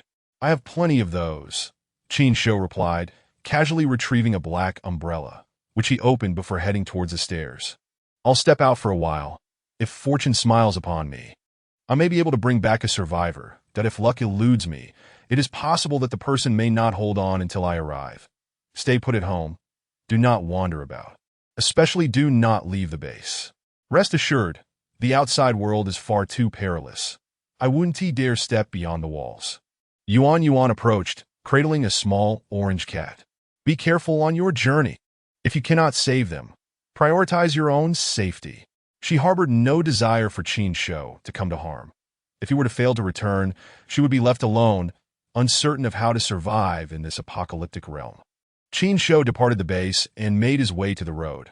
Retrieving his vehicle, that he switched on the car radio, tuning into the frequency from which the signal had been received, and upon starting the engine, he sped off. Due to the intermittent nature of the signal, the condition of the distressed survivor remained unclear, and communication was impossible, compelling him to accelerate to the maximum speed.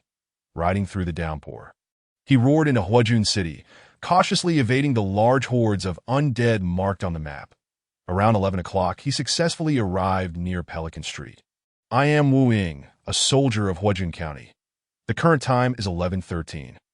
I have been trapped for nearly 6 days, surrounded by zombies. Food and water have been exhausted, and I fear I cannot hold out much longer, whether it be the court or other survivors. If you receive my distress signal, please come to 36 Pelican Street. The defenses are on the brink of collapse. I request assistance. Upon entering the area, the distress signal suddenly became clear and was transmitted successfully. Qin Shou hesitated to drive in, aware that the noise of the vehicle could easily attract the undead. Leading to his own encirclement before he could rescue anyone, that he abandoned the car, attempting to steer clear of the more populous hordes, and utilizing a virtual map to locate an available building devoid of zombies. He climbed to the top floor to survey the surroundings, that he dared not confirm the door numbers along the street, for before reaching number 36, he would likely be reduced to mere bones by the undead. From his elevated vantage point, he observed that Pelican Street was besieged by a massive horde, numbering around 2,000 to 3,000, with numerous buildings nearby. It was impossible to ascertain which one was number 36. Clarity regarding the destination was essential for formulating a targeted plan. Given that there were survivors, as long as they responded to a signal, he would be able to pinpoint their exact location. Lacking a walkie-talkie, he could not communicate directly with them, but he had a more immediate method at his disposal. Standing atop the high building, he retrieved 2 powerful flashlights, turning them on and off repeatedly, directing the flickering light towards each building on Pelican Street. This tactic proved effective.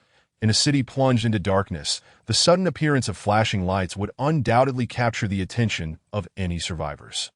Before long, the window of a 4th-floor apartment shattered, and someone inside frantically waved their arms.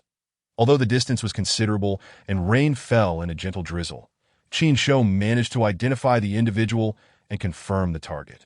Stowing away the flashlight, He wiped the rainwater from his face and hurriedly descended the stairs. Upon reaching the ground floor, he calculated the quickest rescue route based on the distribution of zombies he had just observed and the location of the survivor. He found a parking lot in the opposite direction, left one vehicle behind, and took all the others away, then smashed a car to set off a deafening alarm before making a swift escape. This strategy had worked numerous times before. The loud alarm attracted the large horde of zombies on Pelican Street, which began to shift slowly. Qin Shou concealed himself on the opposite side, waiting for the majority of the undead to disperse before quietly making his way to the apartment building with a wooden spear in hand that he avoided provoking any zombies whenever possible, knowing that any disturbance could potentially lead the massive horde back to him. Even if only a few dozen zombies were drawn to him, it could be deadly. Exercising caution, he finally reached his destination. The survivor who had been calling for help witnessed the entirety of Qin Shou's actions, admiringly observing how he had drawn away the horde. She hurried downstairs to wait for him. Chapter 60. Wooing as Qin Shou approached the apartment entrance. The survivor inside happened to open the door, revealing a chaotic pile of furniture and appliances, likely hastily moved aside. "Are you the rescue personnel sent by our Qinglong Kingdom Court?"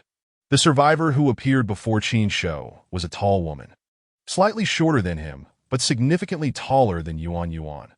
Her face bore a commanding aura, indicative of a strong personality, contrasting sharply with Yuan's softer demeanor. Her hair was casually tied into a ponytail that cascaded down to her shoulders, and she was clad in the uniform of a soldier from Qinglong Kingdom, wielding a blood-stained machete in her hand. Despite her formidable presence, her complexion was somewhat pale, suggesting she had endured many days of hunger and was in poor condition. In response to her inquiry, Qin Shou scanned the surroundings, lowering his voice as much as possible. "Let us leave here first." The woman nodded, remaining vigilant as she followed Qin Shou, both moving cautiously to escape Pelican Street without alarming the zombies. Throughout their escape, Qin Shou remained wary of this woman. Her imposing aura was disconcerting. Had it been someone like Yuan, he would not have felt the need for such caution. Moreover, this woman was armed with a sharp machete, making her potentially dangerous. After leaving Pelican Street, they reached a relatively safe street devoid of zombies, prompting Qin Shou to stop and turn back to say, "All right, this area should be safe. Hello, my name is Wooing. Thank you for your assistance in rescuing me." The woman, noticing Qin Shou's apprehension towards her machete, hung it on her belt and extended her right hand in a friendly gesture. "I'm Qin, with the given name Shou." Qin Shou shook her hand. "This isn't the place for conversation. We need to hurry away." "Do you have a vehicle?" Wooing asked. "You're not just fortuitously nearby, are you?" "Of course." Qin Shou nodded. "Stay calm. Don't be startled."